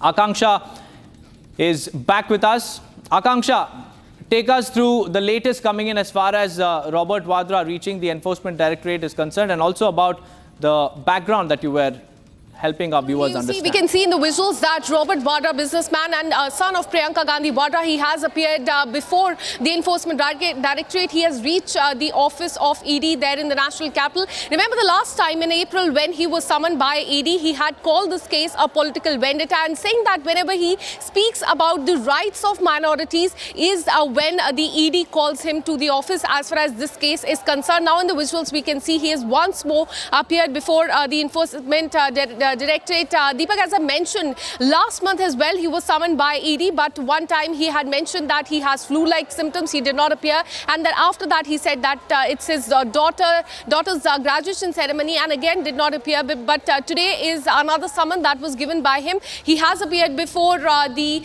Enforcement Directorate. But let me take you through the details of the case as you've also been mentioning. Robert Wadra, remember, was questioned for 16 hours in April. That's right, Akanksha.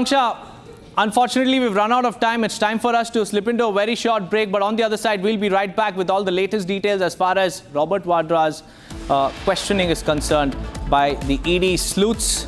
ED heat mounts on Robert Wadra. He's appeared before the Enforcement Directorate. More details are expected to tumble out. Stay tuned for more on the other side.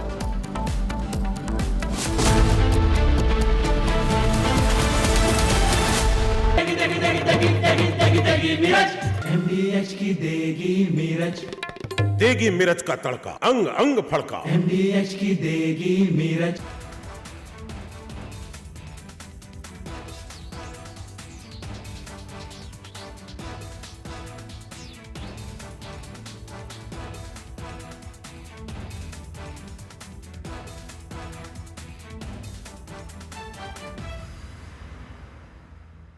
MDH की हल्दी मिर्ची धनिया करे कमाल, ये रंग दे, ये खुशबू दे, ये तीखा, ये कम पड़े, क्या निराला MDH मसाला। दीपक अपनी बेटी को क्यों मारा? दीपक आज जेल जा रहे हैं, क्यों मारा अपने बेटी को? दीपक क्या करो मारा? दीपक क्यों मारा? दीपक राधिका को क्यों मारा? दीपक राधिका को क्यों मारा आपने? A heartbreaking tragedy has shocked India. 25-year-old Radhika Yadav was allegedly shot dead by her father, Deepak Yadav, inside their family home. Radhika, a young woman, ran a tennis academy and even took part in music videos. Everyone knew her as a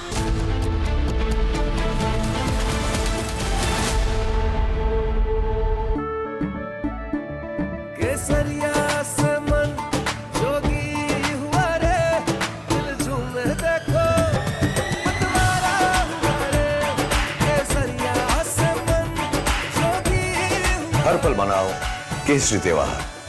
विमल, बोलो जुबान केसरी। ये है secret recipe MDH का जीरा SIP जल जीरा मसाला। SIP SIP जीरा SIP जीरा सिप MDH का जल जीरा सिप MDH का जल जीरा सिप। दीपक अपनी बेटी को क्यों मारा? दीपक आज जेल जा रहे हैं, क्यों मारा अपने बेटी को? दीपक क्या करो मारा? दीपक क्यों मारा? दीपक राधिका को क्यों मारा? दीपक राधिका को क्यों मारा आपने?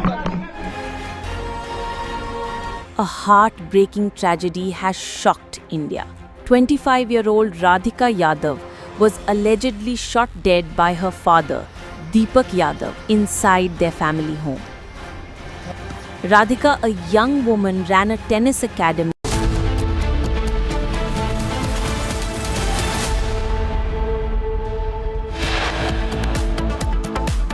आज का भारत स्पेस से महत्वाकांक्षी दिखता है। आज का भारत निडर दिखता है, आज का भारत कॉन्फिडेंट दिखता है, आज का भारत गर्व से पूर्ण दिखता है। और इन्हीं सब कारणों की वजह से मैं एक बार फिर से कह सकता हूँ कि आज का भारत अभी भी सारे जहां से अच्छा दिखता है। India is still सारे जहां से अच्छा, says Shubhanshu Shukla in final message from space.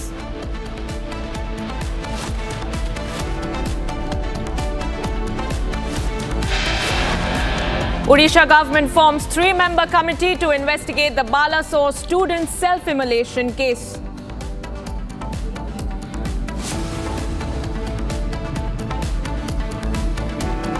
Pilots grouping ALPA India mulls legal course to be part of Air India plane crash probe.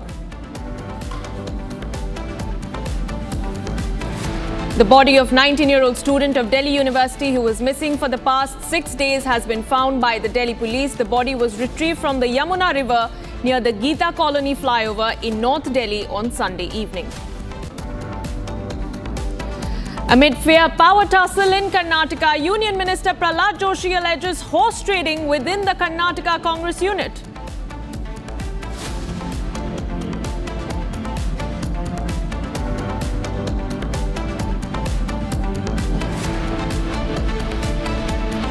An External Affairs Minister, Dr. S. Jaishankar, is in China, has called for continued normalization of ties between the two countries, meets the Chinese Vice President.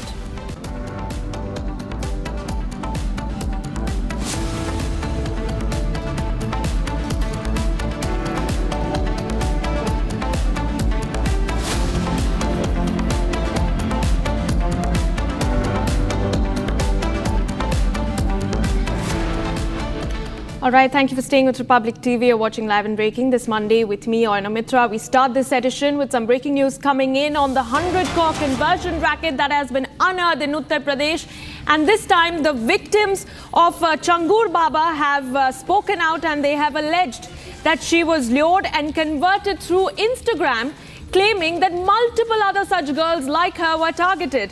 In fact, the victim has accused Changur Baba's network of operating with agents in Saudi Arabia and in India, involving thousands of henchmen.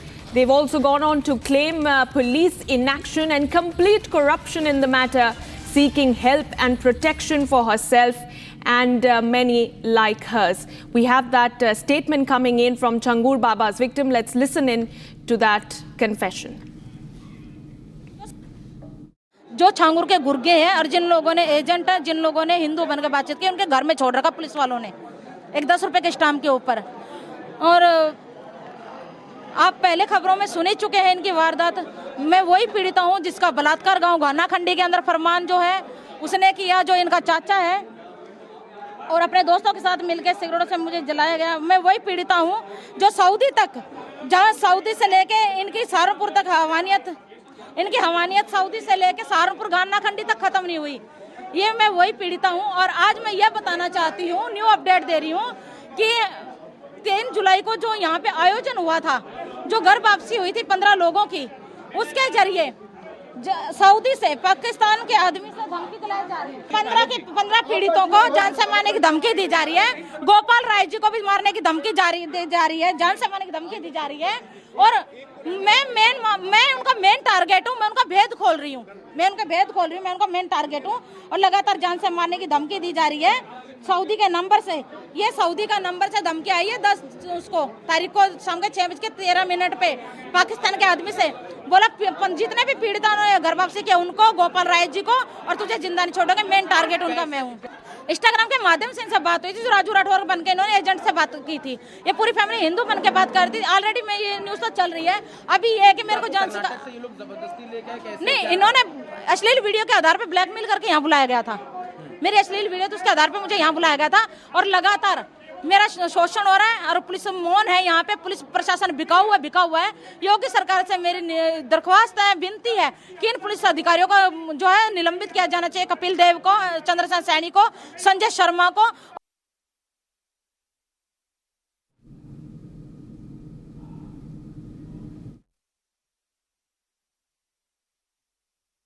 तीन महीने बाद हम अपने घर पे भाग के आ गए थे।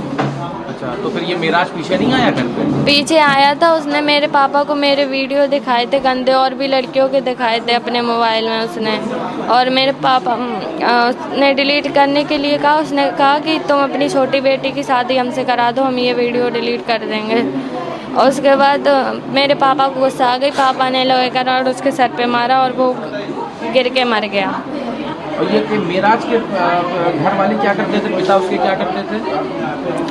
वो समाजवादी पार्टी में थे, और वो लोग अभी भी जब हम जाते हैं और ये कोर्ट में, तब वो लोग उनके साथ और भी कई मुसलमान आते हैं, और हमें और मेरे भाई को दोनों को जान से मारने की धमकी दी जाती है। जब से हम यहाँ पे भी सिंधु परिषद में जब से हमने ये बयान दिया, तब से वो लोग ज़्यादा ही धमकी देते हैं।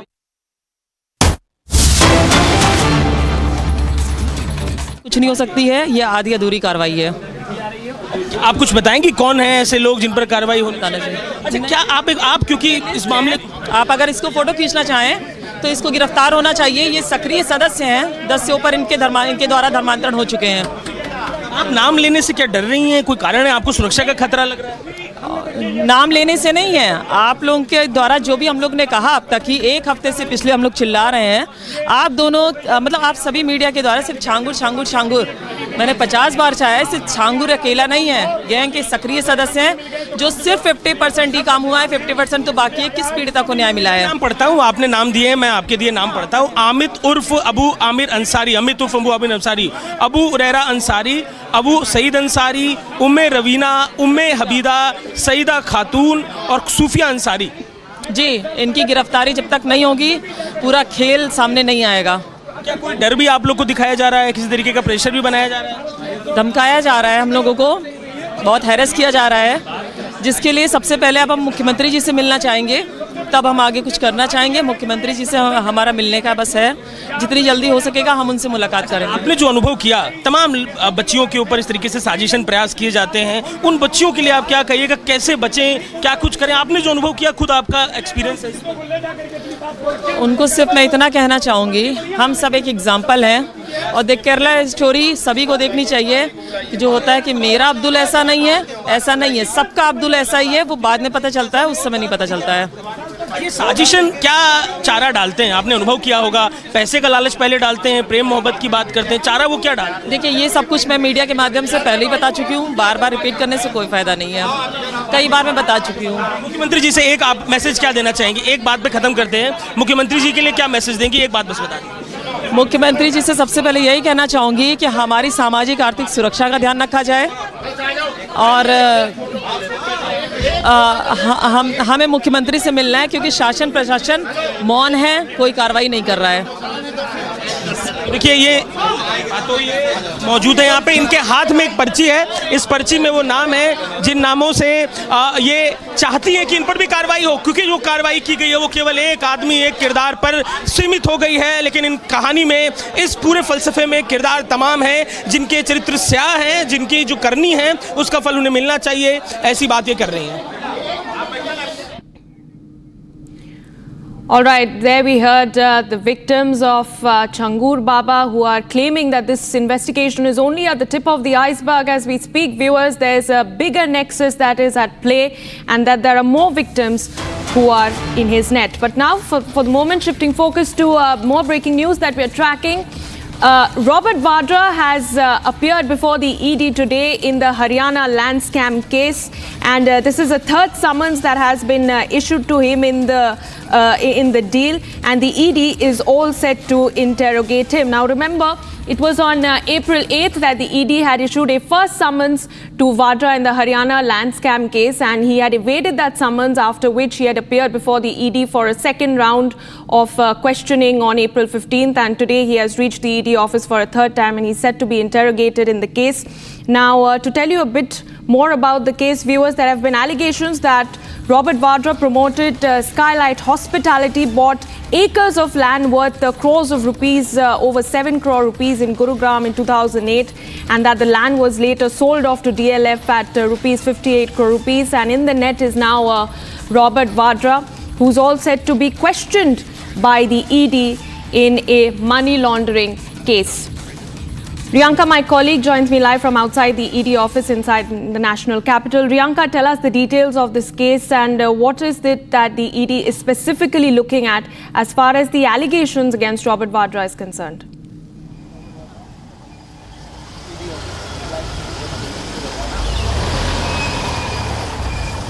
Priyanka, if you can hear me, you're outside the ED office. Tell us the details of this Haryana land scam case and what is it that the ED is really investigating as far as the allegations against Robert Wadra is concerned.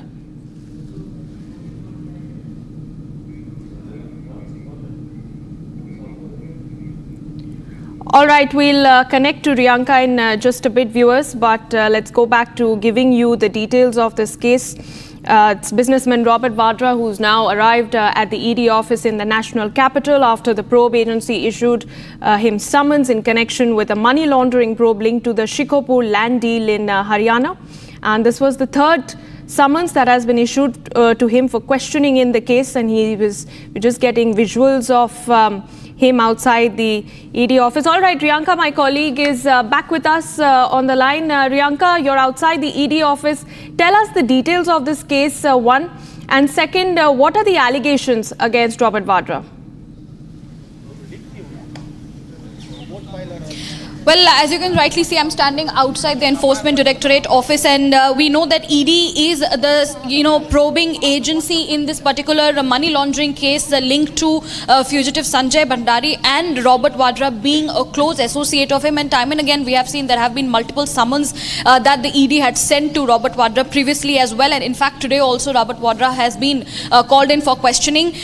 What we understand at this point in time that this particular money laundering case links to a property back in London which Sanjay Bhandari had brought in, and that particular beneficiary is also being named. ED has named Robert Wadra as one of the beneficiaries of that particular profits out of that property. But on the other hand, what we also understand that Wadra has in fact time and again denied these allegations that the Enforcement Directorate has put on him, and he has said that he is cooperating with the probe. As you can see today at around 11 a.m. Robert Wadra arrived at the Enforcement Directorate office here in the national capital, and the questioning is currently underway.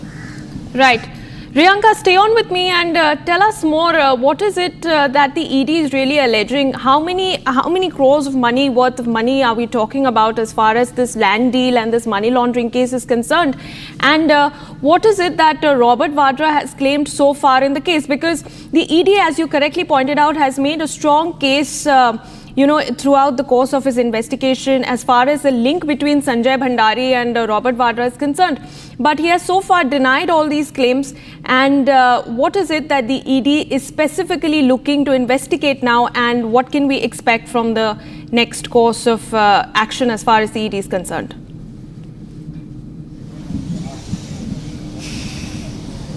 Well, what we understand is Sanjay Bhandari is a fugitive arms dealer, and he has been already under the scanner since a very, very long time. And since Robert Wadra is very closely connected to Sanjay Bhandari, there are allegations that Robert Wadra was probably one of the beneficiary of the proceeds that Sanjay Bhandari probably had used during the renovation of a particular London property that he had owned.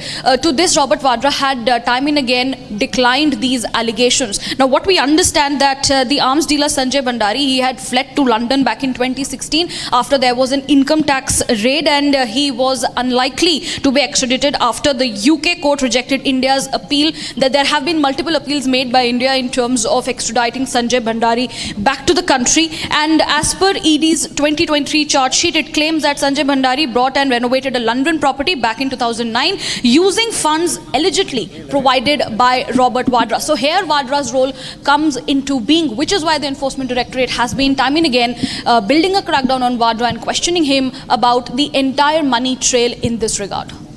All right, Priyanka, thank you for giving us those details as we track this story very, very closely. Viewers, for the moment, we move on to a story that we're tracking from the national capital, where the body of 19-year-old student of Delhi University who had been missing for the past 6 days has now been found by the Delhi police.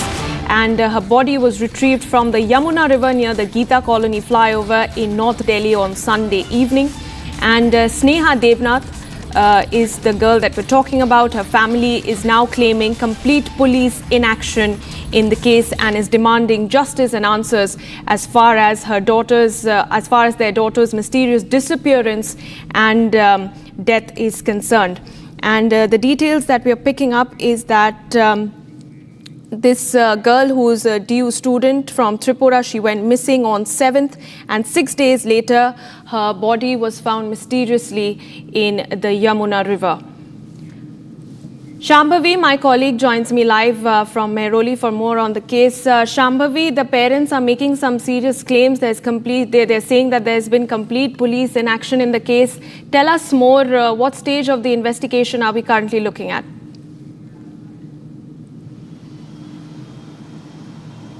Well, yes, it was claimed by the family that around for 17.5 hours after the registration of FIR, there was no documented action from police's end. Although with the help of technical surveillance, they figured out that the last known location of Sneha was the bridge, and with the help of the cab driver who dropped her off the bridge, that was confirmed. Some other sources, some other people, locals there confirmed that there was a girl who was standing on the bridge and then later she disappeared. There are also reportedly claims that this could be very well a suicide case because a suicide letter has been found in Sneha's old room by her parents, where she has written that this life is living like this is getting unbearable. She felt like a failure, she felt like a burden on her family, and that she was planning to jump off the bridge and end her life. We are on our way to her residence and we'll keep updating you more on this. All right, thank you, Shambhavi, for giving us those details on the case. Let's move on to more breaking news coming in. 3 persons have been injured, we are coming to know, as an IED planted by Maoists has exploded in Chhattisgarh's Bijapur district. This is the information that we are picking up, that 3 persons have been injured as the crackdown against Maoists in Chhattisgarh's Red Corridor continues, and we're learning now that in an IED blast that was orchestrated and planned by Maoists in Chhattisgarh's Bijapur district, 3 people have been injured. And as we await more information on the story, viewers, let's quickly tell you that Bijapur has been at the center of many such operations in the past many weeks and months, as joint forces, be it the CRPF, the army or the local police, continue their crackdown on red terror in the region. And over the last many weeks and months, there have been many Maoist cadres that have surrendered, and many others who have been eliminated in a massive success for joint forces as they continue to take on and decimate the threat of Maoist terrorism in the region. And coming back to the latest piece of information that we are picking up, an IED was planted by Maoists in Bijapur and it exploded, following which 3 people have been injured.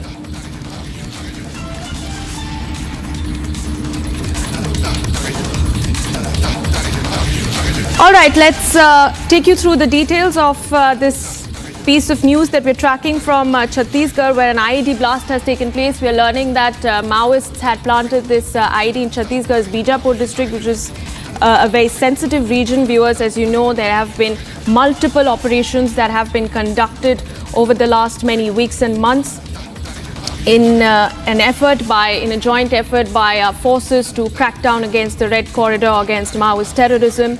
And this is all a part of the centre's effort to make India a Maoist-free country by 2026. And now we're learning that in the latest 3 people have been injured. We're trying to pick up more details about this IED operation that was planned by the Maoists, who exactly has been injured, and what course of action is the local police and the joint forces looking at. And on that note, I'm being joined by my colleague Bharat, live from Bijapur. Bharat, अगर आप मुझे सुन पा रहे तो please हमें बताइए कि क्या है ये, क्या एग्जैक्टली हुआ है बीजापुर में और कहाँ पे हुआ है, और कौन से ये जो लोग हैं, जो 3 लोग हैं जो इंजर हुए हैं, ये आर्मी के हैं, ये सीआरपीएफ के, ये कॉमन मैन, ये क्या हुआ है एग्जैक्टली बीजापुर में अभी?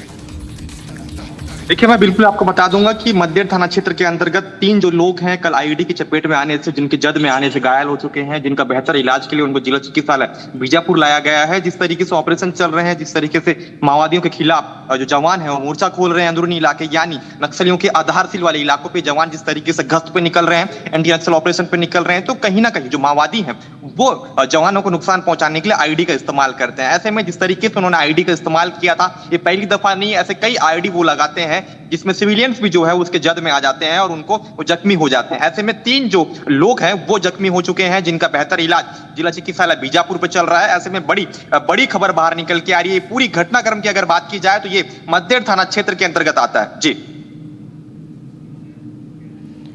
All right, Bharat, thank you for giving us those details as we track that story from Chhattisgarh viewers, and slipping into a very short break as we continue to bring you more updates on this and a lot more on the other side. And let's remember the crackdown against Red Terror continues in Chhattisgarh. It's a huge and massive effort by our joint forces to decimate the threat of Red Terror.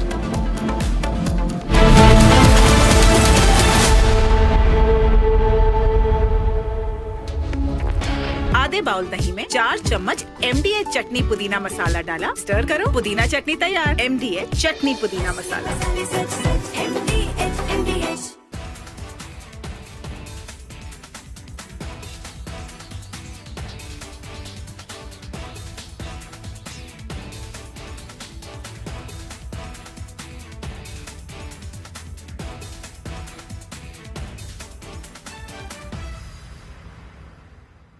दादी के हाथों का जादू और खुशबू से महकता घर, माँ की मुस्कुराहट और खाने की सुगंध। MDH गरम मसाला, क्योंकि हर रिश्ता है स्वाद से जुड़ा। दीपक अपनी बेटी को क्यों मारा?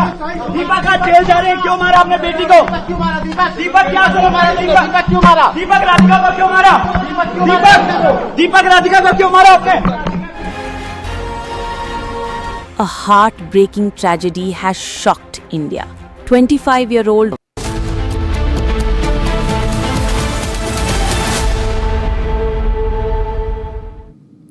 All right, in news from Odisha, in the latest update on the tragic self-immolation case in the state, the government has now formed a 3-member committee viewers to investigate the incident.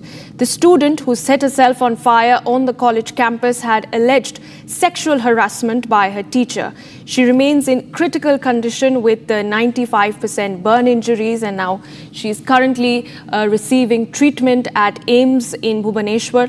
The committee will probe both of the allegations of harassment and the delay in action by authorities that may have led to this extreme step. This is the story that we're tracking from Odisha viewers, and we have Chandan, my colleague, joining me live from the DG office in Bhubaneswar.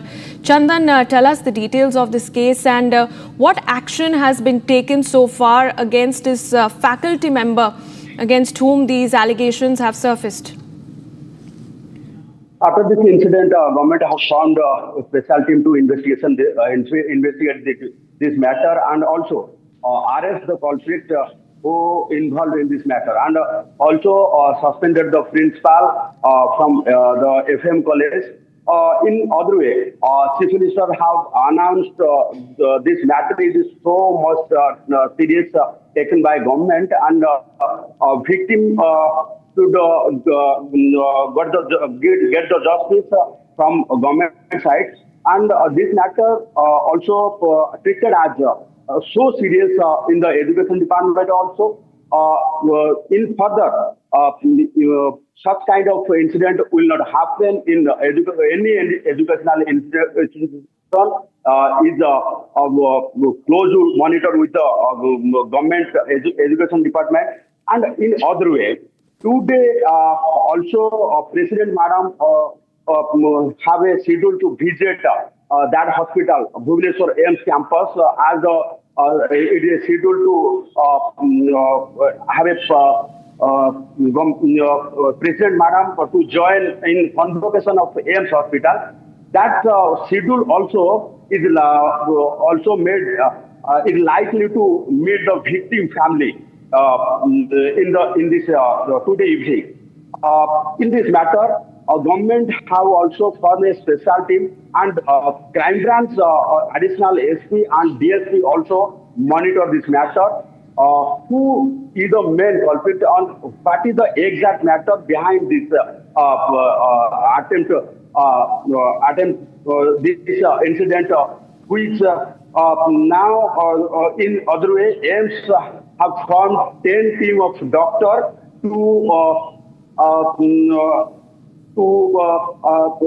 the patient's recovery and in the medical treatment also going on. In the same team of doctor continuously report to government how far the patient will recover, and also connected with Delhi AIMS to get the more information, more help from Delhi AIMS also.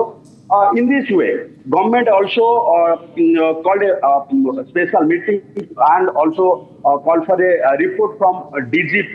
DGP also going to submit a report to Chief Minister in short while time.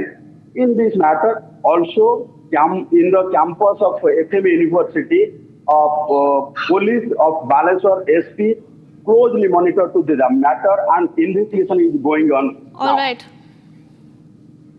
All right, Chandan, thank you for giving us those details as we track the story very closely, viewers. And now it's time to shift focus to everything else that is making news in the next 1 minute.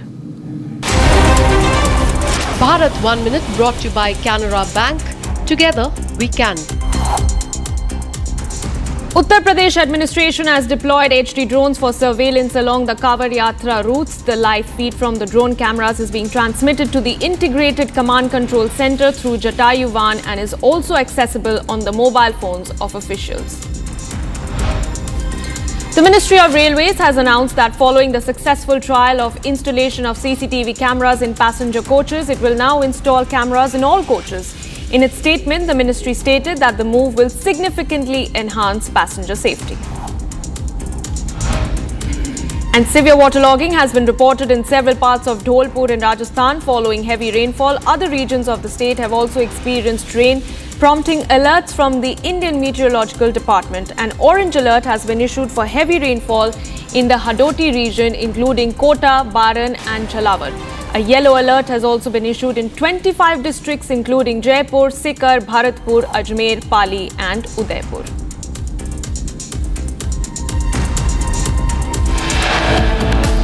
And as we slip into a very short break, on the other side, we get you that message, that final message from space as India awaits the return of the Axiom 4 crew and Group Captain Shubhanshu Shukla.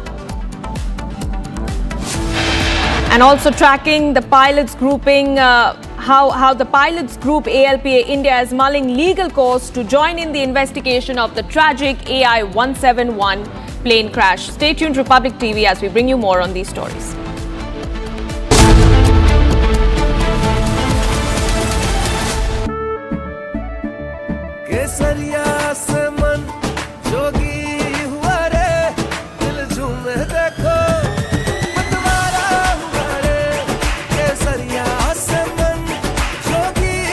हर पल मनाओ केसरी त्योहार। विमल, बोलो जुबान केसरी। अब छोलिया हो या लोबिया, सफेद चने या काले चने, सब कुछ मजेदार बने। दीपक अपनी बेटी को क्यों मारा? दीपक आज जेल जा रहे हैं, क्यों मारा अपने बेटी को? दीपक क्या करो मारा? दीपक क्यों मारा? दीपक राधिका को क्यों मारा? दीपक राधिका को क्यों मारा आपने? A heartbreaking tragedy has shocked India. 25-year-old Radhika Yadav was allegedly shot dead by her father, Deepak Yadav, inside their family home. Radhika, a young woman, ran a tennis academy and even took part in music videos. Everyone knew her as a hard-working athlete who was always seen with her dad, Deepak, cheering her on at matches. A friend from the tennis court said, "I knew Radhika for 2 years. She was quiet, but..." The reason we've launched the Nationalist Collective is because we believe it is time now for a group of ideologically driven Indians to drive the destiny of our country. For far too long, people who have had interests inimical to national interest have held sway. We need to put nationalism first, nation first. The Nationalist collective is a very clear and sharp movement, presents the spirit of a new India which stands by what is right, does what is right, and raises its voice for what is right. Remember, this country is safe only if it is in the hands of nationalists. This country will grow only if nation first becomes our principal motto, where the only ism that matters is nationalism. Join the Nationalist collective. It is going to be the largest non-political movement in this country.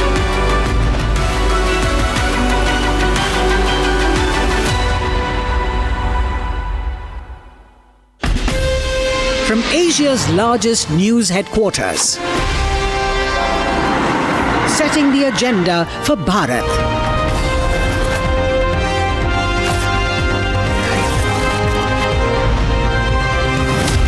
You're watching Republic.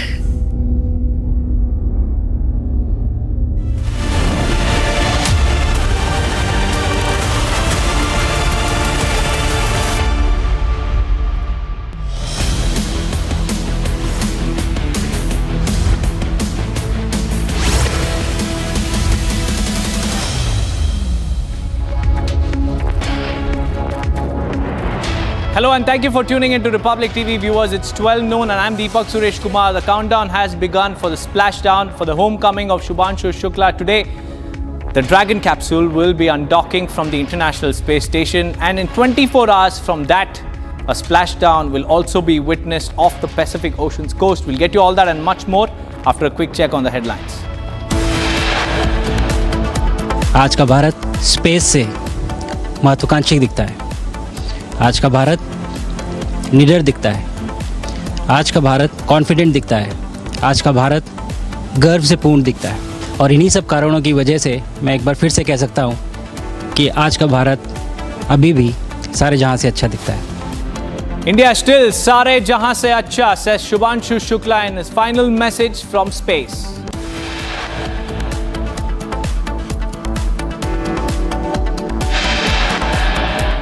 Robert Wadra has appeared before the Enforcement Directorate for questioning in the money laundering